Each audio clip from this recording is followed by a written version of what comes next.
Hello, everybody. Today is the day. I have calmed down from 30 minutes ago, and it is time for Katawa Shoujo, the very final episode. The very final stream. The last time we will see Katawa Shoujo. Ooh, it feels a bit weird. Feels a little bit weird. But before we started off and do the very last, if we go look in our library, we get the very final 2 scenes and the very final CG. Why don't we at least look at what we've gotten so far in the gallery? So, you can see right here, we have Emmy, everybody's favorite track star. Now let me do this so I don't get banned. Then we have some more Emmy up here, and things get not allowed on Twitch. Go to the next page.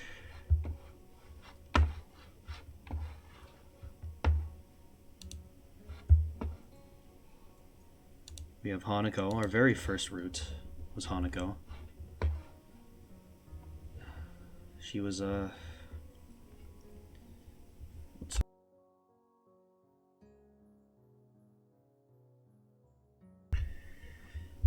that was some of the first streams I ever did. It's kind of crazy. Let's put this one back in.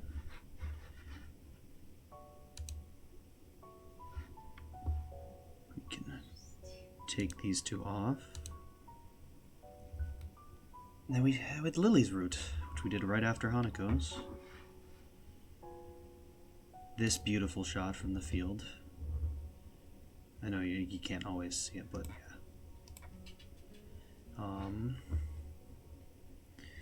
Yeah, I spent probably 30 minutes doing this, so I could actually like show these.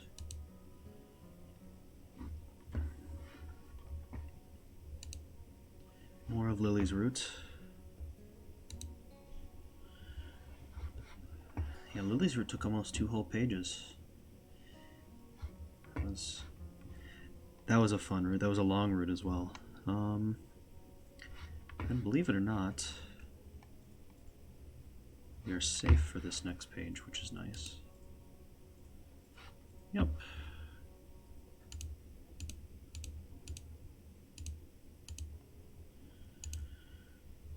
Rin's route, which we finished the last stream. Oh damn, that one hit hard. Next page.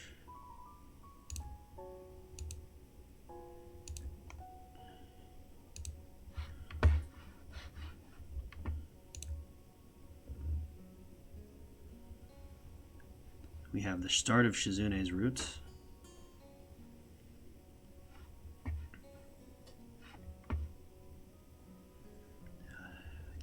And also, we have the best CG of Kenji.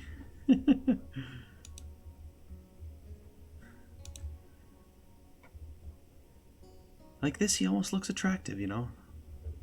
And then he opens his mouth and you realize he's insane. We'll find out a little bit more about Kenji today, though.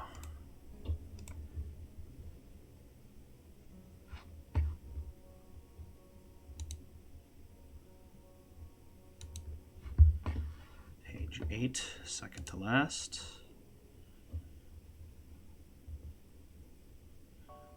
We have the festival, which was beautiful. Then the last page.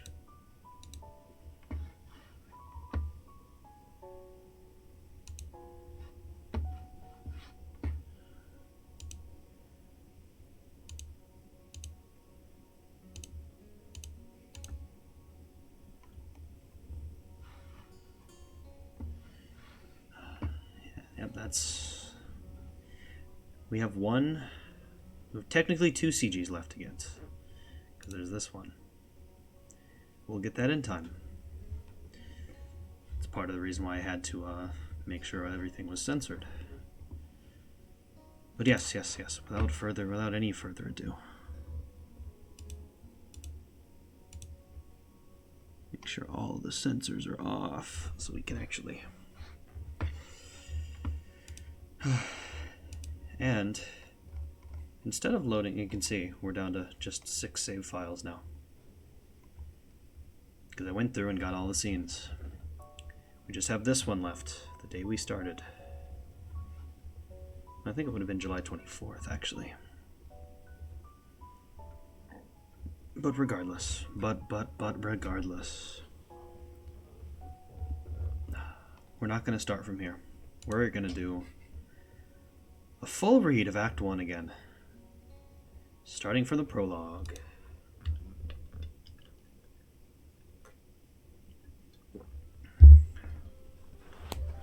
light breeze causes the naked branches overhead to rattle like wooden wind chimes. This is a popular retreat for couples in the summer. The decadaceous trees provide a beautiful green canopy, far out of sight of teachers and fellow students. But now, in late winter, it feels like I'm standing under a pile of kindling. I breathe into my cupped hands and rub them together furiously to prevent them from numbing in this cold. Just how long am I expected to wait out here anyway? I'm sure the note said 4 p.m. Ah, yes, the note. Slipped between the pages of my math book while I wasn't looking. As far as cliches go, I'm more of a fan of the letter in the locker, but at least this way shows a bit of initiative. As I ponder the meaning of the note, the snowfall gradually thickens. The snowflakes silently falling from the white-painted sky are the only sign of time passing in this stagnant world. Their slow descent upon the frozen forest makes it seem like time has slowed to a crawl. The rustling of dry snow underfoot startles me, interrupting the quiet mood. Someone is approaching me from behind. Hi, Hiseo? You came. A hesitating, barely audible question. However, I recognize the owner of that dainty voice instantly. I feel my heart skip a beat. It's a voice I've listened to hundreds of times, but never as more than an eavesdropper to a conversation. I turn to face this voice, the voice of my dreams, and my heart begins to race.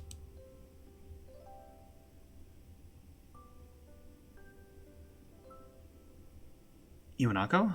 I got a note telling me to wait here. It was yours? Damn it. I spent all afternoon trying to come up with a good line, and that was the result. Pathetic. Yes. I asked a friend to give you that note. I'm so glad you got it. A shy, joyous smile that makes me so tense I couldn't move a single muscle even if I tried.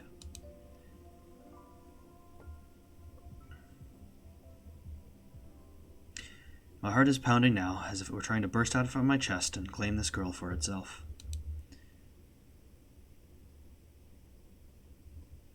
So, here we are, out in the cold.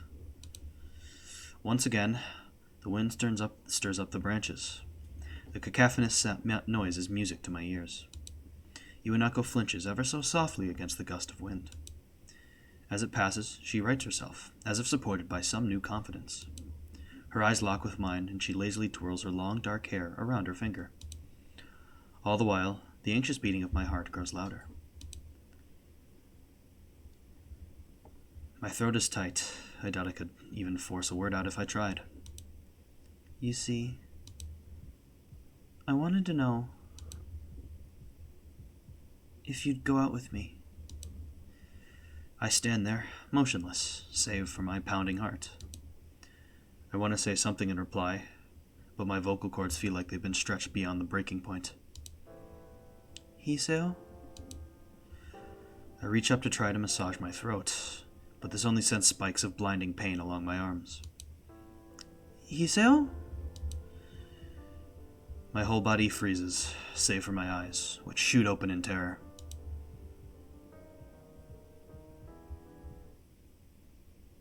Hiseo!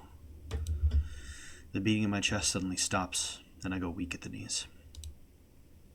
The world around me, the canopy of bare branches, the dull winter sky, Iwanako running towards me. All these fade to black. The last things I remember before slipping away are the sounds of Iwanako screaming for help, and the incessant clatter of the branches above.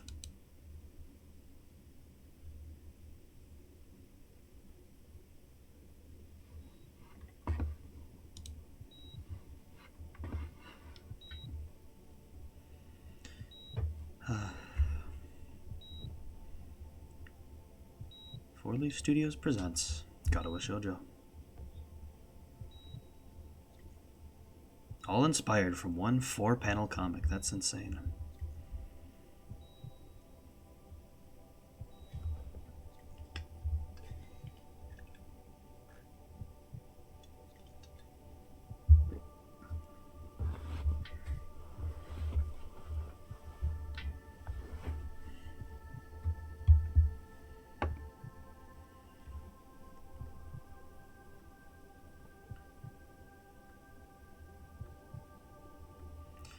Mike and L. Still crazy that this was one of his first projects.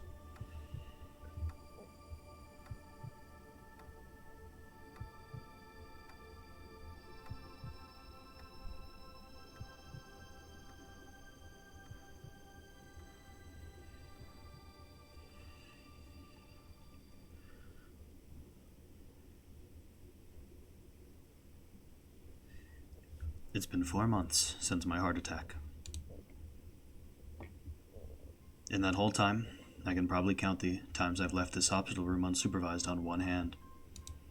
4 months is a pretty long time when you're left alone with your thoughts, so I've had plenty of time to come to terms with my situation. Arrhythmia. A strange word. A foreign, alien one. One that you don't want to be in the same room with. A rare condition. It causes the heart to act erratically and occasionally beat way too fast. It can be fatal. Apparently, I've had it for a long time. They said it was a miracle I was able to go on so long without anything happening. Is that really a miracle? I guess it was supposed to make me feel better, more appreciative of my life.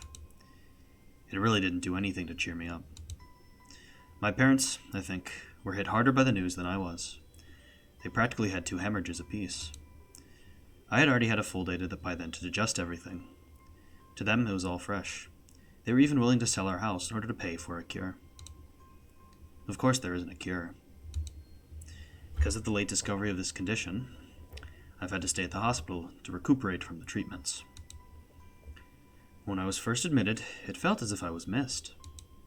For about a week, my room on the ward was full of flowers, balloons, and cards. But the visitors soon dwindled, and all the get-well gifts began trickling down to nothing shortly after.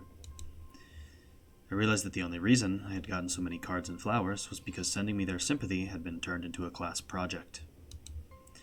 Maybe some people were genuinely concerned, but I doubt it.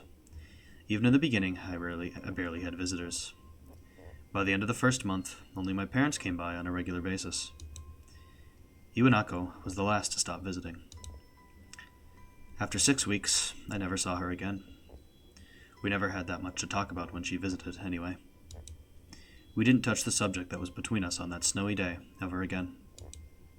The hospital? It's not really a place I'd like to live in. The doctors and nurses feel so impersonal and faceless. I guess it's because they're in a hurry and they have a million other patients waiting for them. But it makes me feel uncomfortable. For the first month or so, I asked the head cardiologist every time I saw him for a rough estimate of when I'd be able to leave. He never answered anything in a straightforward way, but told me to wait and see if the treatment and surgeries worked. So I idly observed the scar that those surgeries had left on my chest slowly change its appearance over time, thinking of it as some kind of an omen. I still ask the head cardiologist about leaving, but my expectations are low enough that I'm not disappointed anymore when I don't get a reply. The way he shuffles around the answer shows that there is at least some hope. At some point, I stopped watching TV. I don't know why, I just did. Maybe it was the wrong kind of escapism for my situation. I started reading instead. There was a small library at the hospital, although it was more like a storeroom for books. I began working my way through it, one small stack at a time. After consuming them, I would go back for more. I found that I liked reading, and I think I even became a bit addicted. I started feeling naked without a book in my hands. But I loved the stories. That was what my life was like. The days became increasingly harder to distinguish from each other, differing only by the book I was reading and the weather outside. It felt like time blurred into some kind of a gooey mass I was trapped inside, instead of moving within. A week could go by without me really even noticing it. Sometimes I'd pause in realization that I didn't know what day of the week it was. But other times, all the things that surrounded me would painfully crash into my consciousness through the barrier of nonchalance I had set up for myself. The pages of my book would start to feel sharp and burning hot, and the heaviness in my chest would become so hard to bear that I had to put the book aside and just lay down for a while, looking at the ceiling as if I was going to cry. But that happened only rarely, and I couldn't even cry. Today, the doctor comes in and gives me a smile. He seems excited, but not very. It's like he's trying to make an effort to be happy on my behalf. My parents are here. It's been a few days since I've last seen them. Both of them are even sort of dressed up. Is this supposed to be some kind of special occasion? It's not a party. There is this ritual the head cardiologist has. He takes his time, sorting his papers, then setting them aside as if to make a point of the pointlessness of what he just did. Then he casually sits down on the edge of the bed next to mine. He looks me in the eyes for a moment. "Hello, Hiseo. How are you today?" I don't answer him, but I smile a little, back at him. "I believe that you can go home. Your heart is stronger now, and with some precautions you should be fine. We have all your medications sorted out. I'll give your father the prescription." The doctor hands a sheet of paper to my dad, whose expression turns wooden as he reads it quickly. So many. I take it from his hand and take a look myself, feeling numb. How am I supposed to react to this? The absurdly long list of medications staring back at me from the paper seems insurmountable. They all blend together into a sea of letters. This is insane. Side effects, adverse effects, contradictions, and dosages are listed line after line with cold precision. I try to read them, but it's so futile. I can't understand any of it. Attempting to only makes me feel sicker. All this, for the rest of my life, every day. I'm afraid this is the best we can do at this point. However, new medications are always being developed, so I wouldn't be surprised to see that list fade over the years. Years? What kind of a confidence booster is that? I'd have felt better if he hadn't said anything at all. Also, I've spoken with your parents, and we believe it would be best if you don't return to your old school. What? Please, calm down, Hiseo. Listen to what the doctor has to say. Calm down? The way he says it tells me he knew full well that I wouldn't like it. Am I going to be homeschooled? Whatever of my concern shows, it's ignored. We all understand that your education is paramount. However, I don't think that it's wise for you to be without supervision. At least, not until we're sure that your medication is suitable. So I've spoken to your parents about a transfer. It's a school called Yamaku Academy that specializes in dealing with disabled students. Disabled? What? Am I... It has a 24-hour nursing staff, and it's only a few minutes away from a highly regarded general hospital. The majority of students live on the campus. Think of it as a boarding school of sorts. It's designed to give students a degree of independence while keeping help nearby. Independence? It's a school for disabled kids. Don't try to disguise that fact. If it was really that free, there wouldn't be a 24-hour nursing staff, and you wouldn't make the hospital being nearby a selling point. Of course, that's only if you want to go, but your mother and I aren't really able to homeschool you. We went out there and had a look a couple of weeks back. I think you'd like it. It looks like I really don't have a choice. Compared to other heart problems, people with your condition usually tend to live long lives. You'll need a job one day, and this is a good opportunity to continue your education. This isn't an opportunity. Don't call it an opportunity. Don't call it a goddamned opportunity. Well, you should be excited at the chance to go back to school. I remember you wanted to return to school, and well, it's not the same one. A special school. That's an insult. That is what I want to say. It's a step down. It's not what you think. All of the students there are pretty active in their own sort of way. It's geared towards students that can still get around and learn, but just need a little help, in one way or another. Your father's right, and many of the graduates of the school have gone on to do amazing things. A person doesn't have to be held back by their disability. One of my colleagues in another hospital is a graduate. I don't care. A person doesn't have to be held back by their disability. That's what a disability is. I really hate that something so important was decided for me. But what can I do about it? A normal life is out of the question now. It's funny, I'd always thought my life was actually kind of boring. But now I miss it. I want to protest.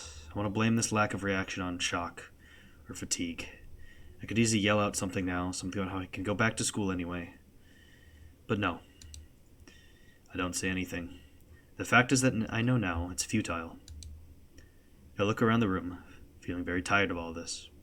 The hospital, doctors, my condition, everything. I don't see anything that would make me feel any different. There really isn't a choice. I know this, but the thought of going to a disabled school... What are those even like? As much as I try to put a positive spin on this, it's very difficult. But let me try. A clean slate isn't a bad thing. That is all I can think of to get me through this. At least I still have something, even if it's a special school. It's something. It's a fresh start, and my life isn't over. It would be a mistake to just resign myself to thinking that. At the very least, I'll try to see what my new life will look like.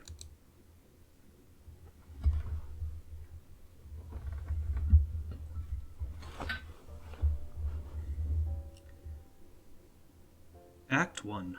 Life Expectancy.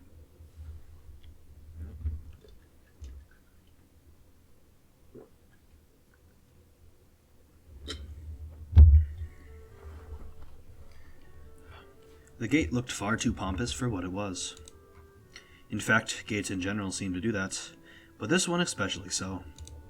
Red bricks, black wrought iron, and gray plaster, all assembled into a whole that didn't feel welcoming at all. I wondered if it looked like what a gate for a school should look like, but couldn't really decide. Probably no. Of course I didn't want to get stuck on thinking about the gate for too long, so I entered through it with a brisk pace that felt surprisingly good.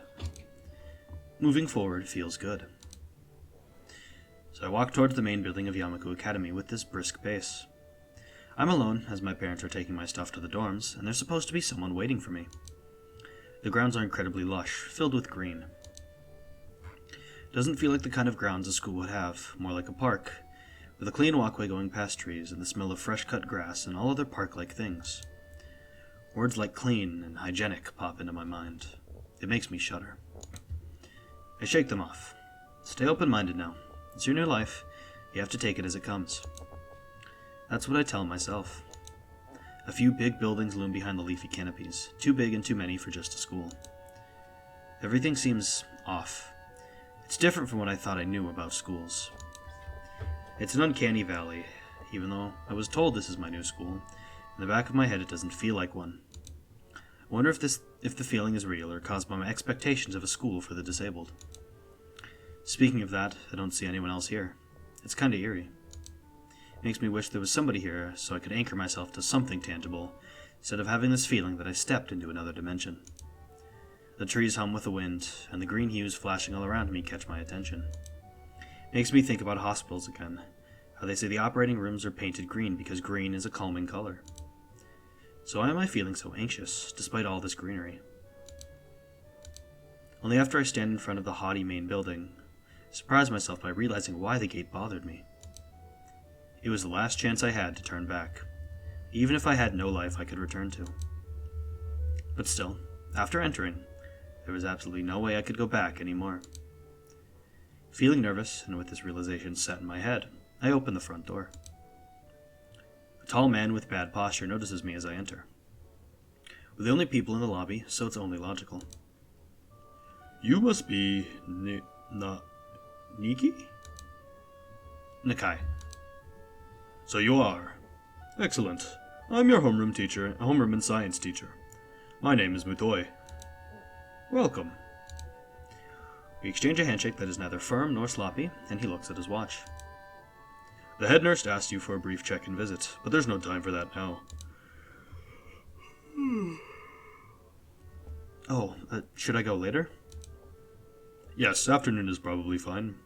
We should get going and introduce you to the rest of the class. They're waiting already. Waiting for me. I don't really like being the center of attention, but I guess it's inevitable in a situation like this. Somehow, not knowing what is waiting for me makes me feel really nervous. Thinking of this, I almost miss what the teacher is saying. Do you want to introduce yourself to the class? Let's see.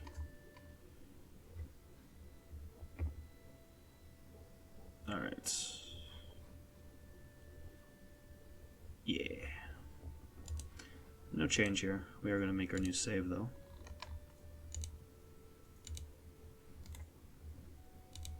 Yeah, sure. I mean, isn't that normal? Of course, but not everyone likes to be the center of attention. I'm probably one of those people, but I guess I should be the one to give the first impression of myself. Right, but it's no problem. Let's go then. My heart is pounding in my chest, and it keeps me thinking about my condition as I follow the teacher up the stairs.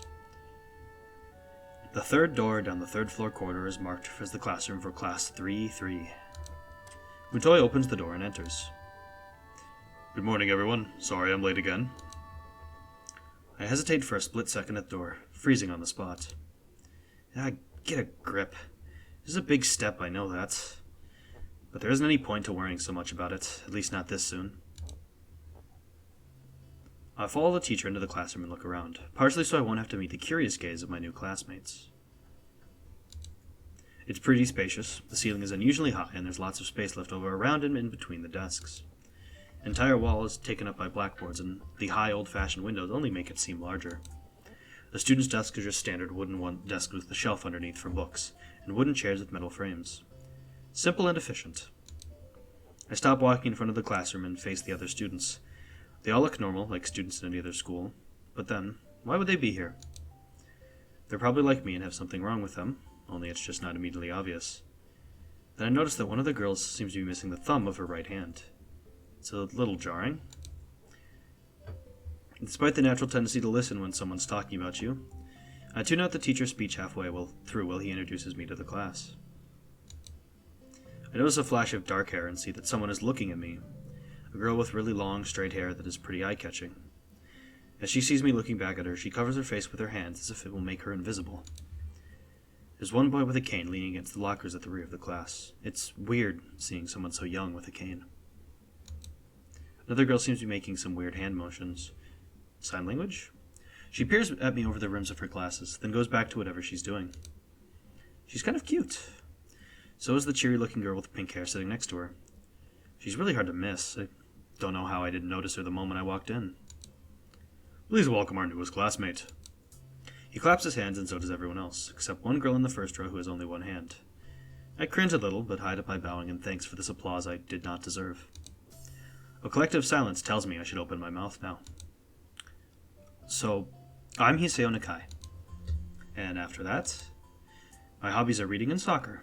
I hope to get along with everyone even though I'm a new student. And after that, I'm being so boring. This is exactly like every self-introduction ever.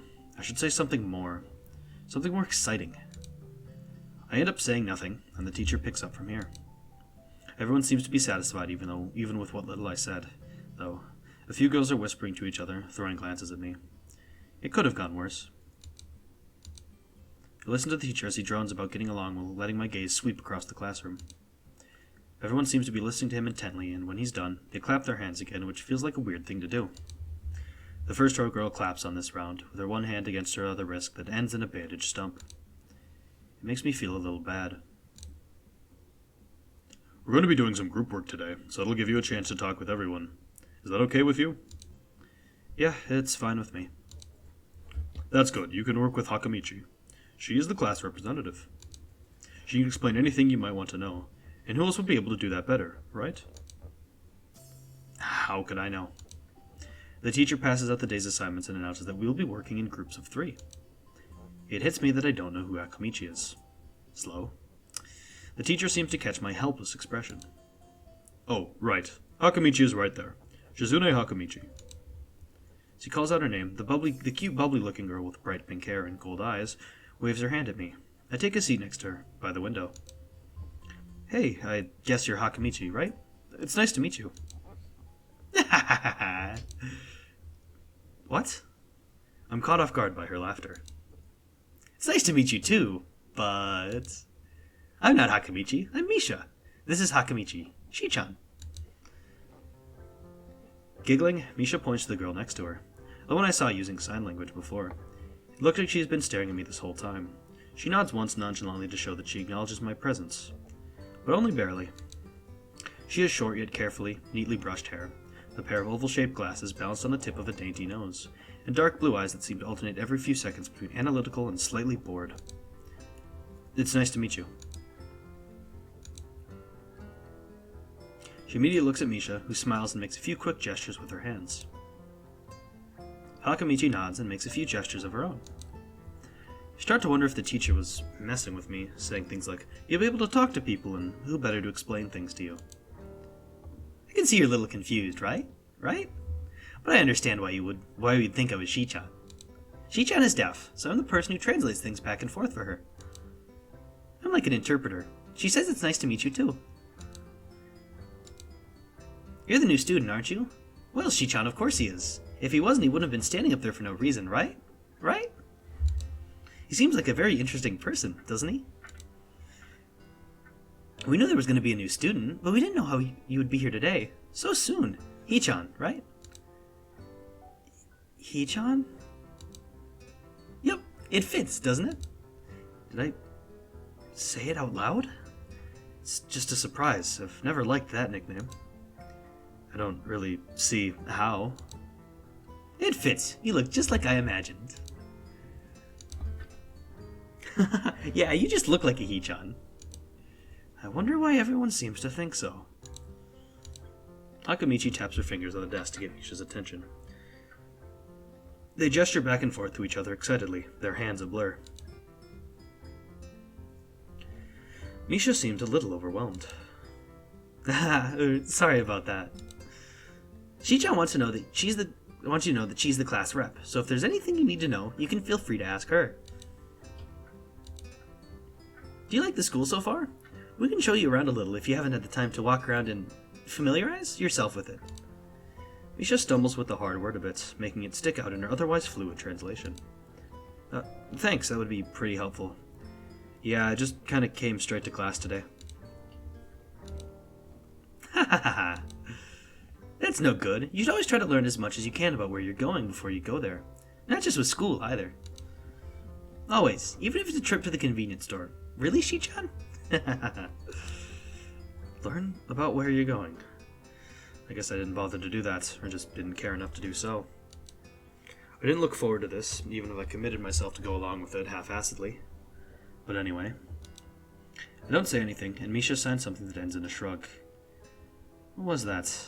It seemed like it was about me. I feel like slumping over in my seat.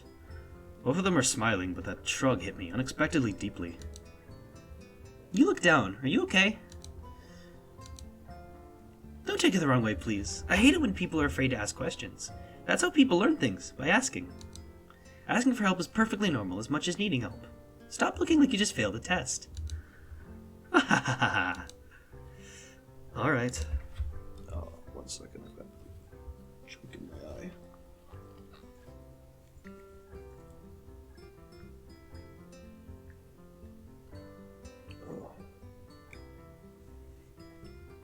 Oh.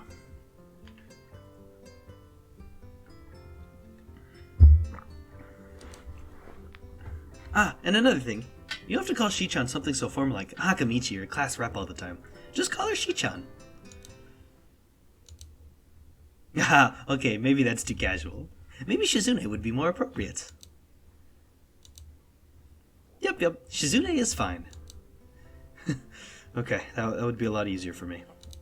I feel a lot more at ease. Both of them seem so friendly, so I feel like an idiot for being so apprehensive earlier. Especially about Shizune, who I assumed would be all business. Well, she still seemed like that. Just less so, I guess. Huh? Alright, we haven't even touched the assignment. We should start work now, or Shi-chan will get mad. The assignment is also kind of long, so we should start now if we want to finish it before the end of class. Haha, that too. Shizune glares at the two of us impatiently. I don't need to know sign language to understand that. Okay, I get the message. After class, we can take a walk around the grounds together. It's a nice day today, okay? The assignment is actually very challenging to get through, combining aspects of being both difficult and unnecessarily long.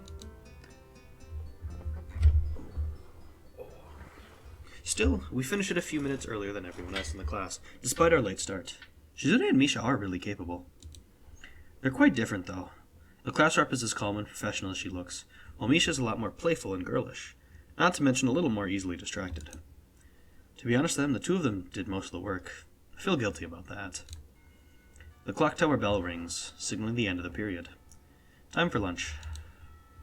Without knowing what else to do, I follow Misha, who's beckoning me into the hallway and down the stairs. We descend even below the lobby where I met Mutoi, down to the bathroom floor. Just like everything in this school, the cafeteria seems too spacious and oddly modern in contrast to the classic exterior. Its big windows open to the courtyard, towards the main gate. It's the cafeteria. Her enthusiastic statement of the obvious makes people around us stare, but Misha doesn't seem to care, so we proceed to the line. There's a rather long list of menu options, which seems great until I realize that many of them are to accommodate students who need special diets. How nice. It almost feels like I'm back at the hospital, eating portions measured with scientific precision to meet the needs of the patients. I pick something at random and follow Shizune to a table, sitting opposite of her. As I nibble indifferently at the food I'd rather not eat, Misha pokes me in the side to get my attention and points to Shizune. I don't understand signs, so the point escapes me. Maybe looking at the person who talks to you is proper and polite? Do you want to know something? What? About anything. We're your guides, so you should ask if there's something. I wonder.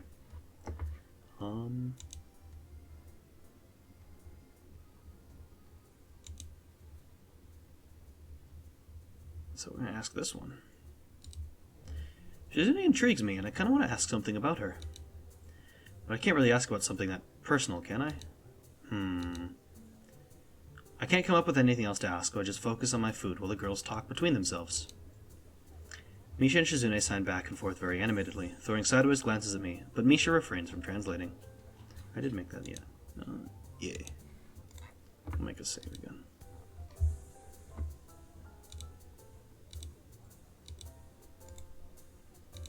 Maybe they're talking about some secret girl stuff or something. I quickly notice a conversation in sign is not enough to fill the silence. We arrive in the classroom early, but we're not the first. That dark-haired girl I noticed before is slumped over her desk in the last row. She jumps a little when Misha crashes into the room with the elegance of a rhino. She shrinks deeper into her seat. I can feel her tension all the way from here, as if she were slowly turning into stone just from our presence. Misha and Shizune either don't notice or don't mind it, as they walk directly past her to their seats and begin to converse. I'm left wondering about her, even when the classroom slowly fills with other students, and finally the teacher. Getting into the rhythm of school feels strange. It's as if my brain remembers how this is done, but my body doesn't. Towards the end of the class, I start yawning and counting the minutes left. I shouldn't be this tired on my first day of school. Maybe it's a long time spent in the hospital that made me like this. I'm even feeling physically weak and lifeless. Before long, the final bell rings. School is finally over for the day. Beside me, Misha and Shizune are having a short conversation. After a bit of deliberation, Misha turns to me. Unfortunately, we can't stay and show you around today, Ii-chan. We've got to hurry already, since there's a lot of work for us to do. You'll find your way around here, I'm sure of it. Wait. The teacher said I'd have to see the nurse. Where do I have to go? Is that so? We can at least show you that much. Come on, the nurses have their own building, so we have to go outside. We join the flow of students making their way down the stairwell and outside, with the girls pointing out the other senior classrooms in the same hallway as ours. When we get outside, the girls make their way to the smaller building right next to the school. It's built in the same style, so it looks like it's actually part of the main building. This is the Axillary Building here. There's a lot of official and important stuff inside, like the Yamaku Foundation office and all the nurse's office. They even have a swimming pool. How is that official? Don't be silly, Hee-chan. It's for physical therapy, of course. Anyway, all the nursing staff facilities are in there too. The head nurse's office is on the first floor. You'll be fine from here, right? We'll be going then. See you tomorrow. Yeah, thanks. Bye. A whole building for stuff that has nothing to do with the actual education? I guess it's necessary for a place like this. I walk in, hoping that this really will be only a quick visit like the teacher said. On a white door on the left is a green cross with the text, Head Nurse, and a nameplate. A voice from the inside responds to my knock almost immediately, but I can't quite make it out. It sounded a bit like an invitation to open the door, so I invite myself further in. His room is not large and it smells strange. A friendly-looking man turns around on his office chair to face me as I enter. His desk is neat and tidy, but the bin under the table is overflowing with used medical utensils, and there are at least a half a dozen coffee cup rings lingering on the desk. Hello there! What can I do for you today? He is young-looking and sort of rugged, but the dimples in his cheeks wash that impression away when he smiles. Are you the nurse? He smiles like a person who has heard this very same question hundreds of times before. Why, yes, I am. It says so on the door, no? You can call me by my name or just the nurse, like everyone else. Of course. I shake off my confusion, realizing I should probably grab his extended hand. His handshake is rather firm and friendly. Right, I'm a new student, and my homeroom teacher told me to come and meet you. My name is Hiseo Nakai. His eyes light up with revelation, and he snaps his fingers. Oh, you're that Nakai. I was just reading your file in the morning. Some kind of chronic arrhythmia and related congenital heart muscle deficiency, right? He gestures me to sit down in a vacant armchair in front of his desk. Yeah. Good, well you've probably been briefed about the school enough, so I'll just go over this quickly. We have all kinds of facilities available, mostly physical therapy and such. There's always someone from my staff around, even at night, so never hesitate to call us if there's a problem. The famous 24-hour nursing staff. Wow, this is like a hospital. Well, not exactly. For instance, we don't do brain surgery here. His joke feels so out of place I'm left thinking why he even said it. Yeah, just that it's really weird to have so many medical people at a school. You'll get used to it. I'm not so sure of that myself, but I don't let the nurse know it. No, let me just find your file again. While he searches for something from his computer and shuffles stacks of papers around, I let my gaze wander around the room.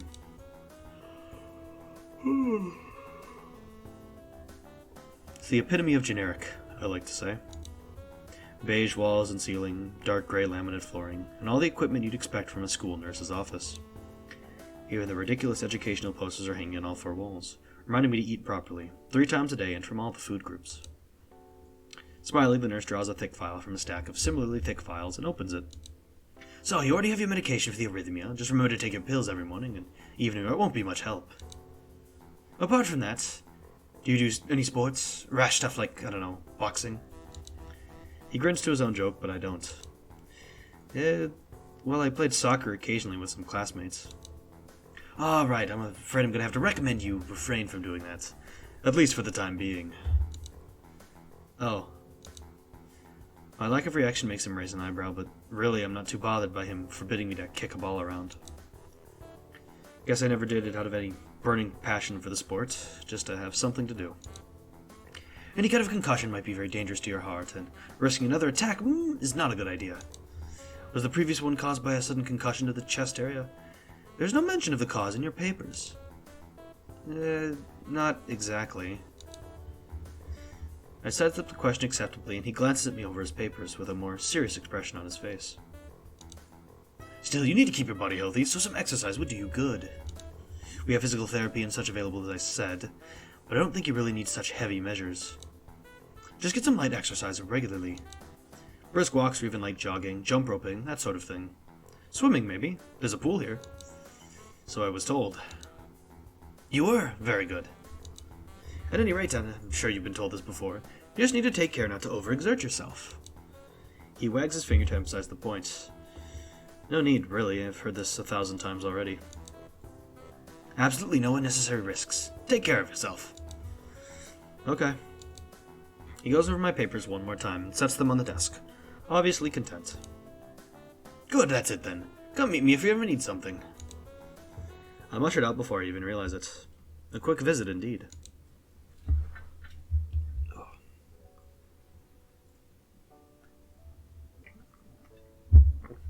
Ooh. I end up standing in front of the main building and the Axillary Building, although to my eyes they still look one and the same. It's the first year look I get at the other students, so I watch people coming out of the school, going towards the gate or the dorms. Everyone seems to know where they're going. I still keep thinking that most of them don't look too special for being students at a special school. Then again, neither do I. Does that make me one of them? One of us? I should go somewhere too, to prevent me from getting lost.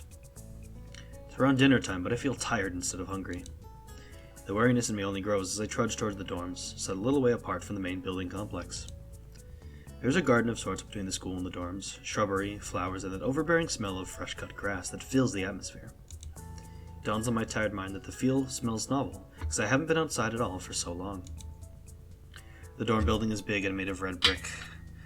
Like the others, it feels way too pompous for what it is, so I push forward, going inside. It takes more time than necessary to fish out the key I was given from my pocket. Room 119. Despite the ornate exterior, the inside of the dorm is fairly new, functional, and boring. Just like the main building, the halls and doorways are wide to accommodate wheelchairs. The same goes for the elevators at the end of the hallways. I poke my head around the corner of the common room door. Inside, a few students are watching the television. One nods and gives a quick hello before turning back to the TV. Seems that only the girls around here are sociable. I suppose that's perfectly fine with me. I climb the stairs to the upper floor.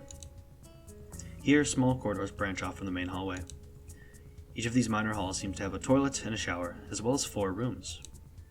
About halfway down the hall, I spy room 119.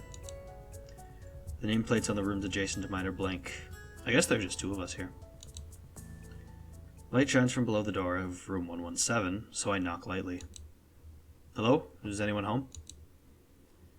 From inside I hear a few movements, then the clicking of way more locks than I thought these doors had. After a moment, the door squeaks open. A bespectacled boy is standing in the doorway. He's looking at me very intently through his extremely thick eyeglasses. Who is it? Blind? No, at least not completely. Why would he have eyeglasses if he was? He leans closer to me until our noses are almost touching. His breath stinks of garlic. Hiseo Nakai. I'm moving into the next room. I thought I should introduce my... His face suddenly brightens in realization, and he stands back upright, thrusting his hand out in a smiling greeting, almost straight into my diaphragm. Oh, sup, dude. The name's Kenji. Hi. I take Kenji's sweaty hand and shake it, still a little rattled by the sudden change of attitude and vehement welcome. There were some suspicious-looking people going in and out of your room earlier. It was probably my parents. Your parents? You sure? Because it could have been some other people, too. You can't judge a book by its cover. His out-of-place proverb is left hanging between us awkwardly as I try to think of some way to respond. I'd say the chances are high enough. He shudders and makes some exaggerated hand gestures. You're a brave man, Hiseo. Me, I don't think I could trust the chances. The only one I trust is myself. Does that mean I shouldn't get to know you either? He thinks about this for a while. A wise decision. Damn, you are smarter than you look. Probably. What do you look like? I hope not smart. He squints his eyes and leans closer, but I lean backwards to dodge it. Never mind, it doesn't matter. With that, he turns, fumbles for a moment in search of the door handle, and shuts the door behind him. I slide the key into the lock of the door marked 119.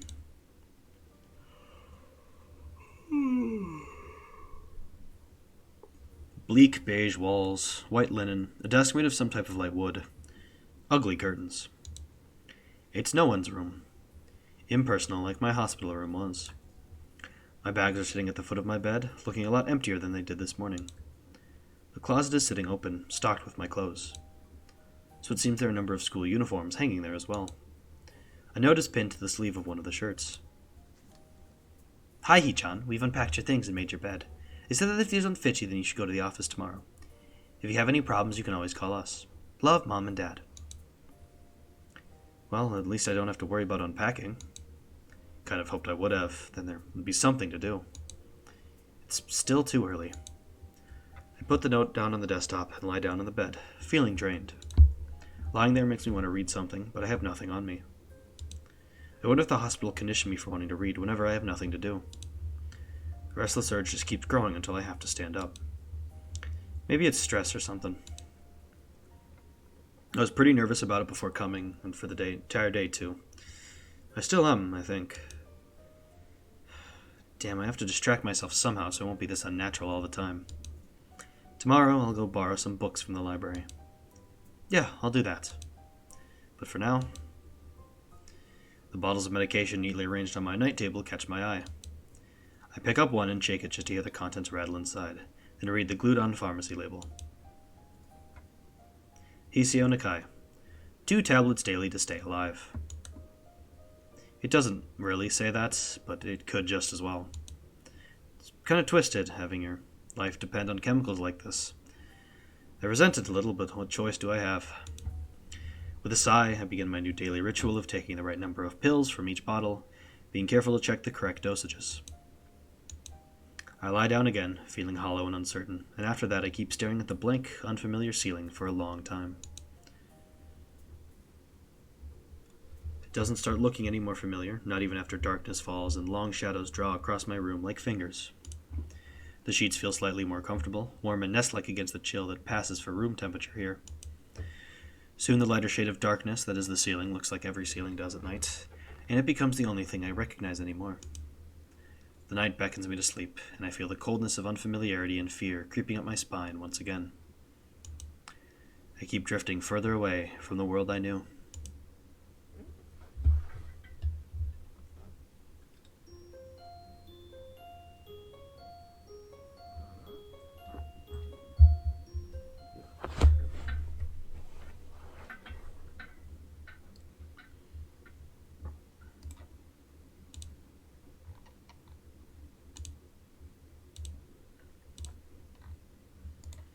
I wake up in a strange room.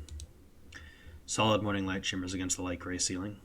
I had forgotten to draw the curtains closed last night. Huh?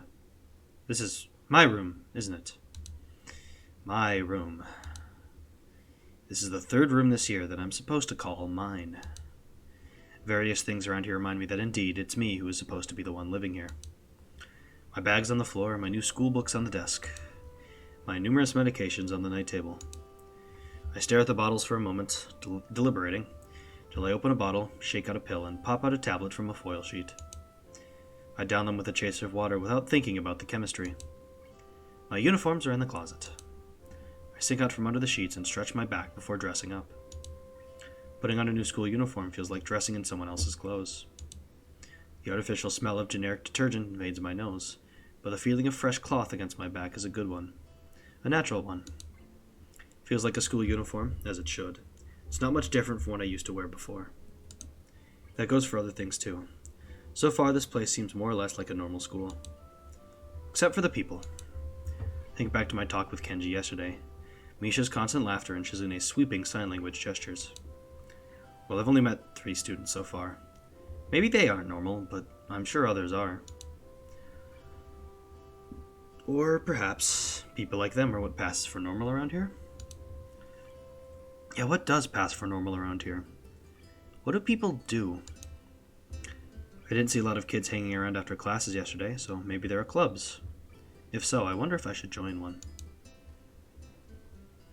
All through class, the question remains on my mind, so I decided to ask Shizune about it when we split into groups. After all, she did say if I had anything I wanted to know, I should ask her. She crosses her arms and shifts her gaze slowly to Misha, who looks more preoccupied with trying to grind the eraser of her pencil down so that the top is perfect and evenly flat. Sorry, Shi-chan. Is there something you wanted from me? Oh, I see. That's a good question, Hee-chan. My first thought is that means she doesn't know, which is worrying. Maybe I'm being too negative. Well, anyway, Misha, please don't prove me right. Oh, that's right. Everyone is encouraged to join a club. A lot of people do so because there isn't really anything else to do. There are also school events like the festival coming up in a few days. Almost every student in the school tends to help out with it, doing whatever. So, you actually transferred in at a busy time. Maybe you can help out too. Sure. What's the festival about? Misha freezes. I don't know, Hee-chan. The truth is it's a local event, and I'm not from this area, so... She starts sounding desperately to Shizune, asking her to bail her out. Shizune adjusts her glasses at the end of an oddly grandiose flourish and starts signing hard and heavy. Huh? Oh. Who cares? Misha puffs out her chest as she shouts Shizune's words at me, with a disproportionate amount of pride. Too loud. I can see heads turning to look in our direction. Not so loud. Human beings evolve with each new generation. The ideals and beliefs behind a festival will inevitably change with time. Now it's about delicious fried food and amusing little games that you play to win prizes. The teacher clears his throat very loudly, batting his long wooden pointer against his other palm like a baton. He shoots a pointed gaze at us. Finally noticing where we are, Misha stifles a yelp and quickly quiets down. Shizune doesn't seem embarrassed at all, though, brushing it off without a care. We are in the middle of class and should start working. That's right, Hee-chan. What? That's right. Hee-chan, are you asking because you're interested in joining a club? Could have been my eyes playing tricks on me, but I think I saw a suspicious glance exchange between them. Misha's tone has also changed, although it does that every other word anyway. Yeah, I was thinking about it. Misha and Shizune look at each other again. I'm about to ask what they have in mind when something dark flutters in my peripheral vision, catching my attention. Out of the corner of my eye, I see the girl with long dark hair get up from her desk and slip silently towards the door. It doesn't seem like she was working in any group, and no one seems to notice her but me. I glance at the teacher, who's also looking at the dark-haired girl go. Why doesn't he say anything? Hee-chan, is something wrong? Do I look as uneasy as I feel? Or is Misha just looking at me looking after the girl who left? No, nothing. Okay, well, like we were asking, you don't have any plans for lunch today, do you? I thought I would go to the library and pick up some books. Not really. Do you want to go have lunch together, then? Sure. Yay! Okay, Hee-chan, perfect.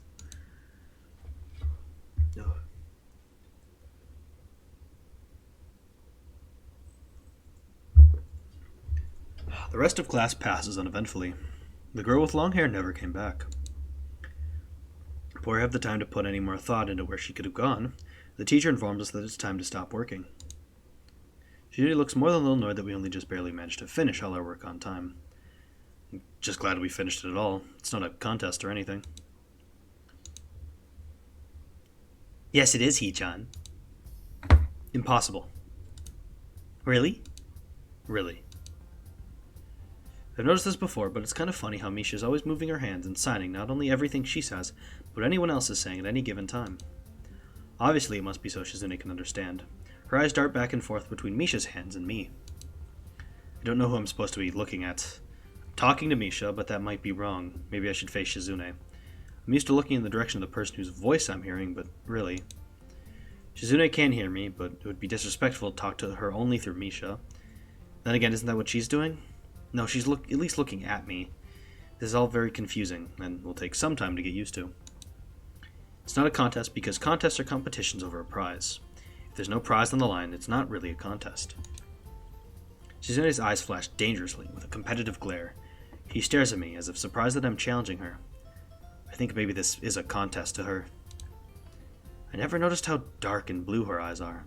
It's truly an alluring gaze. Are you sure, Hee-chan? Very sure. Nah, you're wrong, Hee-chan. Because I don't want to be the slowest one in the class. Therefore, what's on the line is my confidence in my abilities, and the prize is the satisfaction of proving them. Wahahaha!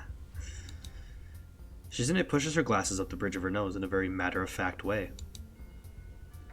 I argue more, but the bell rings, and she quickly gets up and picks up her bag, looking at me expectantly. I'd almost forgotten that I was supposed to have lunch with them. Ooh. Oh, my back.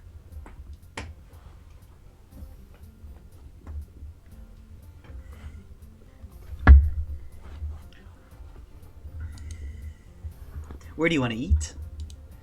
The cafeteria? Haha, that's so plain. Okay, let's go. Plain? Well, I guess. My old school, I like to eat outside, near the back of the building. It was a good spot, but I didn't find it until near the end of my freshman year.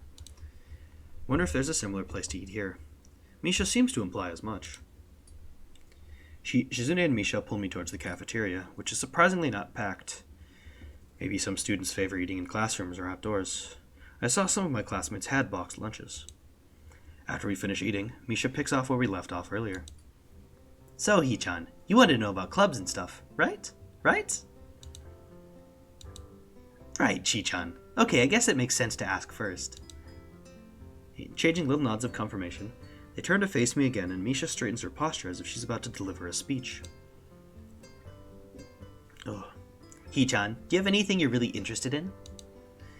I used to play soccer, but I'm not really into it. I don't follow the teams and players or anything like that. As of late, I usually just read a lot. There's a book club, right, Chi-chan? Right, but it seems like they have all the members they can possibly have right now. Sorry, Hee-chan, it's a really popular club. Ah, okay, but more to the point. Hee-chan, does this mean you don't have anything already in mind? Not really. Good, great. That's great, Hee-chan. Really great. Why is it so great? No reason. Well, Hee-chan, other than clubs and the upcoming festival, there is one other thing. Student council. I see. I didn't know this school had a student council. That was a very melodramatic setup, though, just to tell me that. Pretty sure the two of them know this, because Shizune's looking a little embarrassed about it, and Misha is laughing.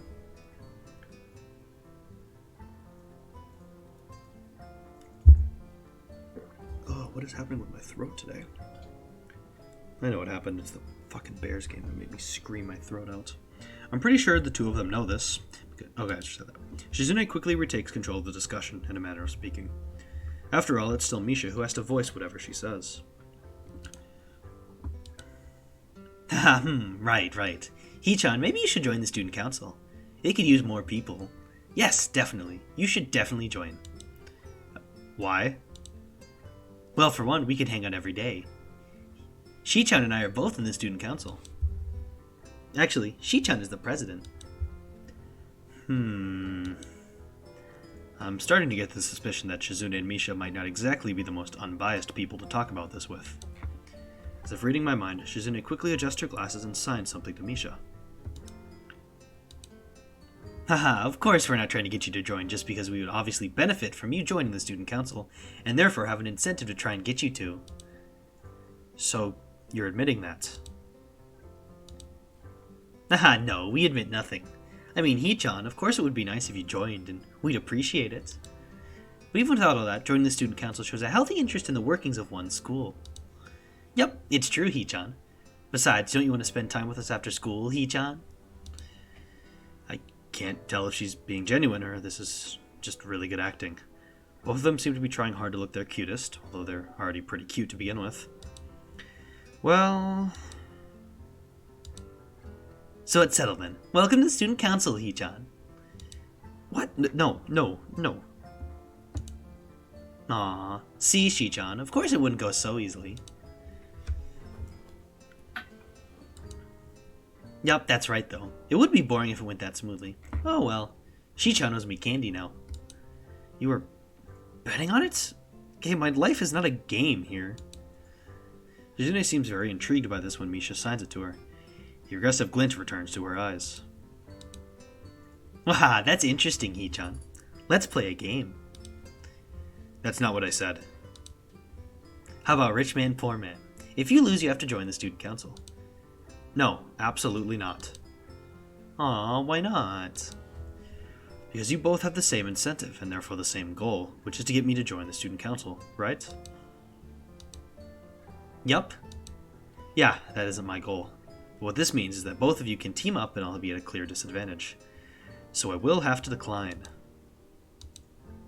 Hee-chan, I'm very offended. Are you saying you don't trust us, and that we would pull something so disingenuous?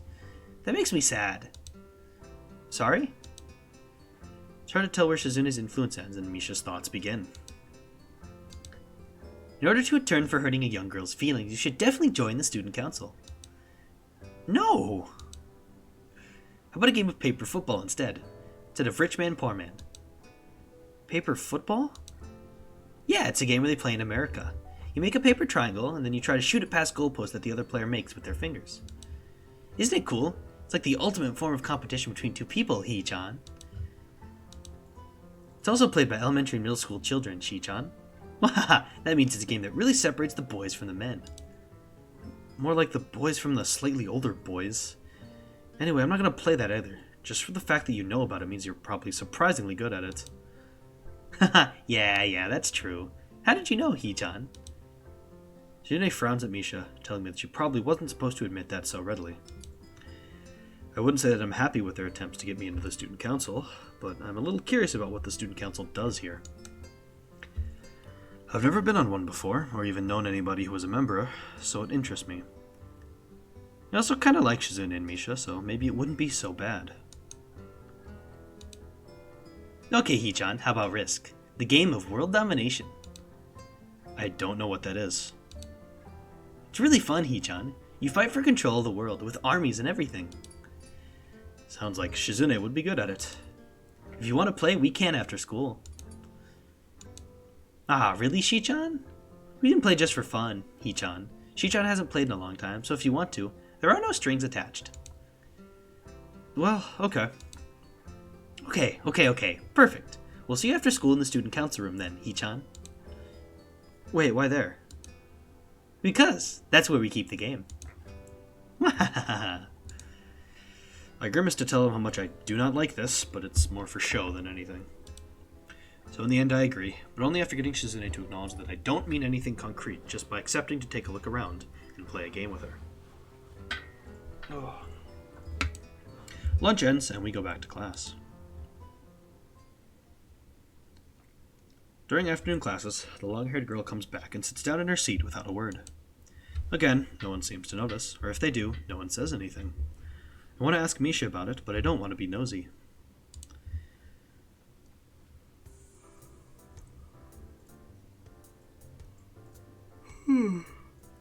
After school, Shizune and Misha quickly find me by the first floor lobby and latch onto me, covering each flank in case I might try to escape. I feel a little offended, but I've been considering it. Nevertheless, I'm a bit disturbed by that enough people have made a break for it in the past that they're on their guard. What's with the escorts? This doesn't make me feel very comfortable. In fact, it makes me feel like a dangerous prisoner being transported to his cell. Wow, what's wrong, Hee-chan? That's right, we're just gonna go play a game of Risk, remember? I don't know, Misha, this all seems a little sinister to me. I started thinking that when we sit down to play the game, they'll tie me down and torture me until I agree to join the student council.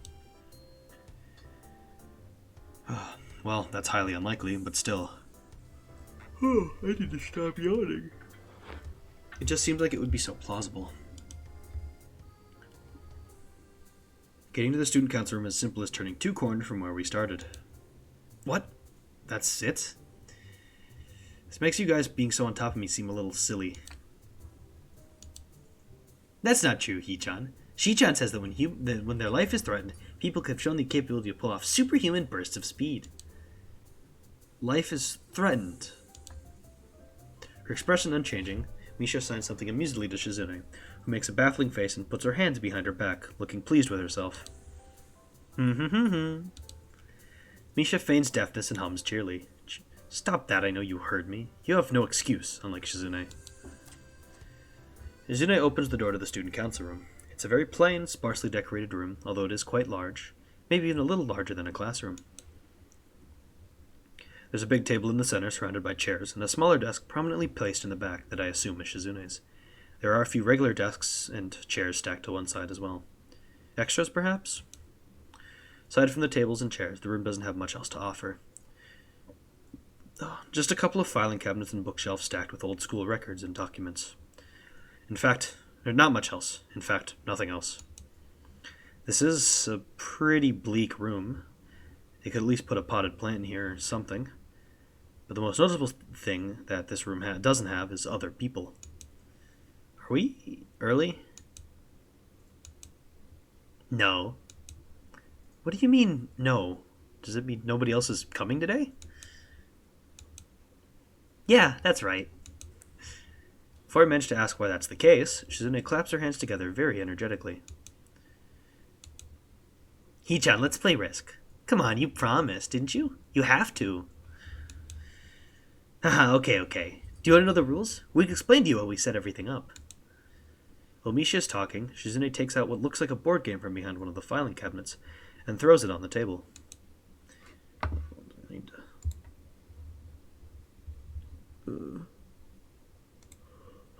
1 second. There we go. Actually, this looks kind of interesting.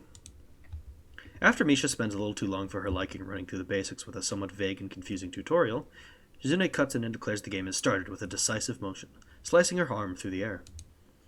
Shizune's aggressiveness is rubbing off onto me. I start feeling more competitive than I intended to be when I agreed to this.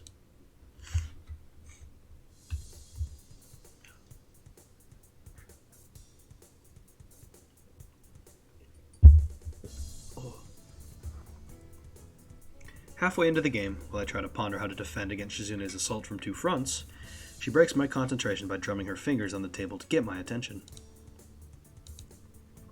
Hee-chan, Shi-chan wants you to know that you're taking too long to make a move. Shi-chan also says she'll let you keep Australia if you agree to join the student council. I thought this was a game with no strings attached. Just the fact that she would dangle it over my head as an offer means that she knows I care about the outcome of this game. And anyway, no! Shi-chan admires your fighting spirit and would be a benevolent dictator who will spare your people if you agree to join the student council. Ha ha ha ha ha. You're so competitive, Shizune. She seems to take this as a compliment. I'd expect the student council president to be a little more magnanimous. Magnanimous? She doesn't seem to know what the word means or how it's signed, so she pulls out a piece of paper and writes it for Shizune, who in return signs it back to Misha. Misha presses her index fingers to her temples, as if trying to physically imprint the word into her memory. Suddenly, Shizune bursts into a flurry of gestures. Misha looks daunted by the pace of her heated signing. Wait, please show down Shi-chan. Shi-chan says you're gonna lose. Tell her I will crush her world empire with my rebellion. Okay. Those eyes of hers shine with a childlike mischief. She says you have no chance if you keep playing like this. No, you won't.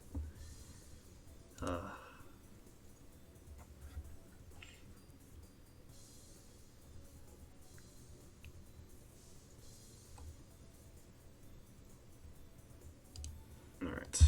Shave. I wonder if we can beat our record of getting through to that part of the first act. See, she's either really mocking me or trying to trick me. I have nothing else to lose, so I might as well try something different. If I spread out my forces and try to control more territories, I can recoup the advantage. Shizune seems to focus on conquering whole nations, so maybe I can sacrifice my hold on continents to gain more countries. It's worth a shot. A few turns later, I end up losing the game anyway. Shizune adjusts her glasses victoriously and allows herself to tentatively pump a fist in the air in celebration. I win! Yay! There's no need to translate that, it was pretty clear. Don't look so sad, Hee-chan. You're really giving it your best, that's what I thought. Sometimes your best just isn't good enough, though. If anyone knows that, it's me. You did very well for someone who just learned how to play today. Hee-chan, you attacked Iceland and North America at the same time. That's a very daring move. Shi-chan is impressed. The mark of great people is that they are daring, and they can follow through. You're already halfway there, isn't that great, Hee-chan? That isn't enough, though. Just potential isn't enough. There's no point to potential if you don't take the first step. There's no point to that if you don't keep going. I want to see more. You're right, Shichan, but that's so demanding. Shizune leans forward, suddenly looking a lot less playful and more like the serious person I expected her to be from the start. Hichan, would you like to join the student council? She really doesn't waste any time, does she? But it's only my second day of school, so I'm hesitant about committing to something so early. I haven't even taken a look at any other clubs yet. Spending time with Shizune and Misha doesn't seem like something I would hate. I still need more time to think about it before I decide for sure. Maybe. I'll get back to you on that. Okay, Hichan. But I hope you're not just saying that so we don't feel bad. No, really. Really? Hichan, if you're going to say that, you're saying that it's definitely the truth and there can't be any mistaking it. I know. I guess I should have my revenge for losing, at the very least. Shizune smiles at that in a mischievous way that feels like twisting the knife in the wound of my loss. Take a glance at the clock on the wall and realize I've spent far longer playing Risk than I expected. Sorry, I think I have to go. I wanted to go to the library. It's not closed yet, is it? Shizune scratches her head and gestures at Misha. How hard can it be to determine whether the library is open? There's a clock right there on the wall. It should be, unless the librarian is absent. I think you're right, Shichan. We think the library is open.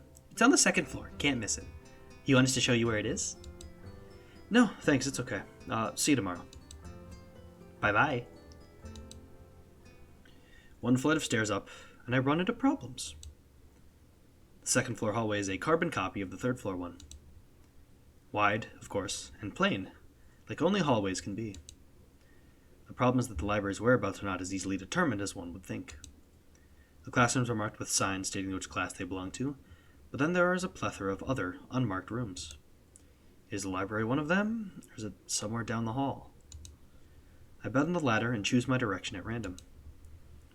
If I turn around the corner, an unmarked door draws my attention because it's not closed. It's not open either, though, just barely ajar that I can see it's open and nothing else.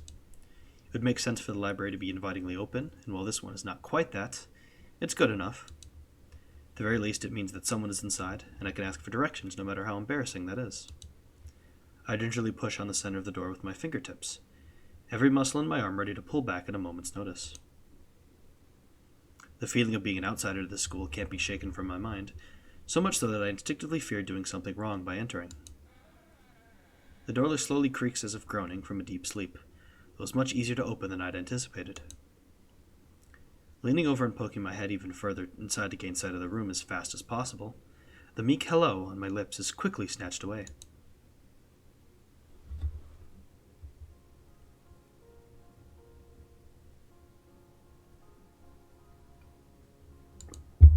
This is not as I was expecting. I mindlessly let the door open to its full extent, taking in the sight of the solitary figure taking center stage in the otherwise abandoned room. The situation steals my voice, leaving me standing at the doorway staring at this beautiful girl. Evidently having taken her time to assess the situation, the girl gently puts down her teacup and opens her eyes, but doesn't look at me. Hello there. May I help you? Staring directly in front of herself, the movement of her lips seems to break the silence rather than the words. However, it's the soft, measured voice that reminds me she's a being separate from the room itself. Not only is she likely the tallest girl I've ever laid eyes on, but even among the foreigners I've met, she's strikingly distinct. Hi. Sorry for intruding. I was just kind of lost. She takes a moment to formulate a response before speaking. Every action she takes feels if it's carefully choreographed beforehand. Care to take a seat? Unexpected, considering that I'm intruding upon her. Thanks. I slowly step towards another seat opposite her, the girl resting the teacup and saucer on the wooden table in between. The way she doesn't track my movements with her head is telling. That and the slight cloudiness to her eyes mean she must be at least partially blind, like Kenji. Come to think of it, her voice doesn't have any detectable accent either. I guess she must be half Japanese. As I take my seat, her composure takes me slightly off guard. Her air of relaxed confidence makes the silence entirely comfortable. A calming atmosphere so very different from the student council office. I take it you're a new student to Yamaku. Yeah, I just transferred in yesterday. I get the distinct feeling my speech patterns don't match the formality of hers, accentuated by her restrained bow of greeting. One which I hasten to match before realizing the futility of the action. I'm Lily Satoi. Pleased to meet you. Hiseo Nakai. She gives a nod before gesturing roughly in the direction of her teacup. Would you care for a drink? Sure. As much as it pains me, I can't keep step with her formality in the proceedings. She gives a kind nod, taking the request in stride. Without another word, she steps off the chair and prepares a second cup of tea from a collection of supplies laid out along a shelf. A brush here, a brush there, her left hand often lightly touching the side of whichever container she's pouring into. It seems to be a process she's followed dozens of times before. As I lean sideways to see around her back, she seems to use her long, dainty fingers to measure the right amount of water in the cup. It's one thing to see the different disabilities the students in my class have, but it's quite another to see how everyone seems to adapt. Shizune and Misha have no problem working together to communicate to me, and Lily herself seems to have workarounds for problems I've never thought of. While I feel slightly guilty about her doing the work, she seems pleased to be following the correct process of the offerer preparing the drink. So, her soft voice brings me out of my silent observation. Which room were you looking for? It's not often this classroom is visited after school. The school library. Shizune and some classmates, told me it was on this floor. She finishes pouring water into the cup as she nods, a small metallic tapping coming from the teacup, indicating it being stirred. I'm aware of Miss Hakamichi, as are most students. To be with them means you're in class 3-3, no? That's right, in the science room with Mutoi. He gives a small giggle before setting down the teaspoon and slowly walking towards the table, teacup and saucer in hand. He's quite a character. I imagine you'll come to like him. Most do. As she sets down the tea, I gently take it and have a sip. I'm really more of a coffee person, but this seemed like a rather bad moment to bring it up. Nonetheless, the smell's quite nice. I hardly think it'd be hard to choke down. Thanks, Satoi. Yeah, it tastes really nice. She smiles and quickly waves her hand in front of her face. Lily, please, there's no need to be too formal. She says this in spite of her exceedingly well-bred speech. Oh well. Guess I should try and ask her about herself, as it really does seem as if she's catering to me. So, which class are you from? I imagine it's one of the third-year classes. Correct, I'm in class 3-2, which is on the third floor, same as yours. It's taught by Miyagi and is specifically for both blind and partially blind students. I see. Sorry. I feel like slapping myself for the faux pas. Looking at her face, though, she doesn't seem in the least bit put off by it. My, there's no need to change your speech on my account. Sure. Sorry, I guess I'm really showing my newness here. An environment like this would be a big change, so I can't fault you for it. Well, the same can't be said for everyone, and many have come to terms with their condition. A category which would include her, it seems. All too ready to jump ship from this particular topic, I segue into another. Do you come here to drink tea often? It's a really nice place. Thinking on it, this might be her version of a place behind my school that I'd like to have lunch at. I come here fairly often during lunch times. My duties as class representative don't have enough time for an official club, so a friend and I use this room for having tea. Class representative, huh? Compared to Shizune, her mannerisms seem to be almost completely opposite. While Shizune's blunt and fiercely driven, Lily seems relaxed, calm, almost aloof. Come to think of it, she might be useful for a less biased view of the school's clubs. What kind of clubs are there to join? The more popular ones are the track and field club, which uses the field near the school during lunch times, the baseball club, and the book club in a room near the library. There are also numerous small ones too, though, such as the art and music clubs. At the time when I'm just wanting to get on my feet, rushing into a club right away seems slightly unappealing. Wonder if the school shares the same rule as my old one. Is it compulsory to join a club? It isn't, though it is encouraged. Ah, good, that's a relief. Really let down my guard around this girl to let such a thing slip out. The fact seems to slightly amuse her. Not wanting my tea to get cold, I finally start drinking it as Lily does the same. As I look over to the window over her shoulder, I notice the light coming into the room has a distinctly orange tint. Even here, time doesn't stand still. Ah, the time's gone quickly. Sorry? Right, she's blind. Of course she can't see the sun setting. Just looks like the sun's starting to set. Seems to come as a surprise for her. I guess she must have lost track of the time. Sorry, Iso, I didn't mean to keep you from the library for so long. I quickly moved to allay her concern. No, it's okay. The library's still open, isn't it? She pauses and takes a moment to think on it. It's probably something I should have asked Shizune when I had the chance, but Lily seems likely to know in any case. True, it's open until 6:30 on weekdays. A quick glance at my watch confirms I have well enough time to get there. I might get going in that case. It's been nice talking with you, Lily. She smiles and gives a deep nod, her hand still neatly folded on the table in front of her. It was my pleasure. Oh, come to think of it, shall I show you where the library is? I couldn't possibly ask for more help. I should be able to find it all right. Well, unless my navigational skills fail me, which they seem to have a habit of doing. It's all right. I was going to be talking to the librarian in there in any case. I could introduce you. This gets better and better. It's getting pretty hard to deny her offer. If you're sure, then that'd be great. Thanks.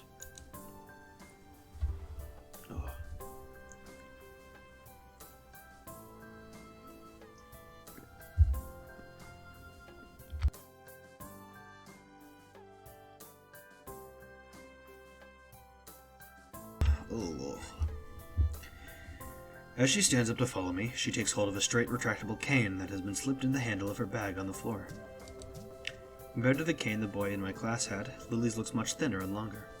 His must be for support, whereas Lily's is for navigation. Together we leave the peaceful room and enter the empty hallway on the way to the library. Side by side, my pace carefully slowed to match hers, we slowly walk through the hallway. It doesn't take long for us to arrive at the door to the warm-looking room, apparently situated in the center of the floor rather than either wing. Ladies first. She gives an appreciative smile at the gesture, taking the lead as we file in. To the left is the wooden library counter, with the library proper being on the right. It easily dwarfs my old school's library, with the distinct smell of old books giving the place an almost old-world air. There don't seem to be a lot of students here. During the time, it isn't a big surprise. Everyone's probably either in the school grounds or the dorms. Yuko, are you here? Says it to thin air since the librarian doesn't seem to be present, and, of course, Lily can't see this. What's unexpected is that it draws a reaction. Something from under the counter thuds against it, followed by a quiet wail. Aww. The Georgian, apparently the librarian, quickly crawls out and bounces up to extremely rigid attention. Hi, Lily. How can I help you? Her voice is strained in a failing attempt to sound casual, and she's rubbing the back of her head. Good afternoon. What happened just now? I heard a strange sound. It's nothing. I just hit my head. See, I dropped an eraser into my desk, and while I was looking for it, a pencil dropped, and I was looking for both of them. You came and surprised me. Are you alright? I'm sorry, I couldn't know. It's okay. It's okay. Sorry for making you worry. This is nothing. I've had worse happen to me. She's quickly to reverse Lily's apologies, almost frantically trying to push aside the possibility that she could be in any way inconvenienced by bashing her head on the counter. Yes, worse things have happened. The girl fidgets with her fingers as Lily doesn't seem to drop her concerned expression, and then she shuffles some papers around the counter for no reason. A little shorter than Lily, replete with glasses, freckles, and a very troubled look, she seems to fit a library perfectly. Ah, Lily, did you get my message? Message, Oh, the 2 imported books that arrived.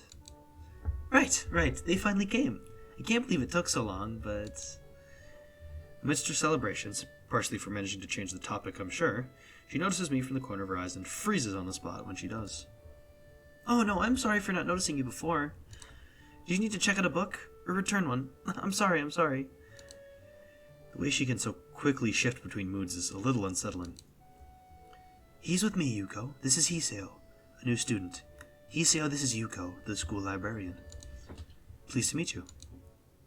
Hiseo. Right, Hiseo. Pleased to meet you too, Hiseo. For a second, she visibly attempts to engrave the name on her mind so she won't forget. Yuko often arranges to import foreign books in Braille for me. Would you like to tell Hiseo a little something about the library? Lily's innocent suggestion is met with an expression of abject terror. Please, Lily, I can't. I don't know what he could be interested in. This is too much responsibility. How it's any responsibility at all, I don't get. But her objection is so sincere, I don't doubt for a second that she would rather disembowel herself on the spot than tell me where the light novels are. But... So, there are a lot of books in Braille here. I attempt to save the day by asking the first thing that pops into my head. It seems to work at least partially, as Yuko seems to not exactly relax, but at least look slightly less tense. Well, I think about a third or fourth of Yamaku's library is either in Braille or audio. Makes sense, given all the blind students that be here. If it's only that, how come the library is so big in the first place? Well, we get a lot of new books regularly because the library is adequately endowed. That's probably why. They spend more on the new books than on my salary, and then I have to organize and shelve all of them. So troublesome, and they waste so much. I wish I could quit this job. A very awkward silence follows this revelation of too much information. I'll go check the aisles then, if you don't mind. It's probably best for all of us if she doesn't keep talking to me. Very well. Meanwhile, Yuko, I would have those books if it's alright with you. My first impression was right. The library is surprisingly big. Ambling down the narrow aisles, I study the spines of the books in random order, occasionally sliding one out to read the blurb, taking it with me if it looks good. In a few moments, I have a respectable stack of books in my arms. I guess I'll never be stuck for choice in here. The normality of the library sinks in. Sure, there are large print and Braille books scattered throughout, but it is what it is. A library. It's as if the calm mood from the room I had tea with Lily snuck with us in here, unless it was here to begin with. Something about this puts me at ease, just like before. I reach the end of the aisle and find a collection of desks, set up for study or personal reading. Going a little further, though, I discover a nice quiet corner at the back. While the rest of the library has the odd student sitting at a desk either reading or stealthily sleeping, the back is pretty much deserted. As I glance around, I see someone who I recognize sitting on one of several beanbags. It's the dark-haired girl from my class, the one who snuck out of the classroom earlier. She's reading a book, keeping it close to her face, which makes her look like she's really into it. From the way she was acting today, I had her pegged more of a delinquent than a bookworm. In fact, her mysterious disappearance from the class raises all sorts of whys in my head. Intrigue floats slowly but surely towards the surface, and before I know it, I'm walking towards the mysterious, long-haired girl. I guess there's no harm in introducing myself as I would with anyone else. She's a classmate after all. Walking over to another beanbag, I take a seat and lay my books beside it. The girl starts, looking scaredly up at me from underneath her fringe. This is the first time I've seen her this close. Underneath her long, dense bangs, I can see that part of her face, at least a third if not a half, is pretty badly scarred. My eyes are immediately drawn to the scars, consciously peeking past her hair until they meet her own eyes. For a second I am shocked and divert my eyes to the book in her hands, before I realize that looking away probably only makes it worse. It takes too many seconds to collect myself and remember what I walked up to her for.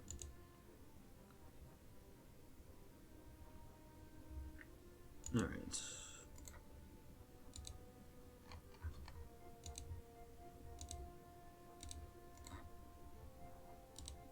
Sorry, I didn't mean to startle you. It's okay. The girl certainly doesn't look like it's okay, but I let it slide. So, do you mind if I sit here? She seems to be very uncertain whether it is okay or not for me to sit, but finally she nods, just a little. Oh, okay. I take the seat next to her, and she hides herself behind her book. Life of Pi. Never heard of it. So, sorry for startling you. I'm Hiseo. She looks up from her book, stalling a little before replying. No. We are in the same class.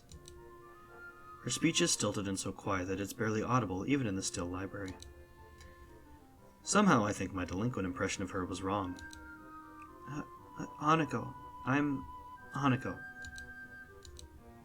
I resist the urge to say that's a nice name, just to have something to say, but really it's the only thing I can think of. I feel like an idiot. Everyone here must be used to being different to each other, and here I am being all bothered and fussed about that kind of thing. Don't let me interrupt your reading. I'll just check these books, if you don't mind. She nods a little and sighs a little sigh of relief. So I try to read her the covers and introduction of the books I picked up, and she buries her face in her book. Uncomfortable silence consumes us. My eyes still wander to her direction, and I sneak peeks at her flowing hair and the scars it's hiding. After a while, I realize that she's doing the same, only pretending to be immersed in Life of Pi.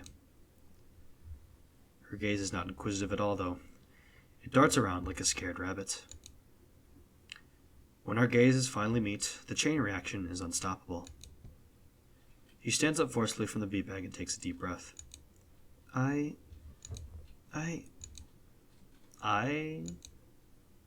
gonna go do something.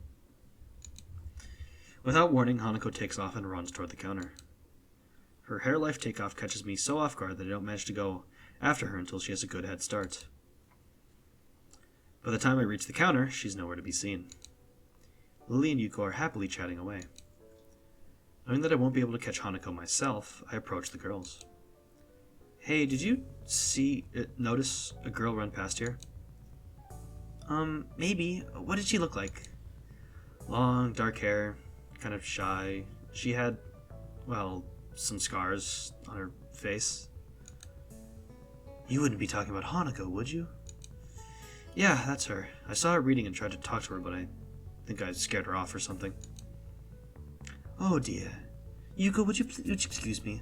I'd better try and find her. Sure, I'll just hold on to these until you come back. What's going on? I'm sorry, but I'll have to explain it to you some other time. Right, I'll see you later then. Lily hastily grabs her cane and hurries out of the library, leaving me alone with Yuko. I don't think I'll ever get the hang of this place. Did I do something wrong? What did you do? Nothing. I was just looking for some books, and then she got this fit and ran off. The most offending thing I can think of was that I might have looked at her general direction a few times. Well, she is a very timid girl. You have to be very careful around her. She can be very jumpy, I think, and she's not accustomed to talking with other people. Isn't that a bit strange? I wonder. It's just how she is, I think. Yuko doesn't sound all that convincing. Then again, maybe this is just the norm around here. Everyone has their own problems, or else they wouldn't be here. But how should I deal with these people?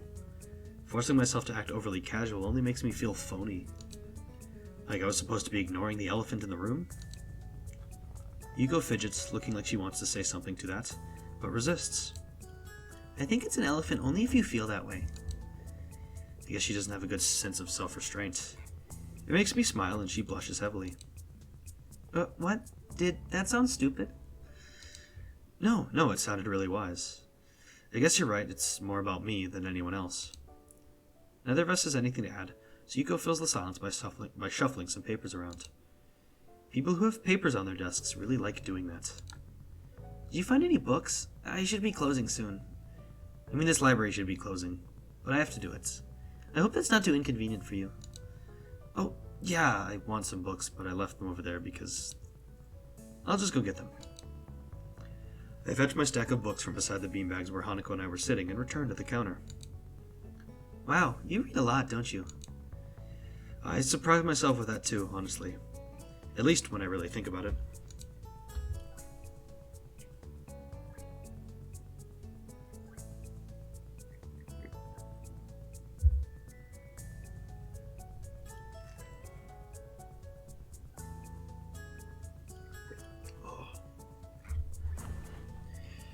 I had a lot of free time earlier this year, so I kind of just started reading books to fill that time.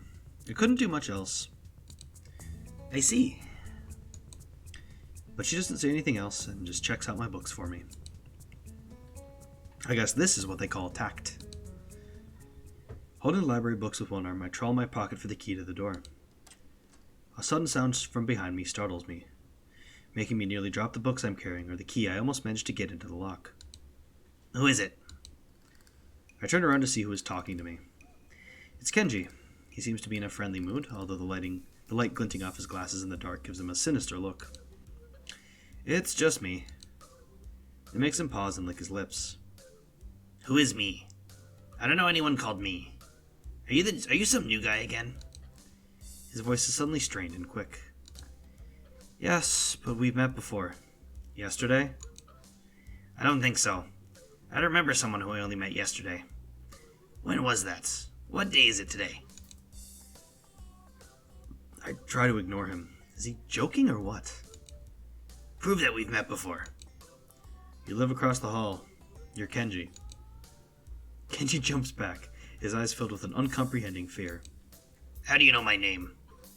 Damn, this can only mean one of two things. Either we have met and you are telling the truth, and I just can't remember it, or you are a spy. He pauses. A psychic spy. His eyes dart around me, trying to peek into my room.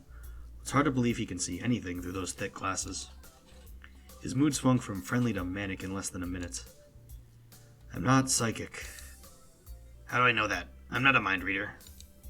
Kenji points a finger in my face damningly. Unlike you. Stop that, man. We met yesterday. What's wrong with you? I live in this room. Lies. If you think you can pass as Hisio because I'm legally blind, you are sorely mistaken. You don't even look like him. I mean, the resemblance is real slim. Maybe at a distance, but who do you think you're kidding? I want to grab him by the shoulders and shake him. Exasperated, I rub my eyes and let out a heavy sigh. Stay there. Kenji comes closer, one careful step at a time. I stay still, lest he assault me physically, although I doubt he could do much damage even if he did. Oh, wait. I see it now. Damn, it really is you. Sighing again, and then once again for good measure, I step backwards just in case. What's up, man? You don't look too good, I think. Something wrong? I don't know, just had something stupid happen to me. A few stupid things, actually, even if you discount this one. I can't get a proper touch on other people here, and I have no idea if it's because of me or because of them. I don't know why I'm telling this to Kenji. It's not like we've had any contact either. That's rough, dude. Yeah, I'm sorry about calling you a psychic spy and all, but you can never be too careful. It's a hard reality we live in. I'm slowly starting to think that Kenji isn't necessarily living in the same reality as the rest of us.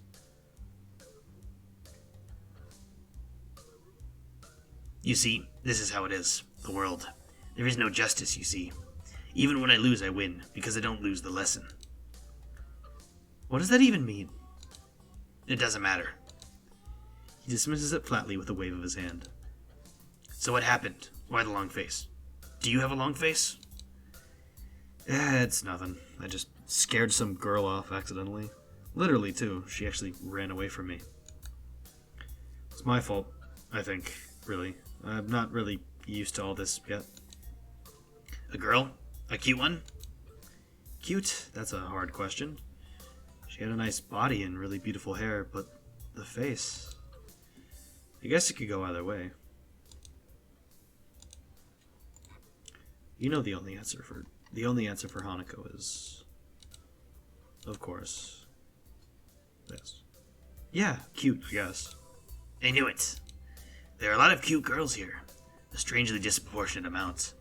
I believe this is one of the dark secrets of this school. I tried to warn you, man, but did you listen? I don't remember any such warning. Dark secrets? Yes, dark secrets. Extremely dark. Like a black hole.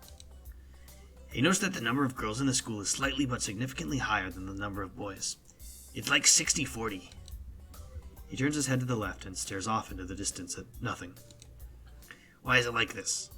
I mean, to the untrained eye, it doesn't appear to be that bad, but that is a full 20%. One would think that a school with such a huge pool of women would be a man's dream, but no. What I am about to tell you could blow your mind. Are you ready? I don't know where this is going, but I don't think I would be. I think I won't be missing much by cutting out now. No, I'm not ready. I only get as far as turning the doorknob before Kenji starts talking again, showing that he doesn't really care if my mind is blown or not. I believe that this school is a battleground, the site of a feminist infiltration. The disparity in the number of demented women here is a clear sign of how far they have come. In case this cold world turns hot, they will have superiority in numbers. Just another skirmish in the eternal war against the forces of the feminists. They're everywhere. In Japan, women outnumber men. It's not a 60-40 split, but it's only a matter of time, man. Even in America, women are the majority by a hair. They're building up their numbers. In the past, the buildup of a military has always been the clearest sign of imminent war. Japan is the first step.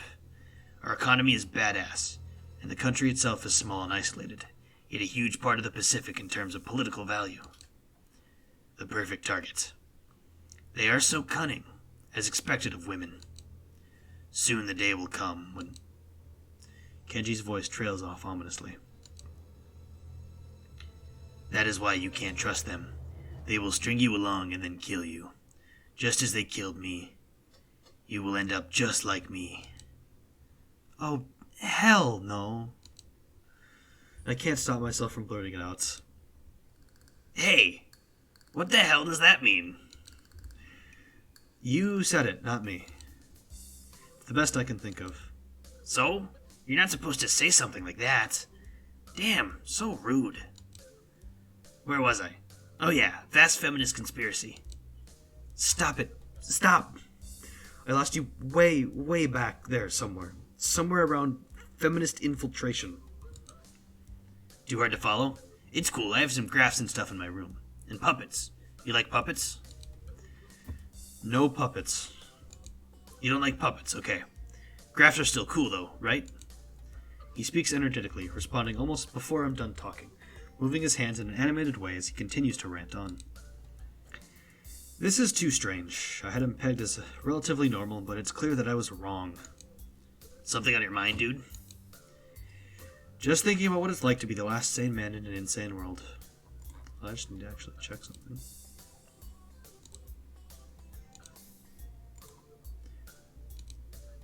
Kenji frowned, looking deeply upset. You mean that's you? That can't be, because I'm the last sane man in an insane world. That is my dream. You can't just steal a man's dream. What the hell? There can't be two last sane men. It would invalidate the whole last part. And that part is kind of important. There can only be one, like in that foreign movie where there could only be one. In the end, there's only one dude left, because that was the point. I have never seen anyone talk so heatedly and so defensively about absolutely nothing before. Anyway, if you wait here, I can get my graphs. I also have a list of the other dark and complex conspiracies that this school holds, as tangled as... Oops, I didn't want to hit that one. Quick, finish my analogy for me. Be a pal. I'm going to bed now. It's extremely late. That doesn't sound like an analogy, but whatever. I like you. You seem like a cool dude. Most people don't understand what I'm talking about when I try to explain the vast feminist conspiracy to them. Denial is a terrible thing. Later.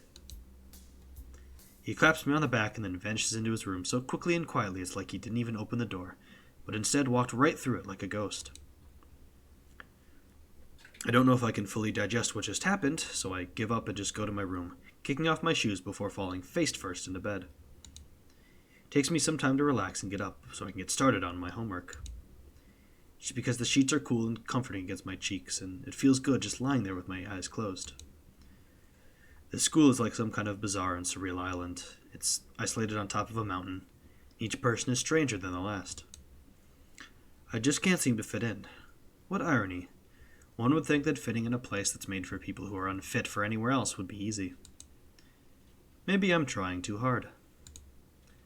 Although I say that, it doesn't help take the edge off, and the words are left echoing off my empty walls. Guess it's not as bad as I expected, though. This place really is more a school and less a hospital pretending to be it's a school than I thought it would be. If nothing else, the scenery is beautiful. I opened one eye, seeing the school books and bottles of pills arranged side by side on my desktop. Maybe this place is too much like a normal school after all.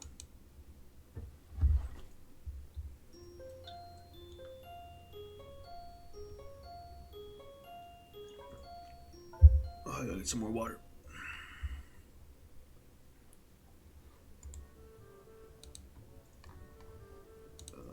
Make another save.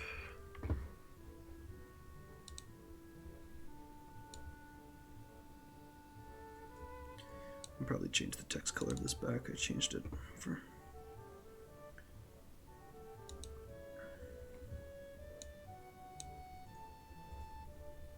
There we go. That should be better. Perfect. I'll be back.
Oh, we're back. Hopefully that should help tighten my throat.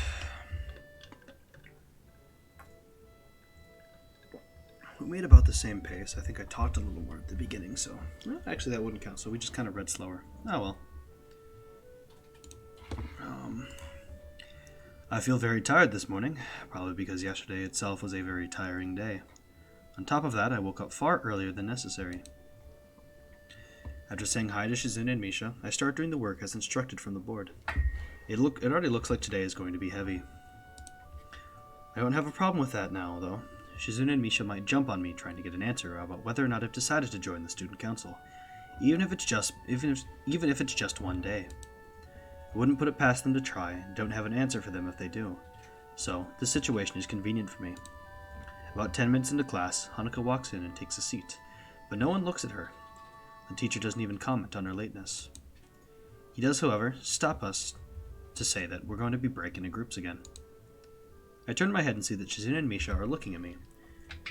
Shizune gives me a smile that is equal parts cute and menacing. This is a smile that says, "We have you now. There is no escape." Hee-chan, it looks like we're going to be together again. Yay, yay. Misha leans sideways while Shizune pushes her desk closer to mine. There really is no escape now unless I were to jump through the window. Jumping out the window isn't the best option, sadly. What's wrong, Hee-chan? Oh, Hee-chan, you've been thinking about what you said yesterday? You said that you would think about joining the student council, didn't you? It's okay, Hee-chan. We were talking about it after you left, and it would be rude to expect you to already have an answer for us this early, right? Right? Ha ha ha ha. I'm so happy you two are able to have a laugh at my expense, and even more pleased to know that you both know how crazy the two of you can be.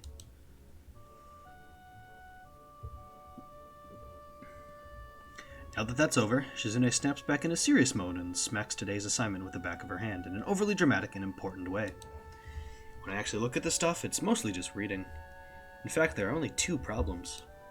I almost want to say something about how her rush to get started seems a little much, considering the small amount of work. In fact, Shizune probably knows how little there is and simply doesn't care. Yeah, it seems like the actual workload doesn't matter to her as much as the fact that there is work. The actual amount is unimportant. She approaches everything with the same level of ambition. While I'm reading, I let my eyes wander around the room, then catch Hanako trying her hand at solving the problems. It looks like she's working alone. I can't remember seeing her work with other people before. Thinking back to how shy she is, it's understandable. Hey, that girl over there. Huh? Who, Hee-chan? Her, Hanako, over there. Does she always work alone? I think so, Hee-chan. Do you feel sorry for her because she's alone? I was just thinking maybe she could work with us or something. No, I don't think that would be a good idea, Hee-chan. Why not? Shi-chan wouldn't get along with her. Why? Misha shuffles around the question, letting out a laugh that sounds very strange. It's nervous, but still has that lilting up and down quality present in everything she says. Just because, Hee-chan. By now, Shizune has noticed our conversation, and it makes me realize again how Misha has been signing everything she has been saying this whole time. What, Shi-chan? The friend of my enemy is my enemy? It sounds so harsh, I'm not going to say that. You said it anyway.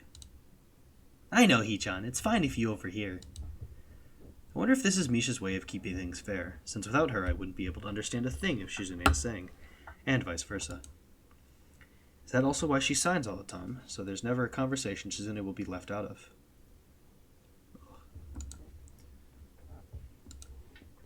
Anyway, we should start on the problems now, Hee-chan. We finished with time to spare, and I decided to ask if there are any alternatives to the cafeteria, as, frankly, the food so far there has been subpar. This sent Shizune and Misha arguing among themselves about their favorite restaurants. All of them are downtown, so I don't think we have time to go all the way there. And what about the bill? Are they arguing just for the fun of it? Maybe they seem so distracted by it that they don't even notice the start of the actual lunch break. I look over my shoulder towards the back of the classroom. She seems to be studying her notes from the previous class. It's an odd sight. Everyone else in the class is busying themselves with the lunch break. Socializing, gossiping, rearranging desks, the one with actual boxed lunches mixed in and chattering like everyone else, only interrupted by short bouts of greeting. Or was that eating? I don't care. But when I watch Hanako, it feels that I'm the only one who can see her. Almost as if she was invisible, sort of hiding in plain sight. Is she being bullied? Is she isolating herself from the rest of the class on her own accord? I see her look over her shoulder towards the classroom's rear door. Come to think of it, she hasn't turned a page since I've started watching her. I guess she's waiting for someone. What to do? We're gonna do dish. Another save though. Hey, look at that.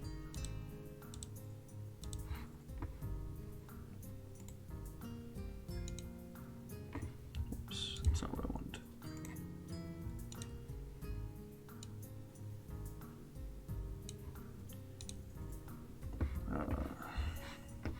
I'm never happy with my settings. Misha and Shizune are still arguing about their choice for lunch place. Incomprehensible for a pair of high school students who have to take a taxi at least to make it downtown and back in time. Haven't you finished already? Oh, sorry, Hee-chan. Were you waiting for us? You don't have any plans? Plans? For lunch? Well, I don't, so I thought I could hang out with you guys. Misha smiles victoriously at my lack of plans and excitedly translates my response to Shizune. If you don't have anything specific planned out, do you want to eat lunch with me and Shi-chan? We're going to town for lunch, though. Don't worry, Hee-chan. It's not that far. Sure, I'll come with you. And with that, we leave the classroom.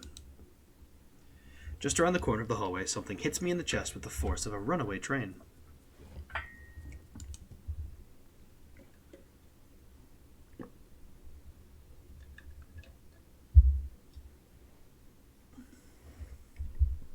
Ouch. Opening my eyes, I see a pair of saucer-like green eyes looking up at me. They belong to the perpetrator, a short girl who bumped into me and has now fallen down the hallway floor. She wears a PE uniform and a very worried frown. The former strikes me as a rather strange thing to have on during a lunch break. More striking than that, though, is that she doesn't have legs. I want to see something.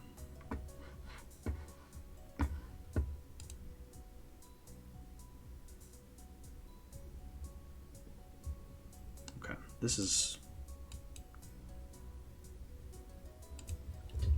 I did not think this would actually take this long. I'm kind of regretting starting from the beginning. Or she does, but they are not flesh and bone. Her pale and very much flesh and bone thighs and shins and feet made of some black metallic or plastic-like material. Look disturbingly artificial and unnatural. It almost makes me forget that my chest is hurting.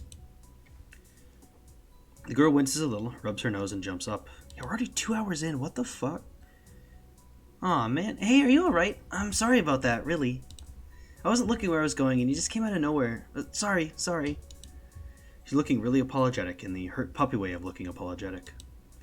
I quickly forget about being angry or anything, since hurt puppies are my weak spot. I think I'm going to start skipping, honestly. I think I'm just going to start clicking through. Because we watched this at the start. Like we saw... Like we started every single new route with this.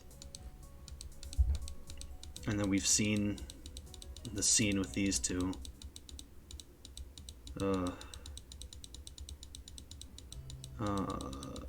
Because my voice is already getting bad, so.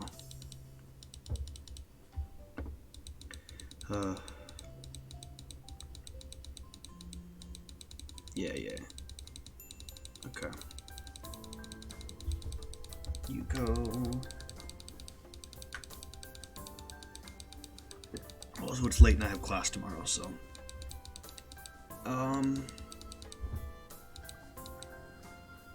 I didn't actually, Hold on, I didn't, actually just skip over anything, did I? Oh, no, yeah, she's talking about... Yeah, okay.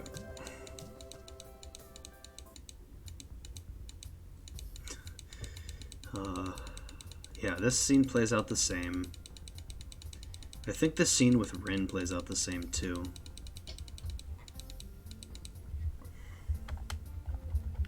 I'll just stop clicking to save your ears.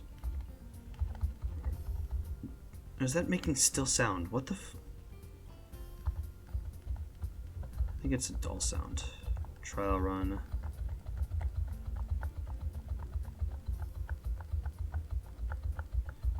Yeah.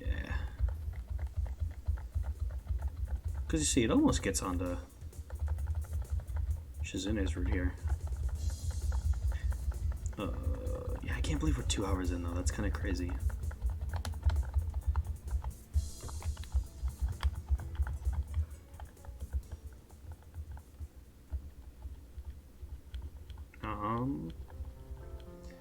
Where are they taking us? Oh yeah, because then this is... Yeah, because this is the piece with Rin. I'll read this one since I've read all the encounter. Well, no, it's fine. Nice to see you again, Rin. That route, my whole opinion on that route changed really a lot. I know I'm kind of meant to talk about this stuff at the end, but Rin at the end, just she was always my second, I was always yeah, this is definitely my second favorite route. But then playing through it again recently just really got to me.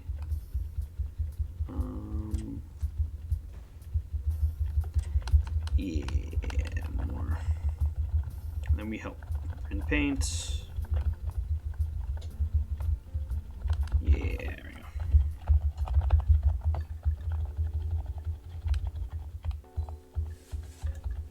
And the answer here.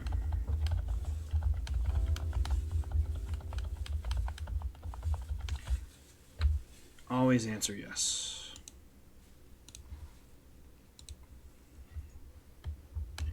There we go. So yeah, we've seen this. I want to see if we can get to the new scene. Because there's one before and then there's the actual ending scene. Alright. I just feel like it's kind of boring and just kills my voice. I don't know why I keep making excuses. I can do what I want, but I don't know. We've seen this 5 times now.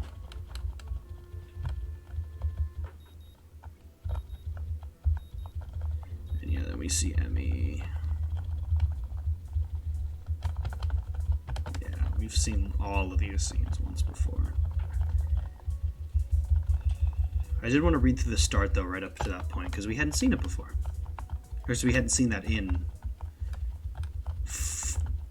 21 streams, I think it would be. Been a while, so I want to read back through that. Yeah, the Kenji. Here, I'll start reading this one.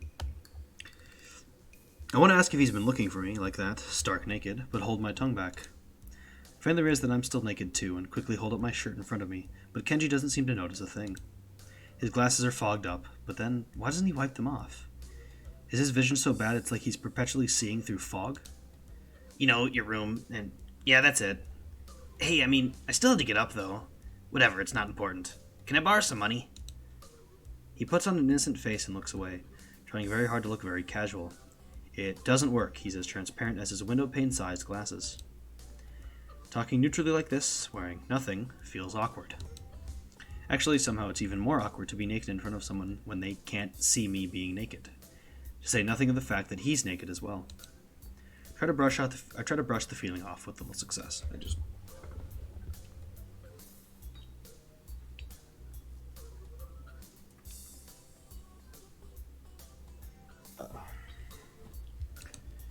Money? Sure. Awesome. Wait, why do you need it? Can you just give it to me because I had the goodwill not to run through your pockets while you were in the shower? I could have, but I exercised restraint. In the end, isn't it the thought that counts? Come on, be a pal. This makes no sense. If it's the thought that counts, I should withhold payment, since his thoughts were so clearly impure and his intentions are probably even more sinister, since he can't tell me what they are. I say it as much to him. I'm offended, man, but if that's your game, then fine. I guess I have no choice. I want to order a pizza, and I already have most of the cost of the pizza. I need your help for the rest. I get some of that pizza too, right? No. Are you serious?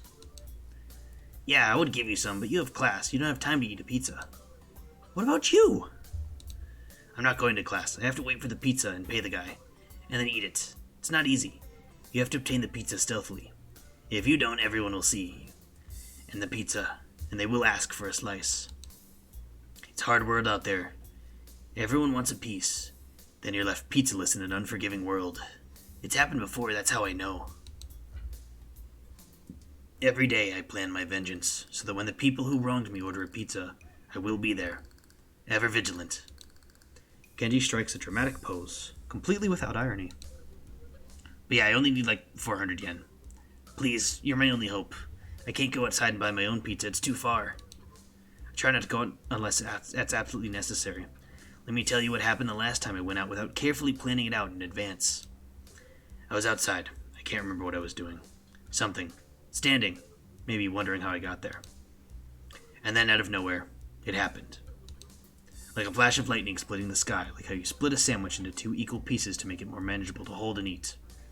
A bird crapped on my head. It was the second most shocking moment of my life. What was the first? He ignores me and keeps going. I want to grab him and shake him. Is he just trying to keep momentum?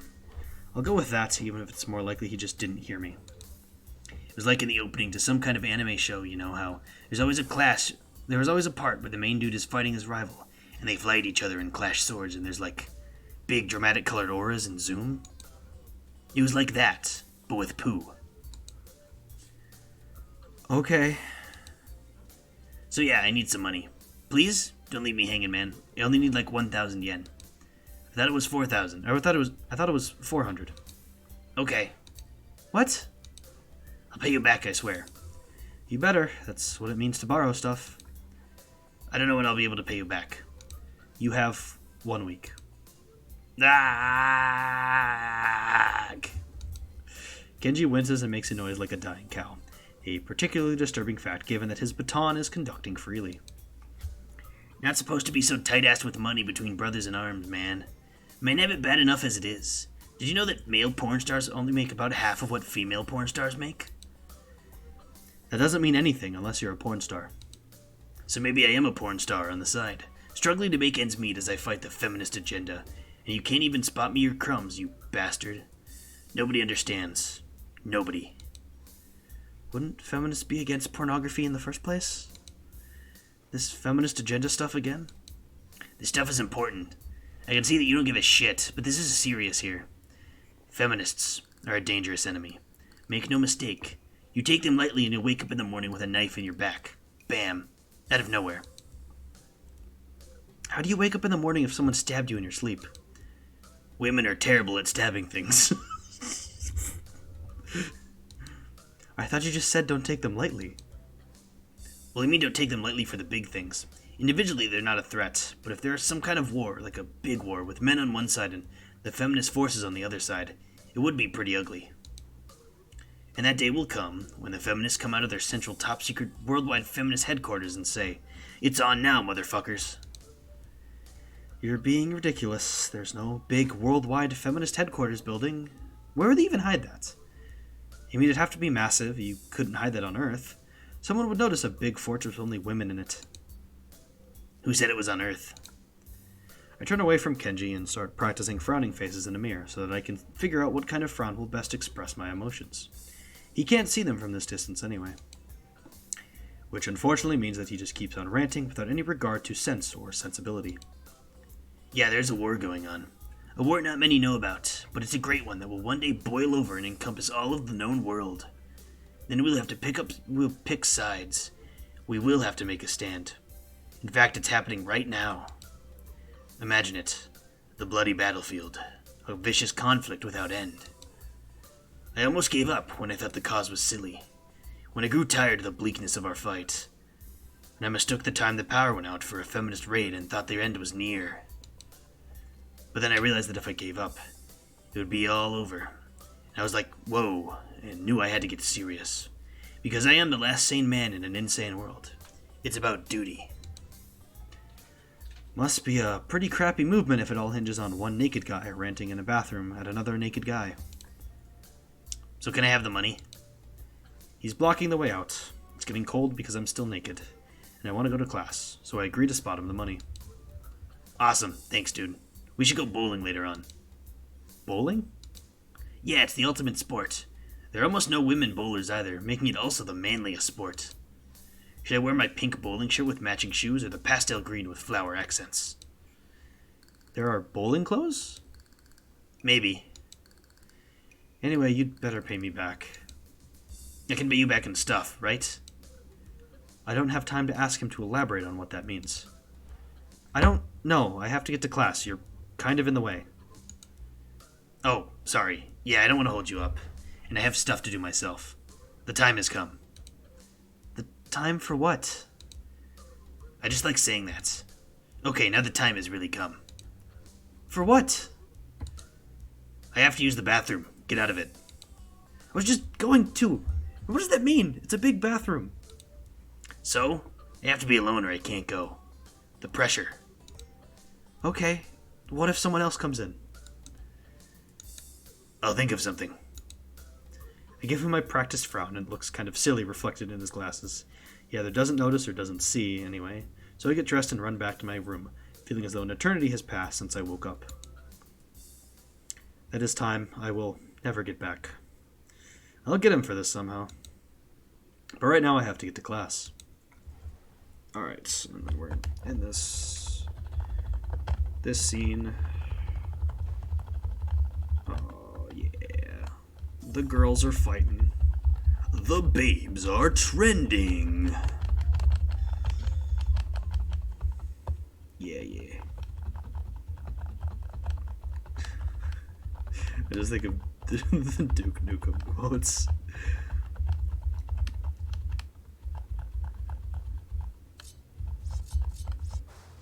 The difference between us is like heaven and hell. And then we have this. Save.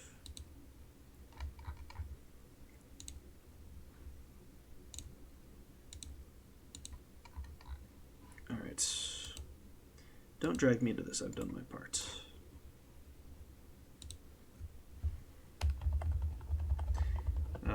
Yep.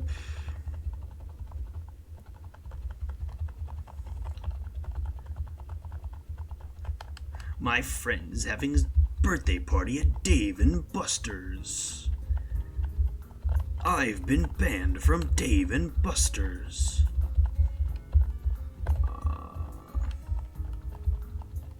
And yeah, we've seen this again.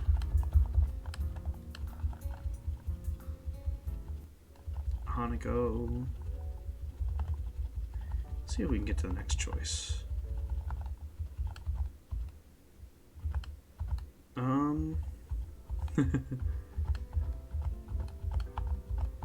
Yeah, this is... We saw this in Shizune and Misha's roots. I love the way to just move.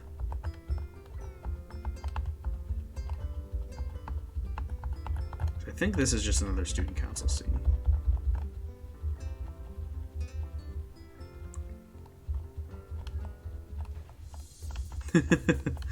Thought to give him the slip.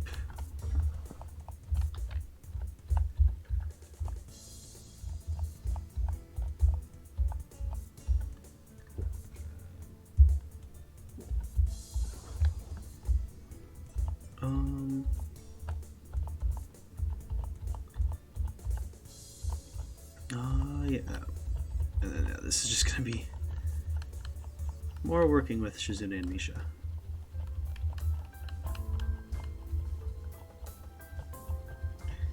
Well,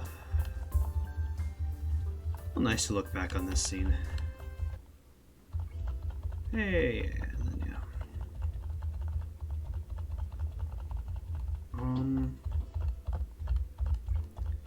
I think this is where the important choice comes in.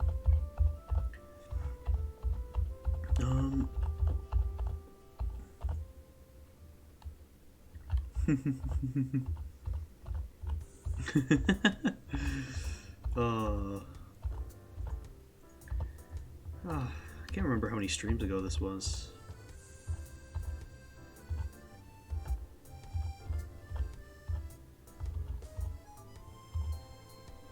Because I don't think...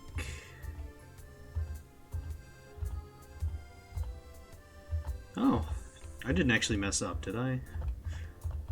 Because I don't remember if you actually, like, because you agreed to join, but other things happen. Oh, yeah, I know the difference here, yeah. It comes up right up here. So this is going to be new. So, usually if we were going to go onto the route for Shizune and Misha, we wouldn't go for it. We would say no. Go for it. What am I doing here? I'm really just gonna fold and let Emmy pull ahead? I speed up. The second lap's done quickly, and without even considering it, I keep going. Emmy looks back over his shoulder at me and grins. Still going? Wouldn't want you to think I'm out of shape. Emmy laughs without breaking her stride, no less, and speeds up even more. Well, if this is the way we're going to play things, I increase my own pace as well. I can feel my lungs burning and my legs are starting to question what the hell I think I'm doing. Lactic acid screams in my muscles, but I close my ears. I can't let myself fall behind because that would be a loss. The rational voice in my head inquires mildly just when we started playing a game. I'd answer it, but I'm having a lot of trouble thinking at present. She's so fast. How does she keep... It's like a string pulling at my chest. A choking feeling of narrowness and pain. Before I can think of anything else, then, oh shit, the track disappears from under my feet. I stumble, one hand shooting down to clutch at my chest, the other hitting the track to keep me from falling on my face. Emmy whirls around and her eyes widen. Hiseo! She yells at me, sprinting from the other side of the track. What's wrong? Nothing. Just keep your breathing steady. Calm down. Don't panic. Don't panic. Do you need me to get the nurse? Close my eyes, shutting out the outside world. My heart struggles to regain its rhythm. Slowly, the pain in my chest begins to subside. Soon, it's gone like nothing happened. It was nothing? No, something happened there. I open my eyes again and glance at a very worried Emmy. I think I'm fine. My voice sounds weird even to myself, oddly even and matter of fact. It makes Emmy frown. I don't think you are. She seems to come to a decision and nods to herself. Right, you're coming with me. You've got to see the nurse. Emmy grabs my arm and drags me up. I feel a bit wobbly, but I refuse the shoulder Emmy offers for support. Honestly, I'm a little ashamed by my own weakness. I'd really rather not have Emmy concerned about me, but it seems to be too late. Heck, I'd really rather not have anyone concerned about my condition, though at this point it seems to be too late for that as well. I'd like to be able to deal with this whole thing on my own, without being a bother to anyone else. While I'm wishing for things, I'd rather not have this condition in the first place. Nurse! Emmy crashes into his office without knocking, but it doesn't alarm the nurse in the least. Good morning, Sunshine. What's up? Sunshine? Anyway, he calmly sips from his coffee mug, but lays it down after following Emmy's gaze to me, looming in the doorway. Hiseo, what brings you here? We were running and he stumbled over and started grabbing... Okay. Easy there, Emmy. Calm down. Hiseo, what happened? I don't know. We were running and then my chest started hurting like that time before, but it went away after a few seconds. It was like just a flutter or something. The nurse frowns as to say that just a flutter is some kind of oxymoron. I didn't quite mean this when I suggested to get some exercise. You've got to be more careful, Hiseo. I was being careful, Come to think of it, I just got into a race with a member of the track team. Doesn't sound as well reasoned as I thought it would. You just what? That is... I was racing Emmy. Emmy, is this true? Emmy fidgets, looking adorably contrite. Well... Finally, she can't seem to bring herself to say it aloud and merely nods. The nurse sighs and rubs at his forehead with one hand tiredly. Emmy, you've got to be more sensitive of the limits of others. I don't know if he told you, but Hiseo has a bad heart, and getting him to race you was incredibly irresponsible. Actually, I started it. The nurse is stunned by my statement. You what? We were just running, and Emmy started to pull away, so I, sped up to catch her. The nurse stares at the ceiling, mutters a prayer for patience to some god or another, and looks back down at the both of us. So you're both stupid. That's a comfort, I guess. Now come on, Hiseo, I've got to make sure your heart's not going to explode or something. I duly obey and follow him to the adjacent room where we ascertain that I am, in fact, not going to keel over and die. So how does it feel? I don't know. Nothing much. Tired, but it might just be from the exercise. You should stay here for a few hours and rest, and we'll see how you feel after that. I am not going to object, so I lie down on the infirmary bed. A thoroughly miserable Emmy comes in after getting an earful from the nurse in the other room. I couldn't hear what he said through the closed door, but I'm sure it wasn't pleasantries. Look, I'm really, really sorry. I should have been more careful. Hey, you didn't know. It's not your fault. She looks awfully down and sorry, and my reassurances don't do anything much to cheer her up. I want to make it up to you. Again with that decisive nod. So you have to come to lunch with me. I'll bring it for you, okay? Something really, really good. I start with a "you don't have to," but then shut up and just nod at her when I see her face. Good. We meet on the roof. We? Yup, the weather's nice now, so the roof's a great spot for lunch, you know. I see. You'll come, right? You wouldn't deny me the chance to make it up to you. Of course not. Great, see you there. I stay afloat somewhere between asleep and awake, feeling completely drained.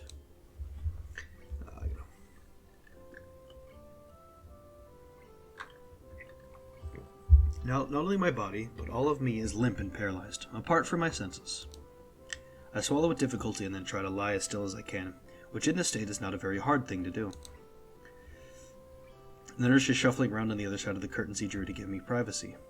I can see his shadow shifting about in the sunlight. He's opened the window of his office. It's windy outside. The clean white curtains flutter in the breeze in a heavy, lazy motion, like waves. Light sifts through them slowly, half absorbing into the fabric. I close my eyes. The breeze on my face feels like the soft fabric of the curtains. I listen to the sound of my heartbeat for a moment, trying to shut out the sound of the nurse tapping away on his computer and my own heavy breathing. It's steady. Damn it, not even a week, and I end up like this again. I really screwed up this time. Should have known better to play the half-baked sports star in front of the real one. Why did I try to act brave like the heart flutter was no big deal, even when it was obvious that it was? It's just a reflex to push it aside, or to push it away, to keep it inside. I didn't want it to happen. I didn't want Emmy to see it. Stupid, stupid, stupid. You have to be more careful, or I will end up in the hospital again, or worse. That's my final thought before I give in to the tiredness.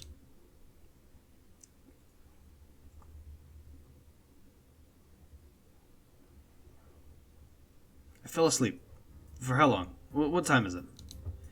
I'm feeling a little lightheaded, and I keep blinking compulsively. Pushing the curtain aside, I squint my eyes against the unfiltered light pouring in from the window. The texture of the canvas feels nothing like the wind did before. The nurse looks up from his work, sitting exactly where he was before. How are you feeling? I can't really tell, so I don't answer anything. I'm feeling kind of groggy from falling asleep at such a weird time. Hopefully I don't look too weird. What time is it? Me croaking the question to gain some orientation, the nurse looking at his wristwatch before answering. Things seem to happen in slow motion. Quarter past 10. I try to think for a moment what that means, but I'm not really sure. You didn't answer my question, Hiseo. Oh, fine. Climb down from that bed then, and let's see how you're doing. Don't... I try to do exactly that, only to sway dizzily when I move too fast. The nurse moves to support me by an arm and sighs. Stand up too quickly is what I was going to say. Just sit there and I'll check your pressure to make sure. I can't do this nurse's voice, I keep losing it. It switched like 4 times in this scene. My good intentions sure lasted for a long time. I shut up, embarrassed with myself, while the nurse gets busy with an old-fashioned contraption in my arm. After a couple of minutes, he puts it away, looking neither pleased nor unhappy. You're all right. Head stop spinning. Yeah. Good, and how are the contents doing? You didn't show very good judgment out there, Hiseo. I swallow the retort I was going to make. It's what I was thinking myself, but hearing it stated by somebody else makes me want to protest. What he's saying is not pleasant to hear. Doesn't make him any less right. No, sir. He nods, still looking as neutral as he was before. It'd be easy to be angry at him if he said, told you so or something, but he doesn't. I can try and help you keep your health, but ultimately the last call lies with you. Hopefully this little episode will be something that will remind you of that. Here, a note for your teacher, to avoid an interrogation. I take the slip of paper he's offering and then make my leave, as I can't think of anything else to say, nor even really want to. Stay out of trouble, you hear me? I don't think it was anything but a scare, but next time could be different. I hear you. There's some way to get to the school building straight from the Axillary Building, but I'm not keen to find out and possibly get lost, so I go out from the exit that I know works. I stop at the stairs of the Axillary Building, deliberating for a moment between going to the dorms to get my books and stuff and going straight away to the class. The sun stings my eyes, so I head towards the dorm.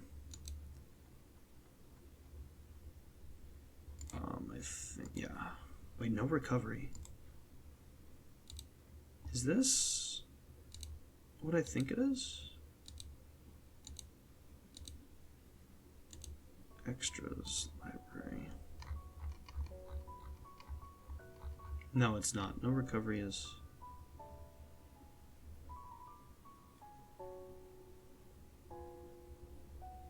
Wait, how did I miss a scene? What? Hold on. I made the right choices, didn't I? Yeah, of course. Shizune's deafness, attack aggressively, startle you, cute, wait, yes, don't drag me into this. Go for it. I wonder... I'm confused. I'm just going to keep playing, but I'm going to keep just going through this. Just...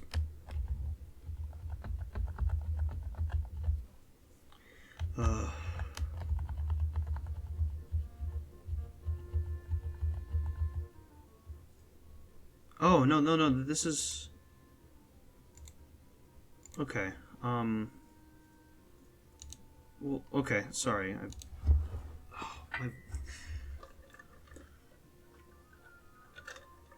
I don't have excuses, I'm all over the place. The halls are quiet as the courtyard was, naturally so since everyone is in class. I knock lightly at the door of 3-3 and push open the door when Mutoi calls from the other side. Sorry I'm late. Because wait, was this had to be an option in Shizune's path. Oh, yeah. Okay. 15 pairs of eyes turn to me. Good morning, Nikai. Mutoi seems to be somewhat confounded by my coming in late, as if I interrupted his flow or something. Judging from the rambling lectures his class tends to be, that might be the case. I pass him the note the nurse gave me. Mutoi takes it with a nod and reads it quickly. He lifts his eyebrows and gives me kind of a stern look, but doesn't say anything, just nods solemnly again.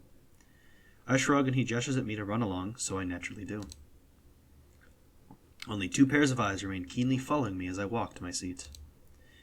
I'm not surprised at the least when I feel Misha's fingernail pricking through my shirt about 15 seconds after seating myself. Psst, where were you? None of your business. I know this is probably the worst answer I can give, as it only serves to pique their curiosity, but I have no energy to come up with an elaborate cover stories right now. However, Misha backs off. She's unexpectedly fast to give up today. In a minute, she's back to poking me with her finger. Come on, tell us. Shi-chan is very interested, too. It was just my wishful thinking. She just talked about it with Shizune, probably devising ways to get me to spill the beans. No. She retreats to negotiate again. As a member of the student council, it's your duty to tell us why you're skipping class. Especially if it's something fun. Okay, so. Save here. Yeah, I sure was having fun. God damn it, she just doesn't know when to stop. Yeah, fine, whatever, I'll tell you. I was having a great time. Had a heart attack first thing in the morning, then hung out with the head nurse for a few hours for kicks. Best morning of my life, I gotta tell you. Trying to intimidate her ridiculous lilting speech while keeping my voice so low that nobody else hears me. The words come spitting out of my mouth. Hee-chan, you had a what? Seriously? Just drop it. You heard me. But Hee-chan, this is important. No, really. Leave me alone. We're in the middle of class, too. But Hee-chan... Misha sounds concerned, or maybe panicky. Wonder if she realized herself that it wasn't the best of ideas to be so damn intrusive. I let her simmer in her own juices for a while before replying. It won't translate to Shizune, but I don't care. Piss off, Misha. Tell Shizune to do so, too. As the words leave my mouth, I immediately regret saying them, but it's not like I can take them back anymore. To my partial surprise, Misha actually shuts up, though I don't bother checking if she passes the message to Misa. Doesn't matter either way. Mutoi ends his class in some generic talk about the festival 2 days from now. Misha, and my proxy Shizune, doesn't bother me for the entire morning. When the bell rings, I don't even look at the two of them as I walk out of the class. I think... Yeah, this is the lunch. There we go. It's Rin!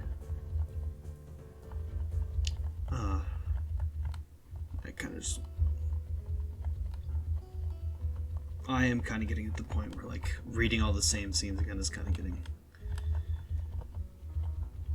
a little bit repetitive, and it's, like, dragging on my throat. And I'm getting way too tired. But I think it's fine. I mean, like, we've seen it. All the routes are out there. Any new scenes get read. They're in the first routes, or the first episode. A lot of these are, so. No Recovery was new, though slightly different. I believe. Because I believe that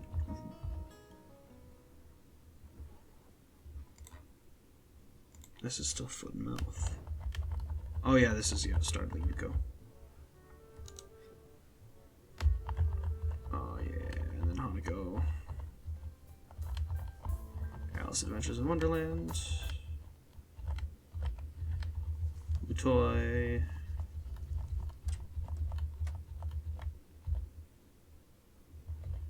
Yeah, so this is a scene from Emmy's route.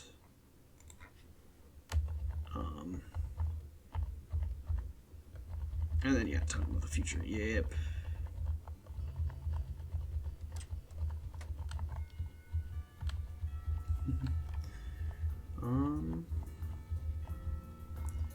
Yeah, and then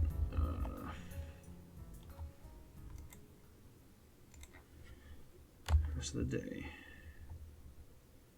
Yeah.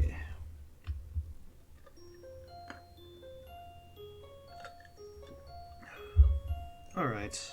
I think... Well, this is the day of the festival, so of course it's going to be...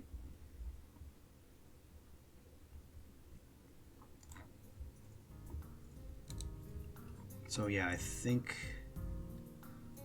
Oh, Slow Recovery was the new scene. Okay, yeah, okay. Alright, so this... The next day, I wake up feeling a little lightheaded. It's almost noon already. Sleeping late is fine since it's a Sunday and there are no classes. Not just a Sunday, though, but the festival as well. From my window, I can already see some people at the soba booth slinging noodles onto plates for people with a craving for low-quality food.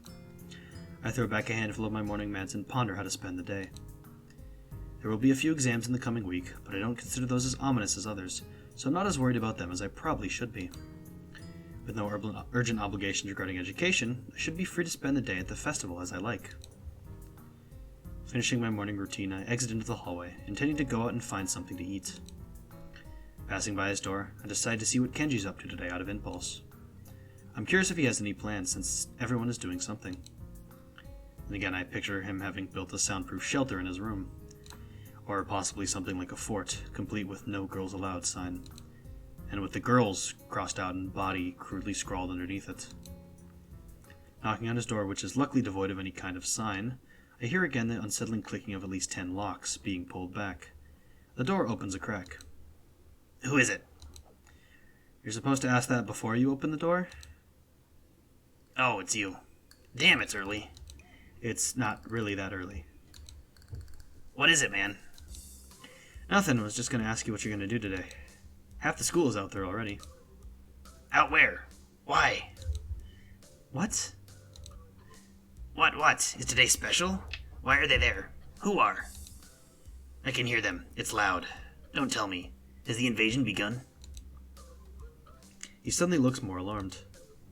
What day is it, man? Yeah, I guess you can't see the big wooden booths outside and people selling stuff. What the hell are you talking about? I have my curtains closed at all times to thwart the snipers. The festival? You know that, right? Oh, shit, that's today? Ah, damn. Ah, damn. Damn it. I can't believe I forgot. I don't have my fort finished yet. This is bad. This is gonna be a very bad day. It's good you told me this, man. This is gonna be a bad day. Why? Oh man, they're gonna be everywhere. The people. Outside my window. Socializing. Kenji rubs his temples nervously, suddenly looking very ill. It's gonna be loud as hell. Damn it, I was gonna go out today, but now it's ruined. Everything is ruined. This is awful. This sucks. This sucks. What the hell, this really sucks. I can't go anywhere now. There's nowhere to run. Kenji seems nervous. You could even say he's majorly freaking out. Can't believe this. So that's what today was. Damn it, I couldn't even prepare for it. Couldn't even brace myself, and now it's here and I can't do anything. You should have told me earlier, dude. I mean, at least I know, but I could have known earlier. Imagine what I could have accomplished. Sorry, I thought you knew. So I guess you're not going to do anything today? The weather's even good. Yesterday was really windy, so I thought today would be cold. It's not, though, so there's no reason to just stay inside. Yeah, you should check the festival out. Kenji groans and covers his face with his hands. No, I can't do it. They'll eat me alive out there, I know it. That has to be a joke, but he said it with such a straight face. Relatively straight. What are you gonna do? We should hang out in here. You can help me build my fort. We might still make it if we work together. What am I gonna do? I don't have any plans.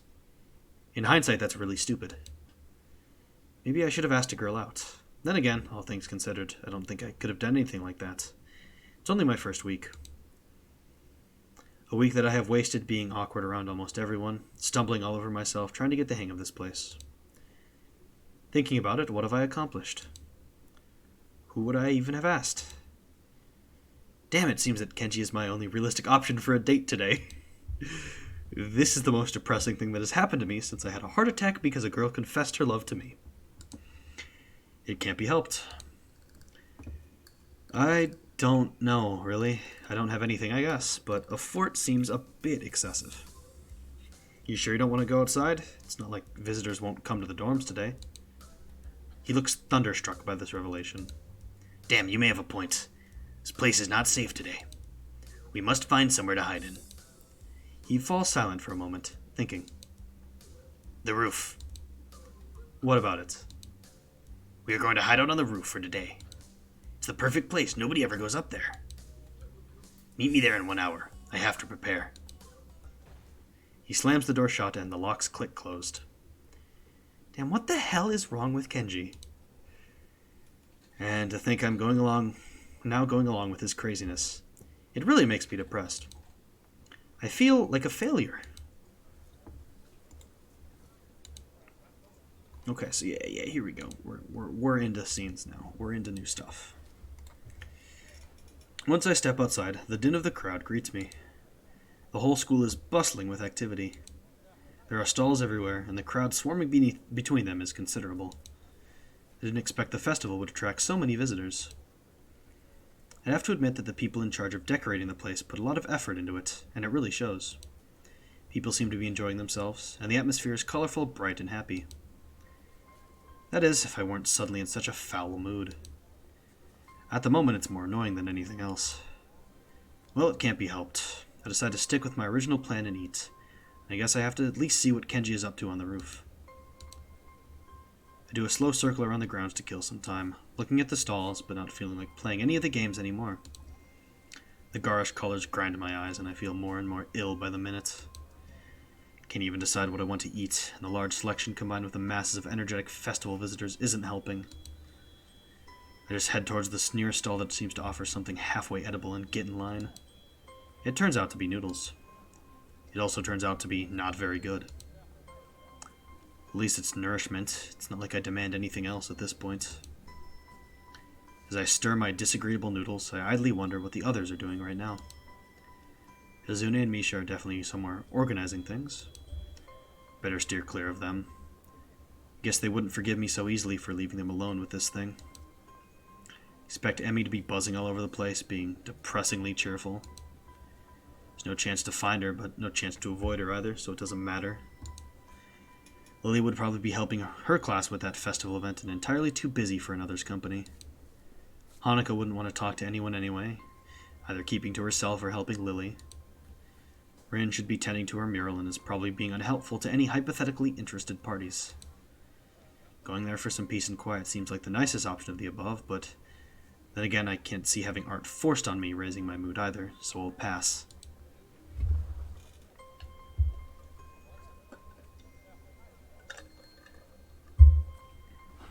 While I was lost in thought, my food seems to have disappeared, and so has my hunger. I guess I just blocked out the experience of eating, which should be a good thing. Satisfied but unsatisfied, I turn to walk towards the main school building. An hour has almost passed already. The crowd is even thicker in here than it was outside.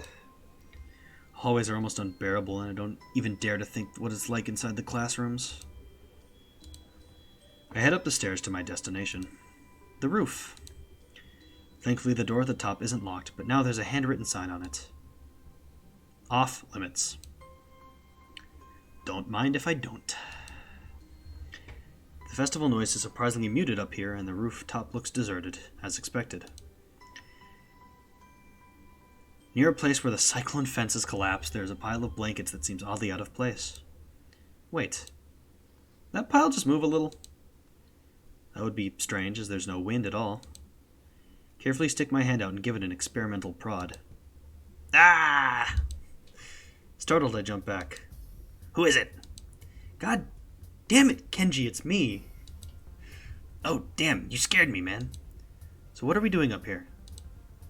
We're having a picnic. What? Yeah, I have blankets, pretzels, and whiskey. This is the ultimate setup, man. Whiskey? Are you a bit too young to drink alcohol? I'm 20, you know. You're not. I am, and so are you. What? That's absurd. Hey, at least you get something out of it. All I get is this bottle of whiskey. He's rambling incoherently, but I decide to play along. So why do you have a bottle of whiskey? My mom couldn't visit me for the festival, so she sent me some expensive single malt instead. Likely story. Want some? It's not like I have anything to lose. This day can't possibly get any worse. Why not? We sit down on the pile of blankets Kenji apparently dragged up here. He produces an almost full bottle of whiskey and passes it to me. You didn't even bring glasses? No, this is not some romantic princess picnic. What the hell, man? This is a manly picnic. No glasses. No napkins. Whiskey only. The beverage of true men. Whatever. And pretzels. I take a closer look at the bottle. 12-year-old single malt whiskey, as he said. Shrugging my shoulders, I take a swig. It burns my throat like acid, but the taste isn't unpleasant. I feel it going straight into my head, and the aftertaste lingers in the back of my mouth, craving for another swig. We should outline our counteroffensive and trash talk women here, where they can't hear us. Damn, I forgot to bring my graphs. I decide to play a drinking game with myself. Every time Kenji mentions female conspiracy, I'll take a swig.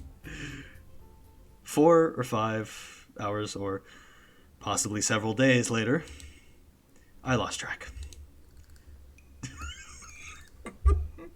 I love this CG.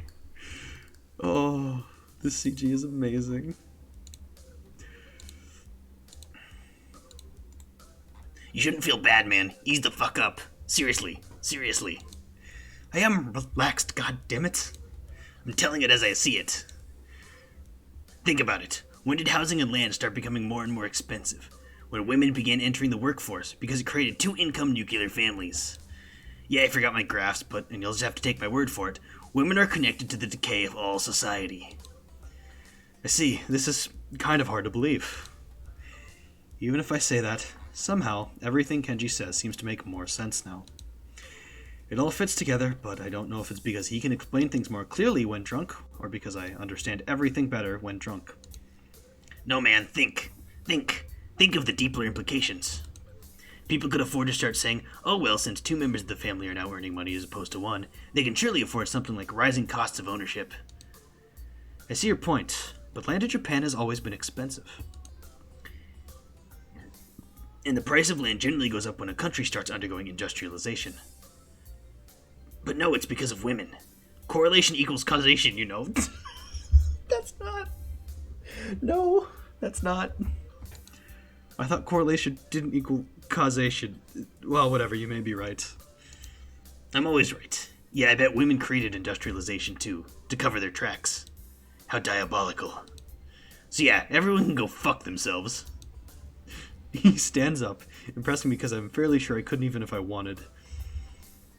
He yells extremely loudly as if he's lost the concept of volume. I wince and almost want to cover my ears. How nice would it have been if I could have just been down there. But no, you see, thinking like that is a trap. You think you're missing out on something, but at the end of that road is nothing but despair. Kenji snatches back the bottle and leans back his head, attempting to pour the alcohol into his mouth, but just ends up drenching himself in it. Damn it, see, my aim is terrible. And the bad thing about drinking is that it only gets worse the longer you go. Today is the day of despair. His voice immediately drops to a whisper, but he starts talking much faster than before, slightly slurring his words from the whiskey. As he talks, he waves the bottle around, spilling some of it here and there. Yeah, you know what was the most shocking event of my life? I have a hazy recollection of him telling about the second most shocking event in his life, which was a bird pooping on his head.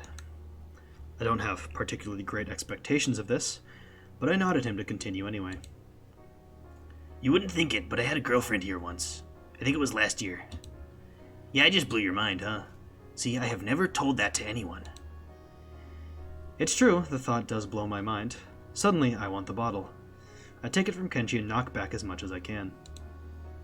I was more innocent back then, and I thought she was sane, unlike most women. But then one day, we engaged in sexual intercourse. It was pretty okay, but then immediately following the event, that is the point of all such things. Something strange and scary happened. He throws himself up against the fence, leaning on it, his eyes narrowed. I started feeling incredibly tired and sleepy. That isn't normal, man. What the fuck? I mean, normally that would be a high-tension, adrenaline-pumping moment of anyone's life, but my energy levels were dropping like a brick. Something sinister was in the works. I could feel it. This is when I knew that women are dangerous, sapping the life force of all men through that one commodity that is almost solely theirs to control. Sickening. Yeah, you're better off, dude. Kenji was right. This really is the day of despair. I drink more to avoid having to process what he just said. Now I am the last sane man in an insane world. When other people realize it, there will be a war. A great war between men and the forces of feminism. But the problem is that not all men would fight on my side. Shit sucks. I could set the bar kinda low, any men are fine. But not the dudes raised by their moms or their sister, that's for sure. And nobody into dick girl porn. Fuck you. Fucking I have to say this shit to read this fucking roots. God damn it. That situation just seems unlikely to me. Like it wouldn't happen. Like it's not very likely to happen. The alcohol must be working. Regardless, I still feel depressed that I'm up here today. I wasn't really looking forward to the festival with the same excitement as the rest of the school, but still. It would have been nice to have gone with someone. From up here, it certainly sounded like everyone's having fun. Maybe I am missing out. It's just that there was no one I could have gone with. Or maybe there was. So many opportunities. Looking back on it now, and I must have squandered so many of them. Damn, this is true despair.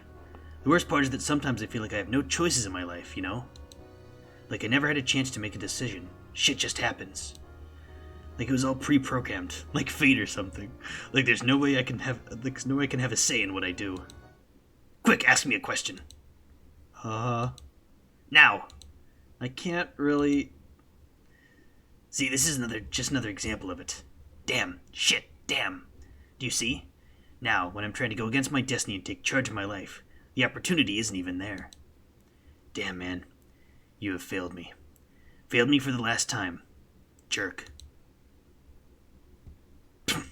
He slides to his knees and then falls over onto his side, lying on the gravel of the roof.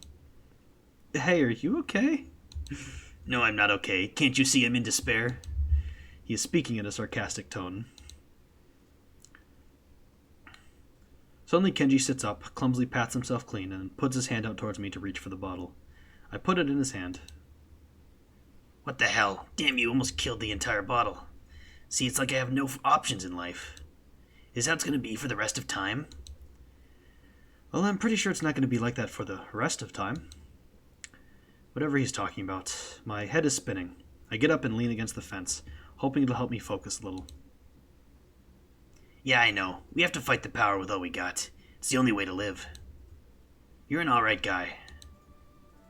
This brotherly bond is what keeps me going in these dark times. We should go trolling women. Rolling women? What? Trolling women. Trolling for women. But we have to do it now, before I lose this alcohol-related courage. He's gesturing wildly. Madly, even. I take a step backwards. He takes a step forward. What's the matter with you? Not in the mood for love? To be frank, no. I take another step backward. He takes another step forward. He leans in extremely, uncomfortably close. What the hell? Stop leaning in like that. It bothers me. Leaning in like what? Hey, you shouldn't lean against the fence like that. It's kind of unsafe. I try to move away from Kenji, but my balance isn't so good. Reeling from my dizziness, I grab at one of the fence posts, but then feel it give way as soon as I put my weight on it. This isn't good, though my alcohol-addled brain doesn't seem to be quite capable of registering why. Kenji's face seems to be becoming smaller, though, which is a bit of a relief. Much smaller, in fact, and rapidly so. There seems to be a bit of wind now. Somehow it makes me feel almost weightless. I feel dazed, like my mind has gone blank. I am falling. I can see the night sky as I turn over in the air. The bottle floats out of my fingertips and disappears into thin air as I fall. I realize that this is the fitting end to a truly, truly bad day. Wasted. And that is, indeed, the Act 1 bad ending.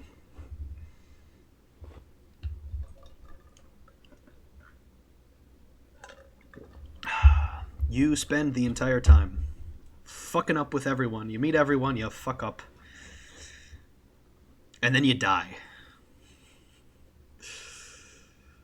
Can't get much worse than that. This is why you should never say it can't get any worse, can it? It can always get worse. But yeah, that's it. That's everything. That is 100% completion of Katawa Shoujo. We have seen the ending where you die. You just die. You get depressed for a week and then you die. Drunk off whiskey on a roof, talking with a raving, half-blind lunatic about the feminist conspiracy.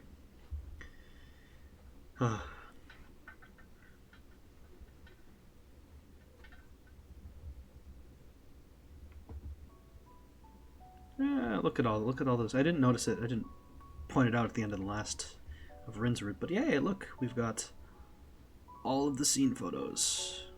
Yeah. Library. 100%.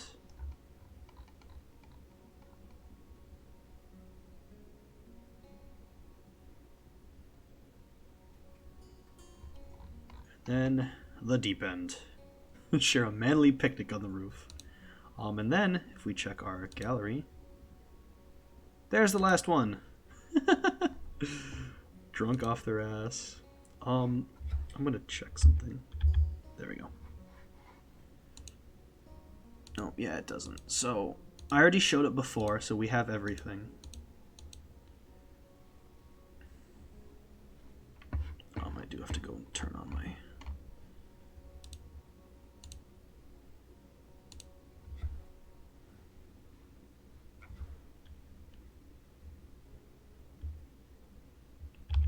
There we go. And here we go. We have, right here, the final CG, the 100% completion. All of the girls we came to know and care about. Let me get those off so we can see it better. All the girls we came to know and care about. I don't actually know who drew it, though. I've never... But it looks nice, doesn't it? I think it looks nice.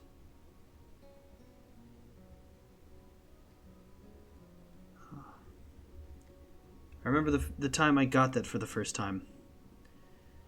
Very, very nice. It's a nice little memento.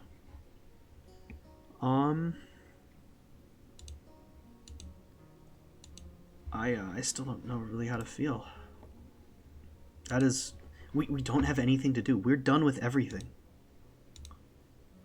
I guess what I can do a little bit is... You have all 6 of those. We have every single song. We have every single scene.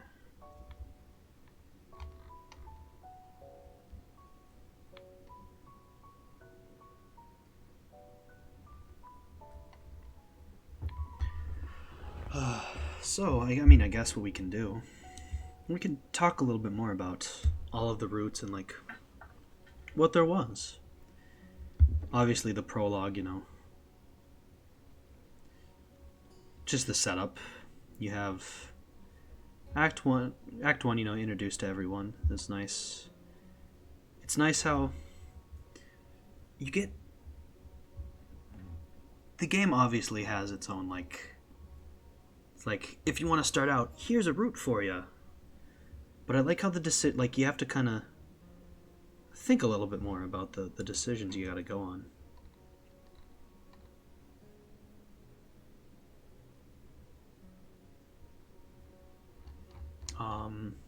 Because, like, I mean, yeah, you get all the same stuff until the where you have to decide, like, cut me and Lily some slack. I did my point. But Rin's path is the only one where you actually don't say... No, actually, Shizune. Rin and Shizune's. But yeah, so you have... Not a whole lot of variation in Act 1, as you can see by the amount of times I skipped.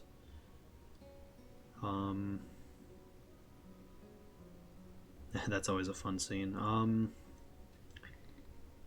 then, like, stuff gets more different in at the festival, because, you know, you get to see what Emmy is all about. You know, Emmy starts you on the plan, or the exercise plan. Lily and Hanako's. Lily's, you know, you help out with her. I think, yeah, those are together. Or, oh no, these are together. This is itself. This is Rin's. This is Shizune and Misha's. And they all get...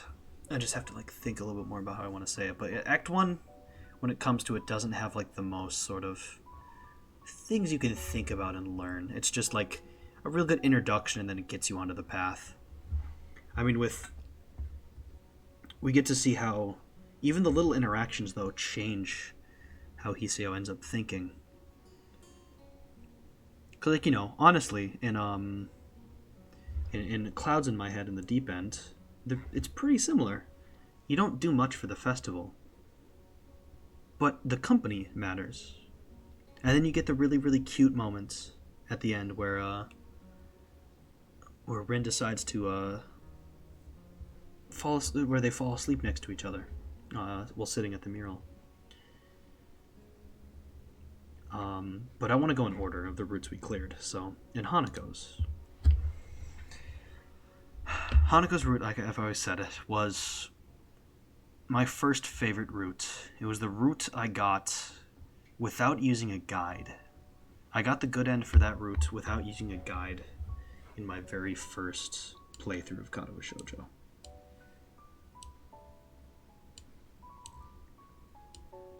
So that it's a special one to me. But like it going back through, like, I mean, I've said it a lot, going back through all these routes has really given me a better perspective, and I think I can talk about it a little bit. I've said it.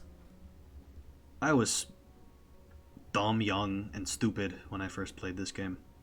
I hadn't done shit. I had done absolutely nothing.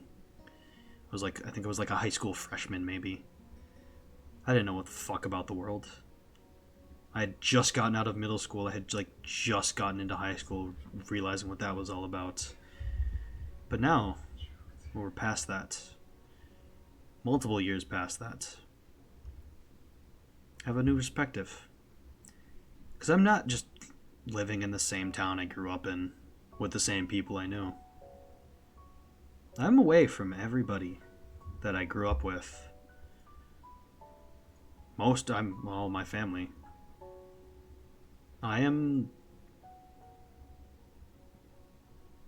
Independence is a scary thing. It sounds weird, but it is. And I don't think that's wrong to say. But now that I have, like, the experience of... I wish I had played... Like I've said, I wish I had played this game much earlier. Like, again, I wish I had replayed it freshman year of college. I wish I had... Not back when I was a freshman, but it might have given me more perspective, because I think... I mean, you could see it in the bad end. Hiseo's thing, like, the reason that ends up so badly, and he says it himself. He missed opportunities. He didn't talk to people enough. Like,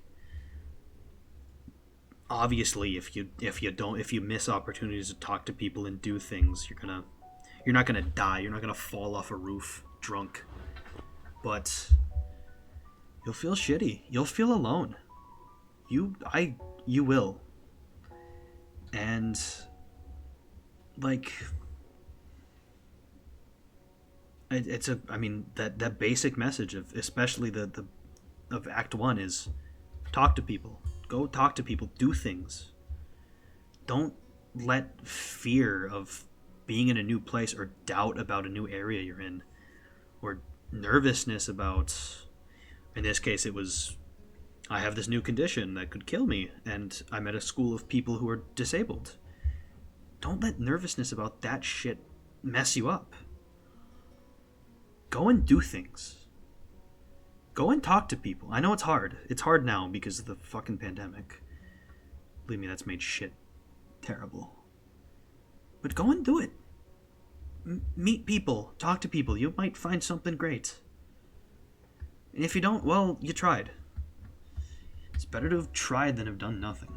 So, because like Hiseo did, you may not realize until you haven't done anything how shitty you feel about not doing anything. Because in that bad end, Hiseo doesn't do shit. He joins the student council once and then tells them to piss off. Great way to burn bridges, that is. But yeah, it's a good example of life's too fucking short to have regrets. There's no other way to put it, really. Sure, it's a bit like in your face in that bad ending, you know. Oh, I didn't talk to anyone at my first week of school. I kind of was really awkward. Now I'm dead. That's not gonna happen. That's not gonna happen. But that shitty feeling happens. It 100% happens.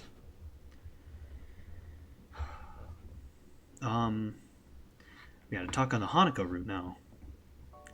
Hanako's is really interesting because, you know, I mean, we've all met people. I think we've all met people like Hanako, you know.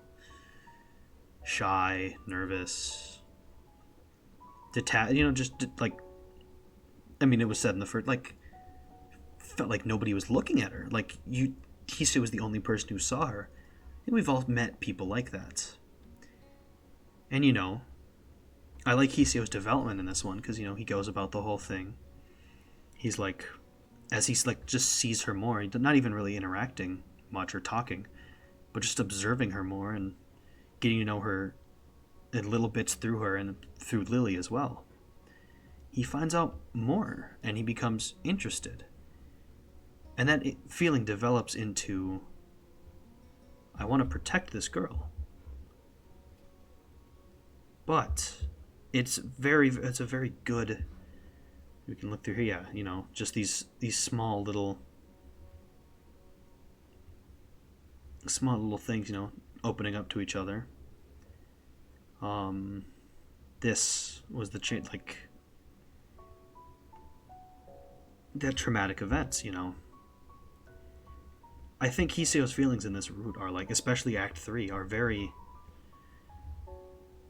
real because, I don't know, I mean, I've never had somebody I have known have that kind of a panic attack in public like that, but I think I'm pretty sure I wouldn't know what the hell to do. Like,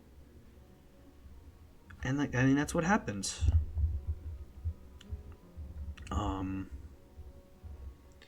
But like, as it further developed, like, he wants to know more about Hanako by the end of Act 2. In Act 3, he starts getting to know more, and then that feeling of wanting to protect Hanako happens more, or like develops more and more.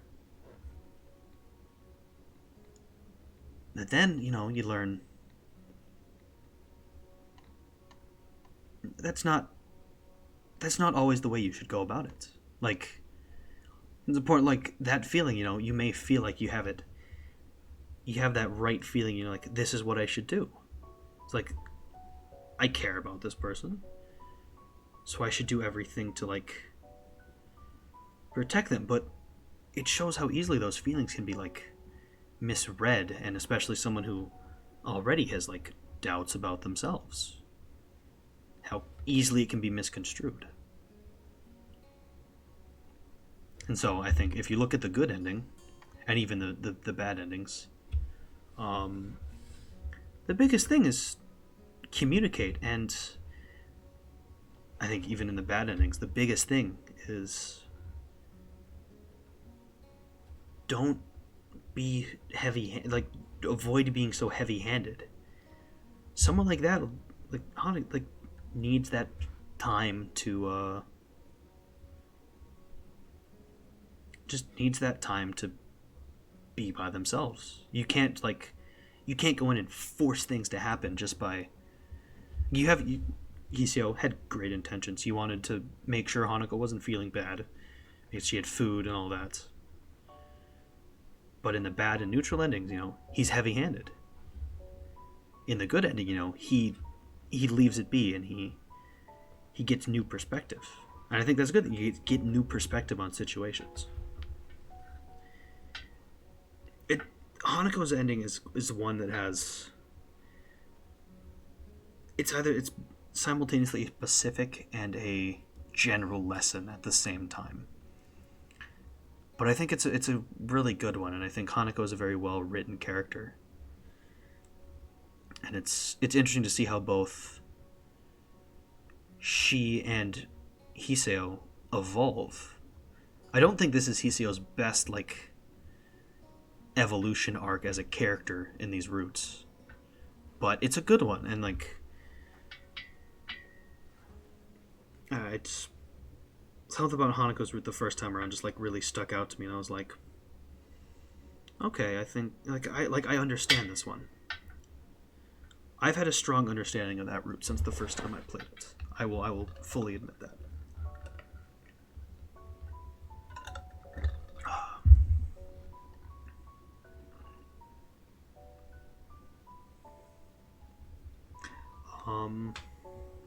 I think, yeah, and then the biggest part about that route was the life on pause part, I think, as well. And like, Hiseo can definitely relate to that, because like 4 months with nothing, Hanako had years with just nobody.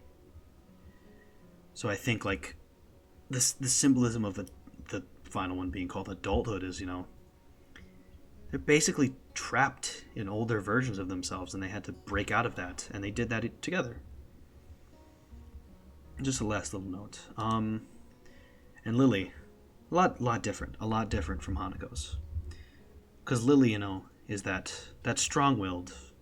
She knows what she wants. She's fully confident in herself when it comes to her disability. So you spend Act 2, just finding out more about Lily. And, and then when Lily leaves, when someone leaves, you got to think, how do I, someone you're used to being around, because, Hiseo relied on Lily. I mean, didn't become apparent, said until Act 3, but, if you look, it was apparent. There's a lot that Hiseo relied on Lily for. And then she was gone one day. So, you step back, you evaluate that. You're like, what does this person mean to me?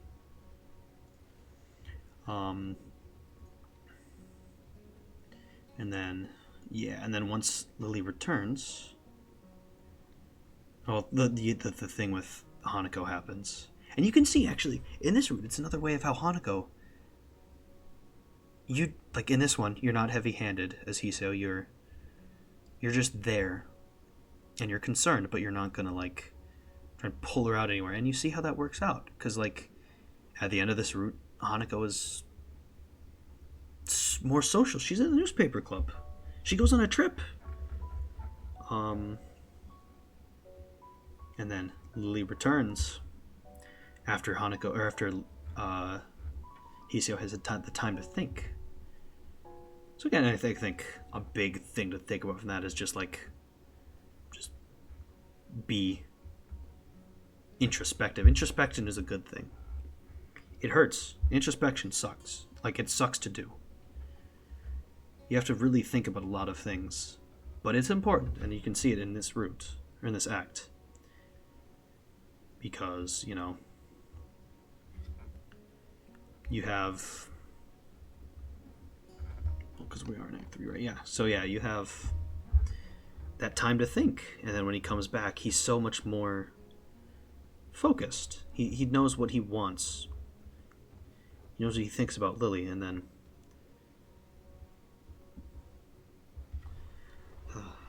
it's a little harder to think about these newer ones just because it's been so long. But you have...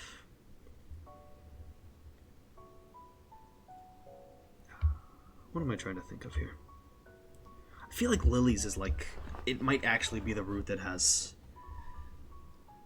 fewer things you can really... I mean, Lily's is the one that doesn't have a bad ending. Lily is probably the most stereotypical relationship out of them. You have you talk, then you have your this relationship starts, there's a little bit of trouble, and you actually learn, because the problem actually comes more with Lily's character, because Lily is the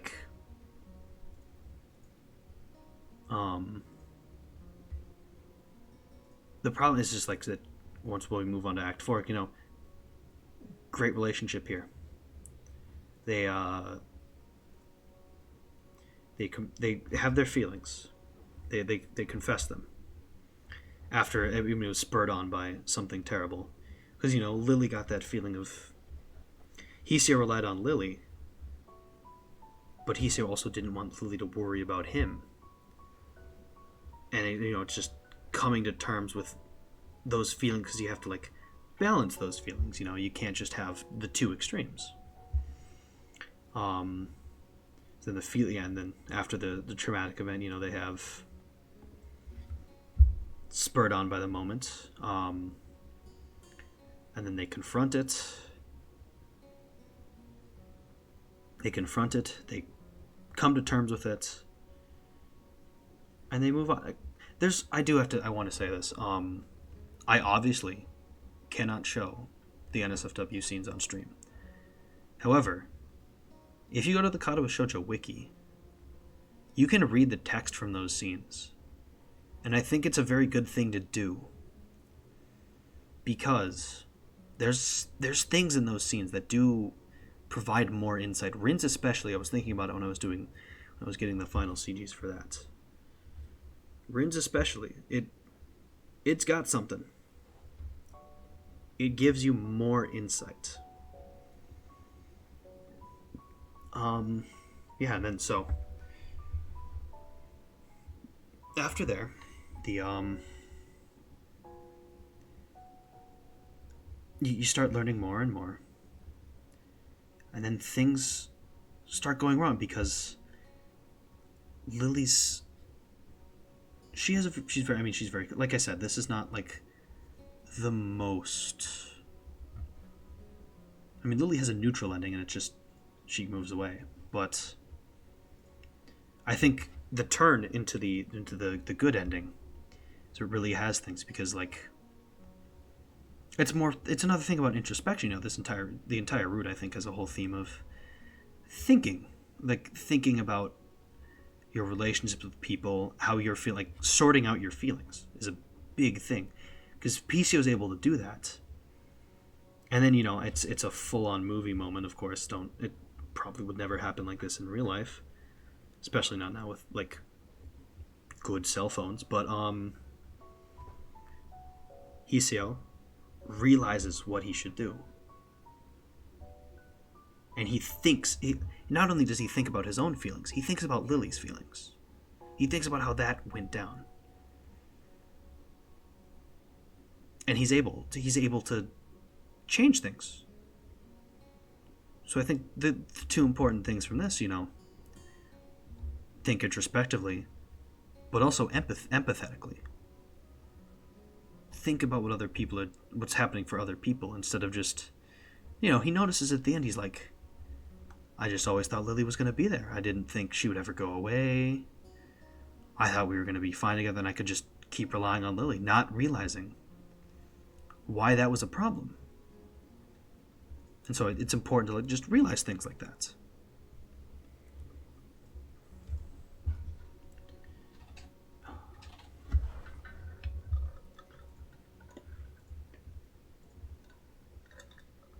And then next we did Emmy.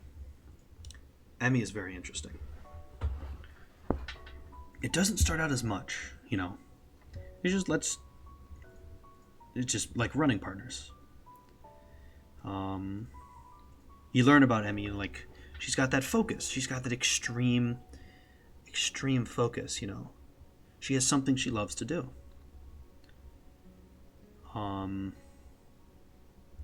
Pain during and it's another one where this is like dropping by is where things change. Of course, they have that thing like we're close friends. Hiseo gets that same feeling he does in Hanako's route, though. Especially after that, because he's like, Emmy's troubled by things, and he wants to help her with that. But Emmy doesn't want help. So it's less of like, in Hanako's route, it's like dealing with someone who has their own self-doubt. But with Emmy, it's someone who is strong-willed and just doesn't think it's an issue. So there's the difference there. And then after that they both realize like it's the normal, like we both have feelings for each other, and then they confess it. So into Act 3, there's a lot of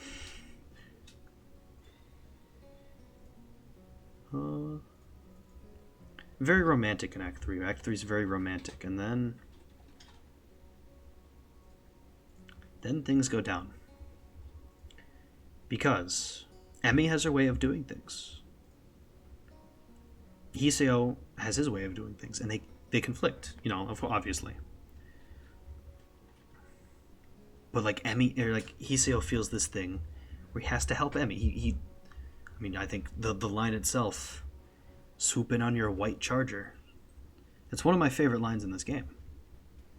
I think it's really impactful because like it shows that how resistant both Emmy is to help, but also Hiseo's desire to help. Like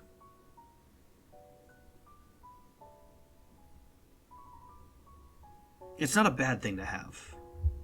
But as you can see, when we move into Act 4, And, well, the dinner as well. Because, you obviously get the bad ending if you go after Emmy and talk to her. Or you can get into the bad ending, so you can get back out of it. But the bad ending happens when you follow Emmy. So it's another thing about giving that person space. And then instead you talk to Emmy's mom. And you get that new perspective.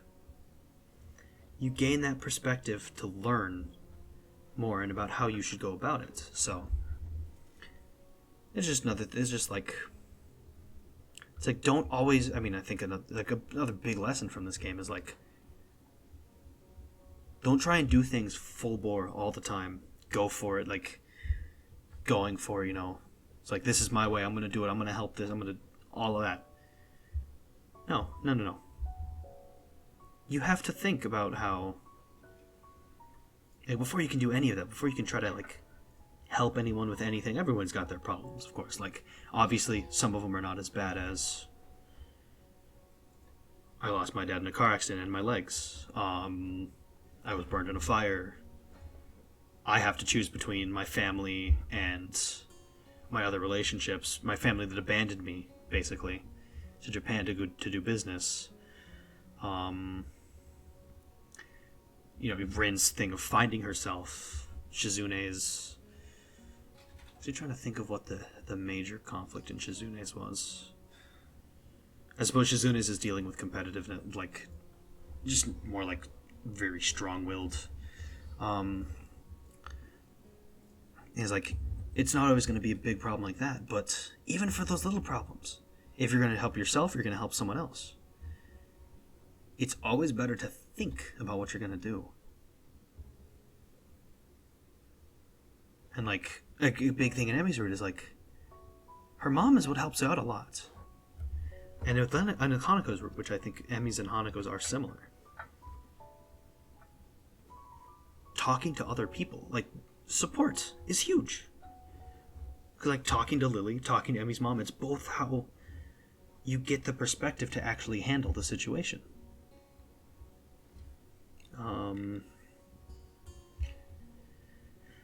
So then after that, Hiseo leaves in the good route. Hiseo leaves the dinner. He has a couple days to think. He maybe spends a little bit too long. But, a little bit too long maybe, but he's able to think of what he wants to say. So that's another thing, giving yourself the time. Not on the other person, not only just distance for the other person after something like that. Time for yourself to think. And he's able to think it through. And he and Emmy talk. And it leads to Emmy he's finally able to take an approach that allows Emmy to open up. And, the final thing about Emmy and Hiseo is, live in the present. I don't know exactly how much I agree with the final part of that, just because, if I'm trying to remember exactly, I should just pull up the wiki. That's what I should have been doing instead of struggling through all this. Wiki. Here we go. Emmy, here we go. Here we go.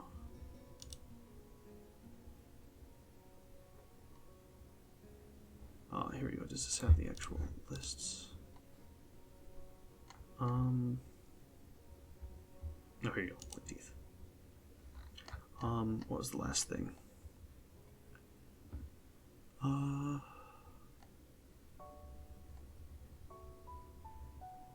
Let's see what it was. Yeah, the thanks for sticking around. It's a thing that, it's not that, yeah. Where was it? I know it said it. Was it in the previous one? Oh, stay with me. Not tonight, or forever, because both of us know there's no such thing as forever. There's no time limit to a request, there's just the request. The favor. Can I do that? Can I stay with her? Yeah, it's just that, Because it ends with, I don't know how long my heart will keep working, and I don't really know what I'll do after this year is over, apart from going to university. As long as Emmy's around, I think I'll be okay. I managed to help her, and she's managed to help me. If we keep doing that, we'll be okay, I think. I'm not sure how much I fully go into the, live in the moment, don't have like a big plan for the future, but I think it is a decent, you can't dwell too much on the past, of course. You can't dwell too much on the past. You can't think too much about the future. You'll think yourself to death. You might stress yourself to death too. So just like, you can take it one day at a time. And if you have someone, like Emmy and Hiseo found each other, they help each other simultaneously. And I think that's really beautiful because, you have just helping each other, going day by day, thinking about how, no matter what, you have that. It's the most, I think Emmy's is the most, like, romantic one. Just with how the ending goes.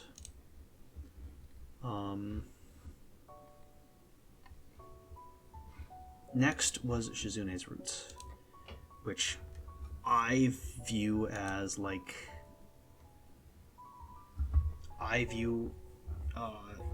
Shizune's root as like the starter root, basically.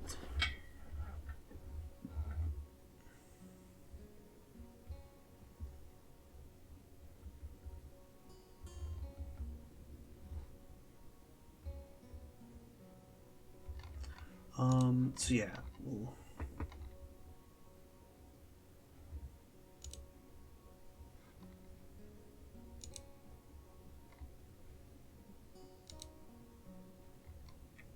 Terminal's the bad one. Okay.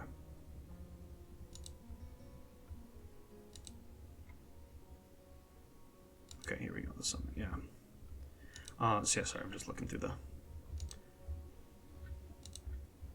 Yeah. So with Shizune, you've got. We'll just scroll through this. You see the whole thing because he admits it at the end of Act 1. It was like, I think I'm falling in love with Shizune. It makes sense. She's the one he's had most contact with. And then it shows, like, you gotta put in effort. It's pretty simply showed. Hiseo learning sign language for her. Advanced game theory is one of the most important scenes, I think, because it really does give such an outlook on how Shizune sees things. Let's see what I was looking. Yeah, so he starts learning sign language, of course. The Misha thing is the turning point. So that time without Misha, he has to rely on that sign language he knows. And that's how they really get closer. It's pretty kind of basic.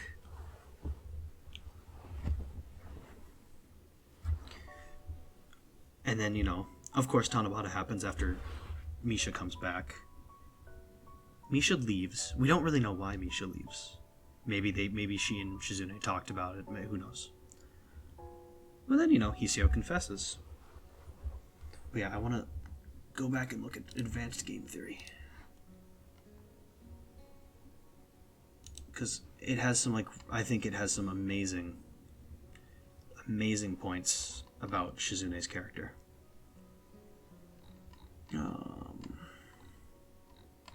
Especially in the end. What is it? Let's see if I can find it.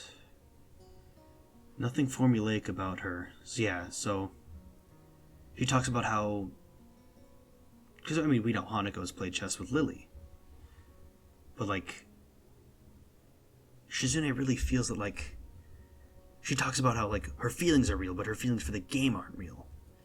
So you see how Shizune thinks about stuff like that, you know? Full bore.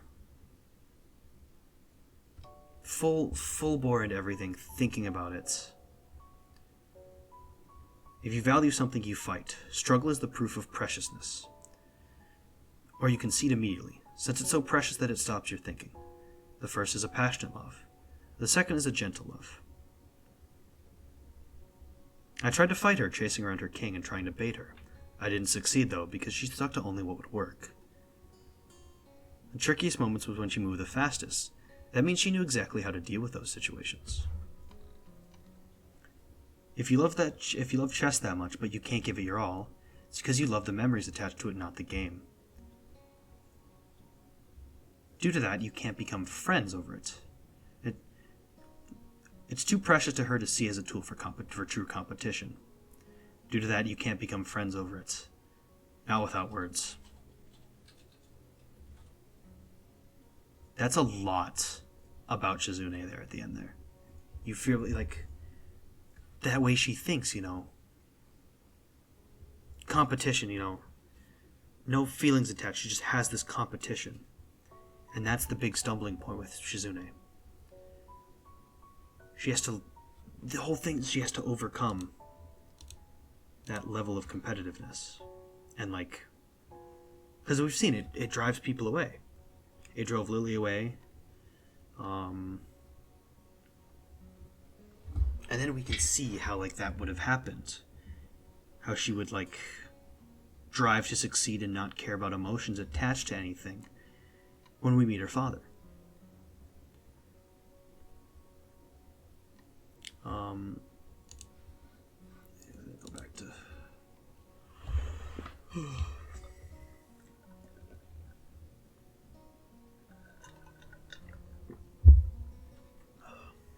let's see.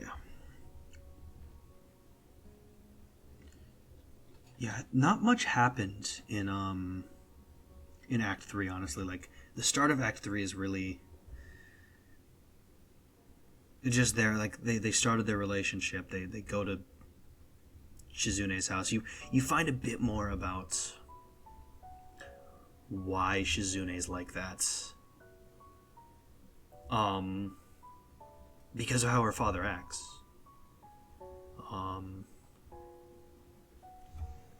And then, you know, at the end, you start with the stuff with Misha. I think Shizune's route might be might be the weakest one. That's my admission. But I still think it's got to, because like, yeah, you need to worry about, because you have to deal with Shizune or Misha as well.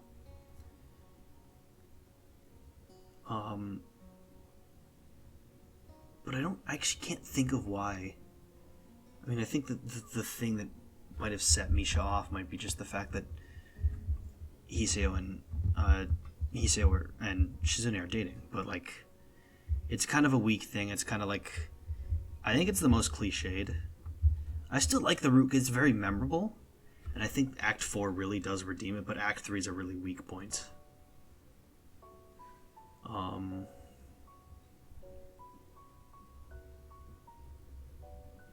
Indicated anything's yeah. So you see, like, and then when you get to Act 4, you find out more about, because now that Misha's sad, Shizune, I mean, it's like thinks of it more like a game, not like someone's emotions. So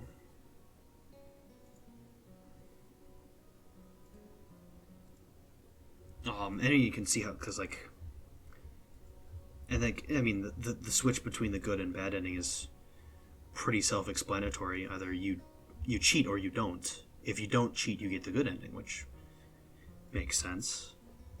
I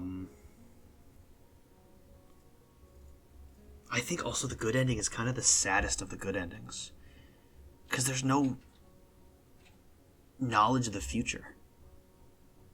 Like, you know, Misha's gonna go off and do her own thing. She's gonna go be a translator. Hiseo never sets his own goals. You never know what Hiseo's gonna do. You know Shizune wants this grand dream of being a businesswoman and a philanthropist, but you don't know anything else. You don't know if they're gonna stay together. So it's like, I just kind of feel like it's flat.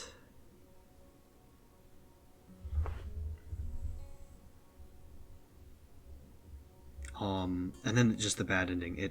It really does suck as a bad ending, just because of how much that ending one sucks, because Hiseo fucked up badly. Hiseo fucked up. But even Shizune, she's like, she feels like she's fucked up, and Hiseo can't help her. Because I think she desire to beat everyone, and she doesn't care about her relationships, is how Shizune feels. And so she just distances herself.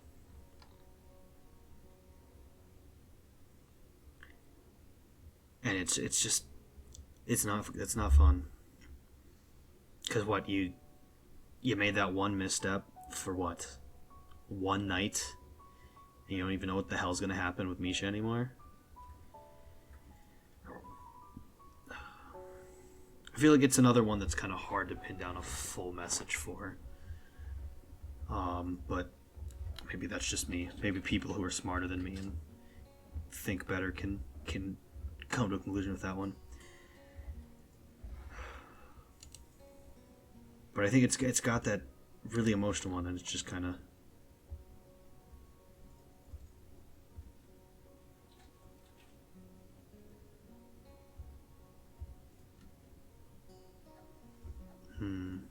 So I'm just reading the comments on the page.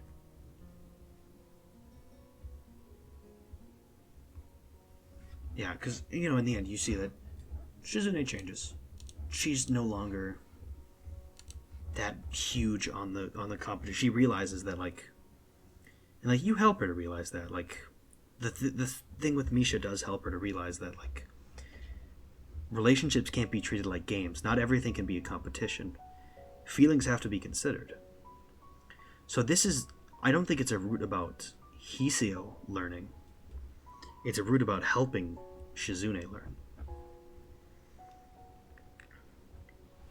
So, no, I still think it's a memorable one for sure, because of, you got people like Jigoro, but I do think that, message-wise, it's kind of a bit of a flat one. Which is fine. It's a nice one, but yeah, I wouldn't say it's my favorite one. I've already said what my favorites are, but the last one we have Rin. What a weird route Rin's is. You encounter Rin 4 times in her Act 1. You help her with painting once. Actually, it might be 3 times that you help. Yeah, you help her with painting. Oh, you eat lunch with her. You help her with painting again, and then it's the festival. 4 times. But still, that's still, with just that ending. It's just, the ending of that Act 1 is it tells you so much because of how. Let me pull it up.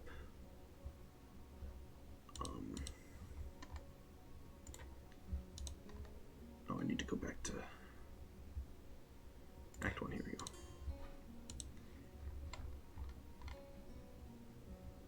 It's Sunday. Here we go. Clouds in my head. Okay. Because you get in the end, because,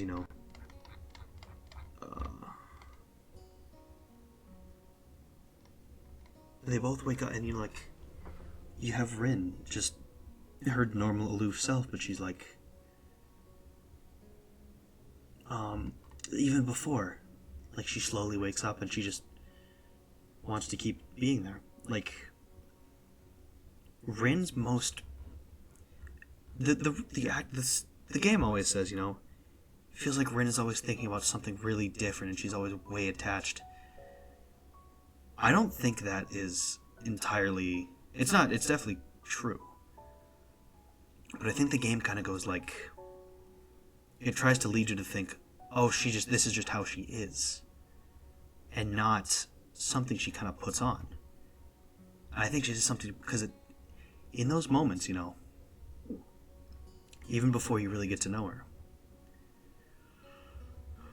those moments where she becomes, she's like vulnerable is the right word for it. Like right after she wakes up, she like when she doesn't want to move, she just wants to stay there. Because Rin's whole thing is that she's completely lost for her own purpose. She doesn't know what she wants to be like.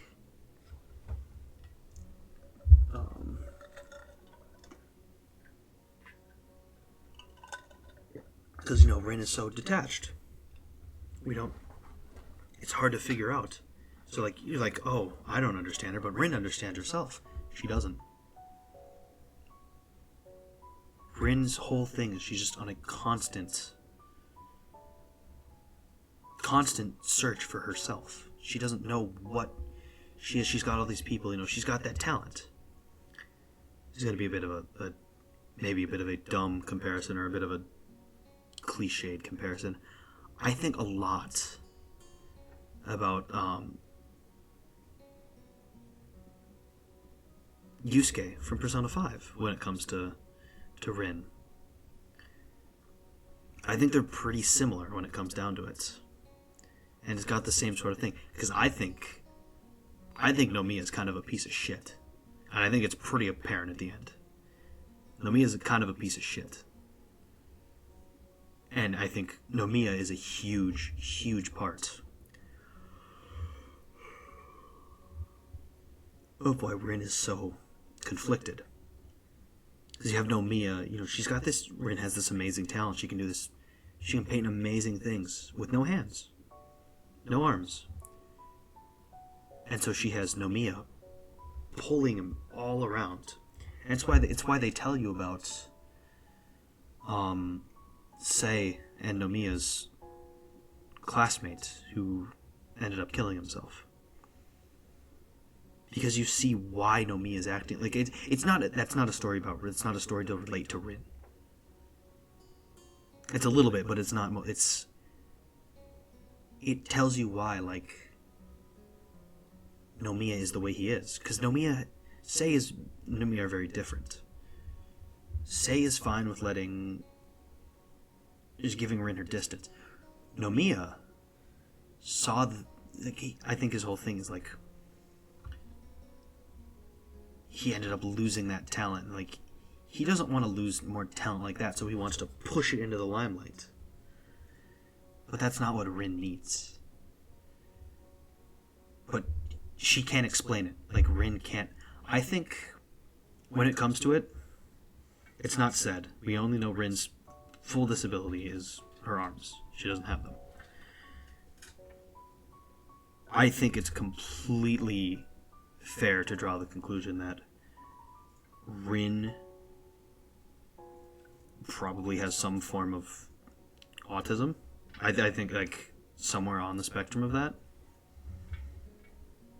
I think it's completely fair to reason that. Just because of, like, how she act. Maybe, I don't think savantism would be the right thing.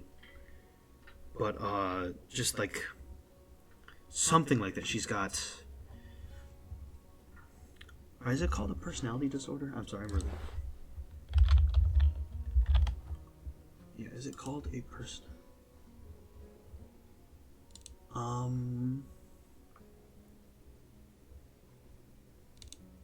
What is it called? What kind of... Where is it? Can you just, like... Can I actually just get a Wikipedia page for now? Here you go. Oh, developmental, okay. I think she might be, like, some kind of developmental disorder. I don't think... I think it's a high-functioning form, but I think it's there. And I think that's something to consider, you know. Rin, she has such trouble explaining herself. She has trouble understanding herself. You can see it... Oh, I'll go show it, and... You can see it here. I mean, even in the clouds, you know, like, Rin It's assembly, she's in her own world, but here. Like that. Like, it's kind of like she doesn't understand what's happening in her own head. But she has people who want her to do all these things. And I mean, honestly, I'll say Hiseo's partially at fault, because, you know, he, I mean, honestly, through no fault of his own, it can't really be helped. He develops feelings for Rin. And, like, that's really difficult for someone like Rin to deal with everything she has going on as well. And like he said, he's always chasing after Rin, because Rin is... She doesn't know anything else than just going forward. Going forward, dealing with, like, doing anything she can do. Because she has trouble, you know, her paintings are the way she tries to express her feelings. But the issue is that her paintings, she does abstraction. It's hard to figure that out.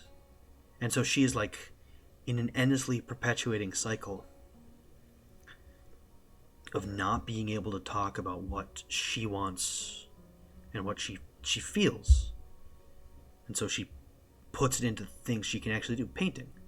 But art is such a form that people don't always understand. It's hard to understand. Everybody's going to have their own interpretations. All of that stuff. So she is... I mean, what gets said a lot is that she's in her own world. It's right. But it's not of her own choice. She's trapped in her own world because of a communication barrier. And the big thing with that is crucial to understanding, like, the difference between the bad and neutral and the good ending, is that you have to understand that. It's a big thing with, like, empathizing and, like, figuring out. I mean, it's hard, of course, like, with the things Rin says, you know, it's like, what does this mean? Like, what is she trying to... But it's that thinking. You have to realize how it occurs. And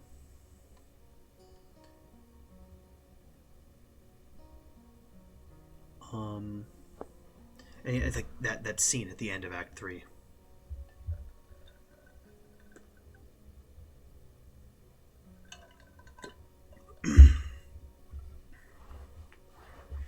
Yeah, it's the scene at the end of Act 3, you know, where you walk in on Rin.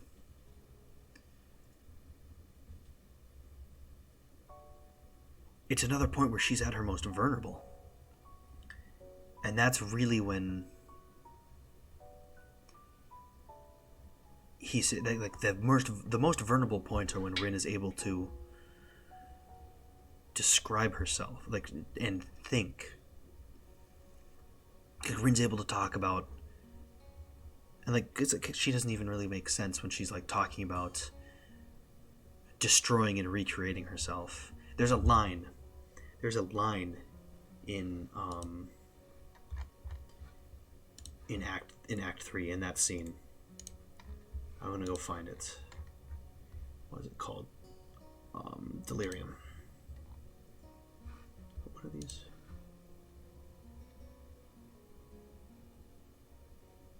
Okay, Delirium. Alright, sorry, I was looking. Where is it? Okay, Later, I would come to think that this finally was the moment when Rin fully let herself go, and in one single instant destroyed and rebuilt herself, just like she had wanted. That point. Because Rin doesn't know any other way to describe herself, but she keeps getting told there's these things wrong. Like, she has to... He says, like, why aren't you more excited for this gallery? Nomi's like, why aren't you putting your all into this? Why aren't you... da-da-da-da-da? And she's like, well, I'm not the way that people want me to be. So I have to make a new me. And that's not how that works. But she doesn't know that. She can't think of anything other way than, like, dealing with these demands. And, it pushes her over the edge in that delirium scene. And when she's at her absolute most vulnerable, she realizes,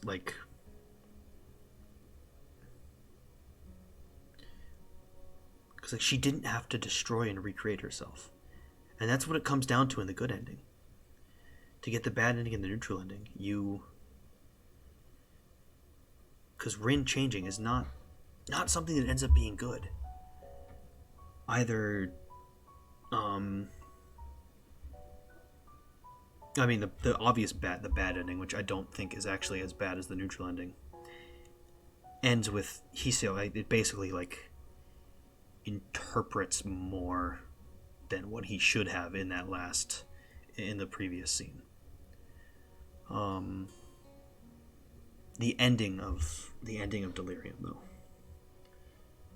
Or I don't think it's Delirium. I think it's called. I'll just go. I don't know what is it? Things You Hate. Yes, we'll look back through this. So they talk. They don't know how to respond to that. It's a trend with this game. Those first R18 scenes, it's like the complete spur of the moment thing, and you see those in a lot of media. It's like, oh, this spur of the moment thing, it happens. Not a lot deals with what happens after. There's no talk about what happens after that, the things that need to be talked about. And I think that's one of the things that this game does so well.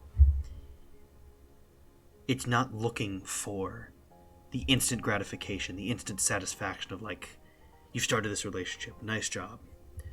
You have to deal with the conflicts that come from it. You really do. You have to work through them. Nothing is going to be as easy as it's portrayed in most media. I think the thing with Katawa Shoujo is the fact that it goes about it. It shows all of the good and the bad. And I think that makes it such a wonderfully amazing, character-driven visual novel. And if we go through here. So he apologizes and they both it was a bad idea, which here we go. This ending of this.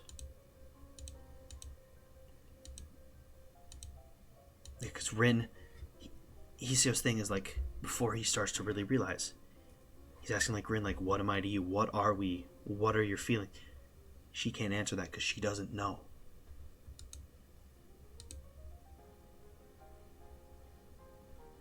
What was the choice on this one?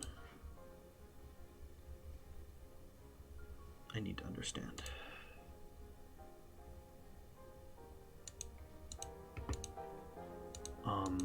See, the thing is the thing that sets this apart.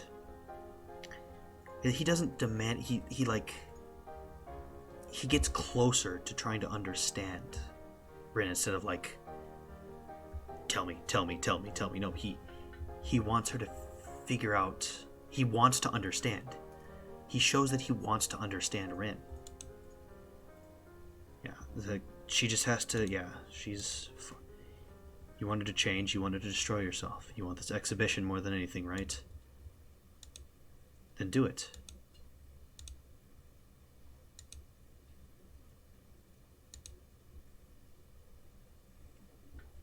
Because she felt that this was the thing everyone is telling her to do. She felt like she needed to do this. But I'll have nothing to do with it. And then that's the point where Rin realizes, maybe I don't have to change. Maybe I don't have to do that. Maybe instead of changing to what people want, what instead she can do is learn to work towards understanding herself instead of changing who she is before she even knows who she is.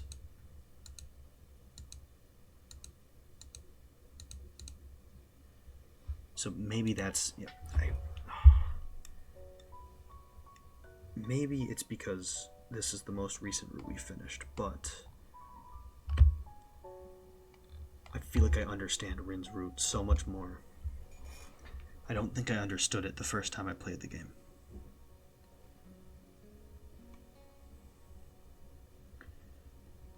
Because then you just go back to...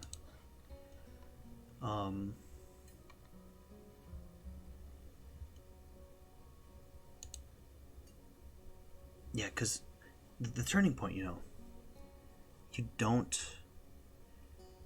Because in the neutral ending, which I think is just one of the absolute worst in the game, it's so not worse in a bad way, it's painful, is that you take her back inside of the gallery. The gallery's what made her like that in the first place. And the neutral ending, Hiseo doesn't realize. He doesn't realize why the problem with Rin was. So she doesn't have that self-reflective time where she realizes, first of all, she doesn't get the offer to go to a university in Tokyo.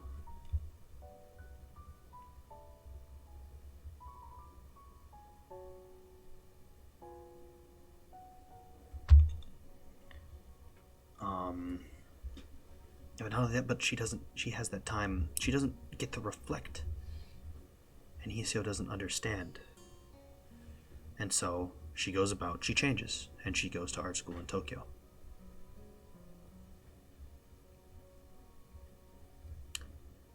I think importantly, because, Rin realizes it, though. She realizes part of it. She wants people to understand how she feels. And instead of, Hiseo working to feel that, what he says is that nobody will ever understand her. And that is the biggest thing. It's worse than having a yelling match and walking off.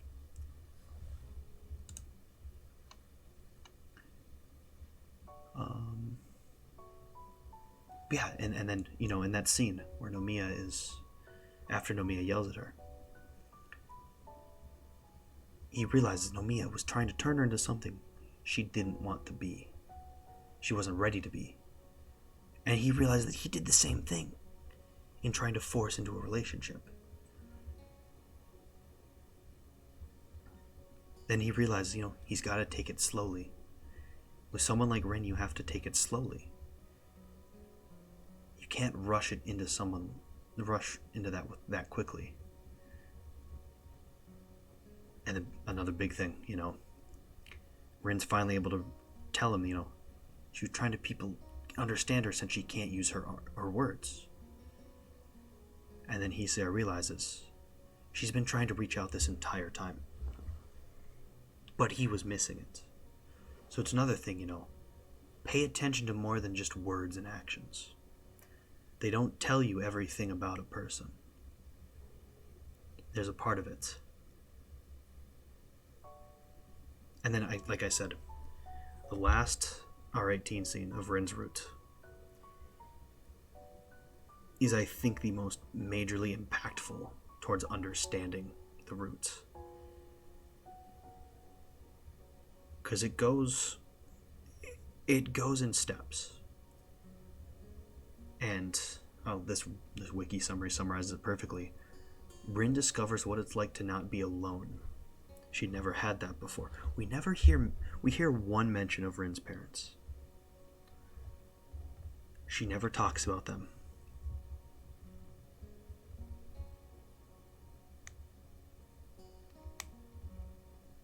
And then, the ending.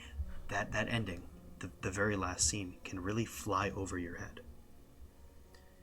The biggest thing, though, is, Rin's like, I feel like I need to change when I'm with you. But he realizes that, all the things that made him angry with her, it's like she doesn't explain herself, and it's also what he realizes he likes about her.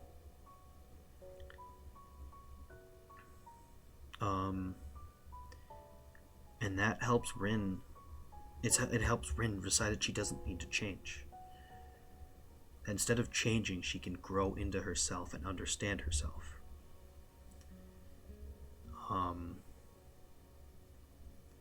And that is the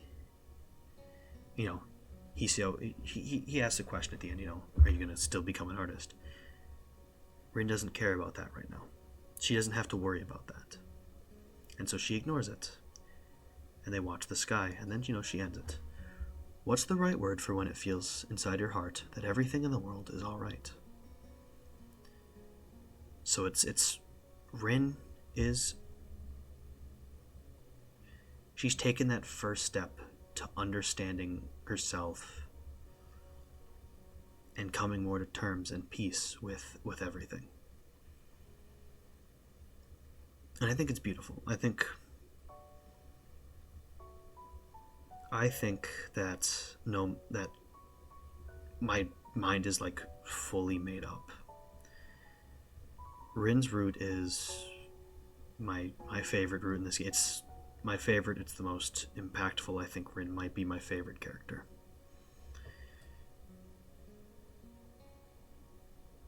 It's got so many lessons about...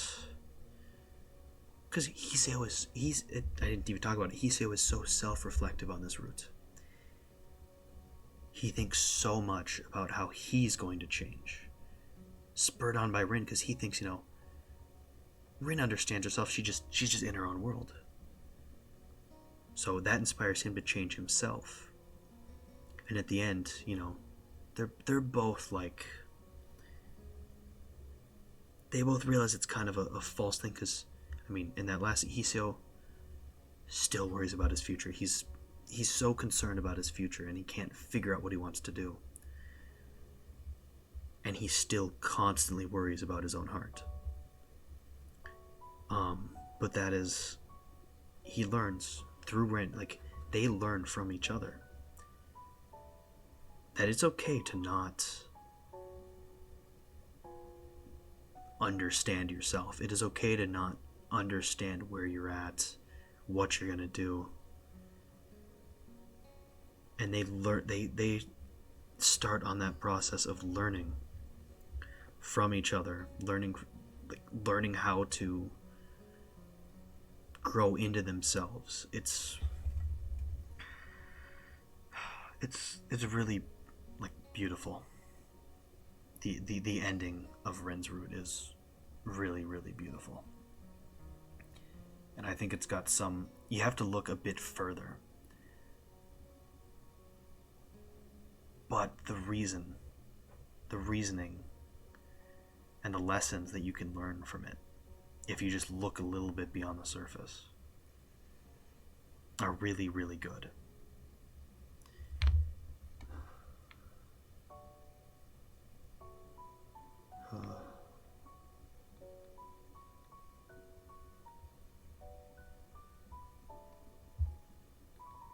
I want to read some of these.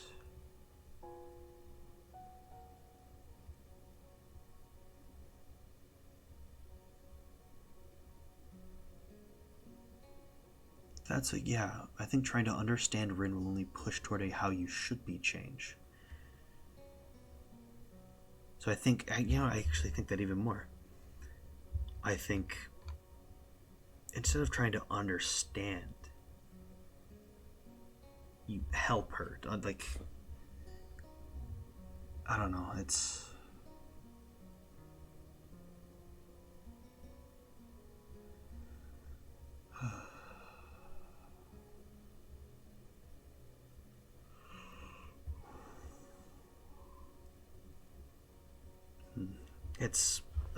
Rin's route it is definitely the most complex route by a long shot. It is the most complex route in the game, with everything it tackles, everything it talks about, all of that. It is just, it's a lot to try and contend with, and I feel like you'd have to read it a couple times and really get into the idea of it, and it's not one you're going to understand right away. Like, a lot of the other ones you understand it, like, right away. Like, yeah. It's like, this is about growing together. This is about living in the moment. This is about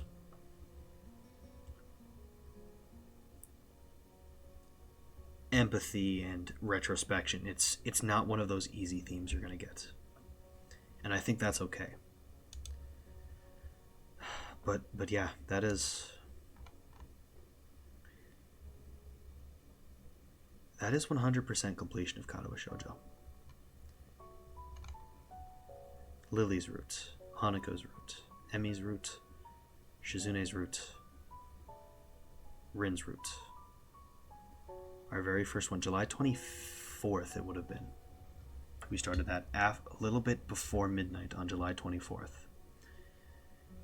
September 13th, probably around 1:50 a.m.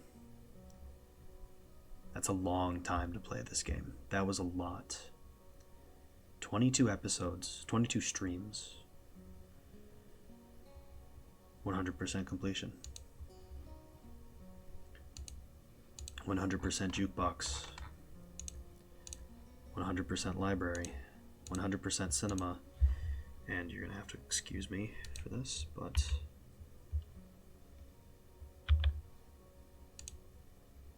100% CGs. Leaving us with this. It was a truly emotional journey. I know I talked for, it had to have been about an hour at the end there. It was a long talk about all the routes. But I think it's good to, like, I mean, we've talked about the theme of this game is introspection, and you think about it. I think if you can think critically about what you've played, especially in something like this, it's important. I think being able to do that is a big sign of learning. It helps you take themes away, you know. And these are just my interpretations. You could play these routes and have completely other interpretations of them. So that's the beauty of it. But that is our emotional, long journey with Katawa Shoujo done. It was... that 22 streams is still boggling my mind. I'm immensely proud of this series. Even though some of the first episodes are very audio scuffed, I am very proud of this series. I am proud that for almost 2 months, I was able to keep the every other day thing, except for a couple breaks. I was able to do it every other day. And I want to keep that up. I want to keep having games that I play every other day. More like long form, more story-based games instead of, you know, playing Minecraft or Destiny 2 or anything like that. So I think Tuesday we'll do Persona 4 Golden. I think that is what we'll do. I kind of have to check to see if it streams well.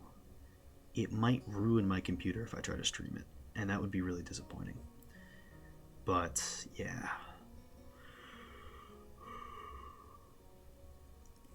That is our Katawa Shoujo journey. I really, really do hope you enjoyed it. I hold this game so near and dear to my heart. And I do consider it one of the most, like, impactful things I've played. I hope that you will play the game yourself.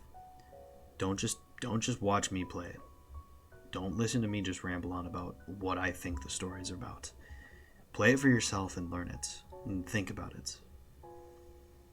And I think you'll learn a lot, and I think you'll have new perspective, definitely, after it. I know I certainly do. I had new perspective back when I played it as a high school freshman, didn't know shit about the world. Now in college, I know it's much more impactful now that I know more about the world. So I very, very much hope that you had fun with this series. If you didn't get to watch all of it, it's all on YouTube. You can subscribe there at Ari of the Star. And I suppose now we can wrap up. If you enjoyed, please do leave a follow. If you're watching the VOD on YouTube, please leave a like and subscribe. If you would like to follow me on Twitter, you can follow me at Ari of the Star. I hope you had a magnificent time with this playthrough. I hope you have a wonderful morning, afternoon, evening, night, whatever time of day it is for you. I hope you are safe. I hope you have an enjoyable day. And I hope I can see you in the next stream. Bye-bye.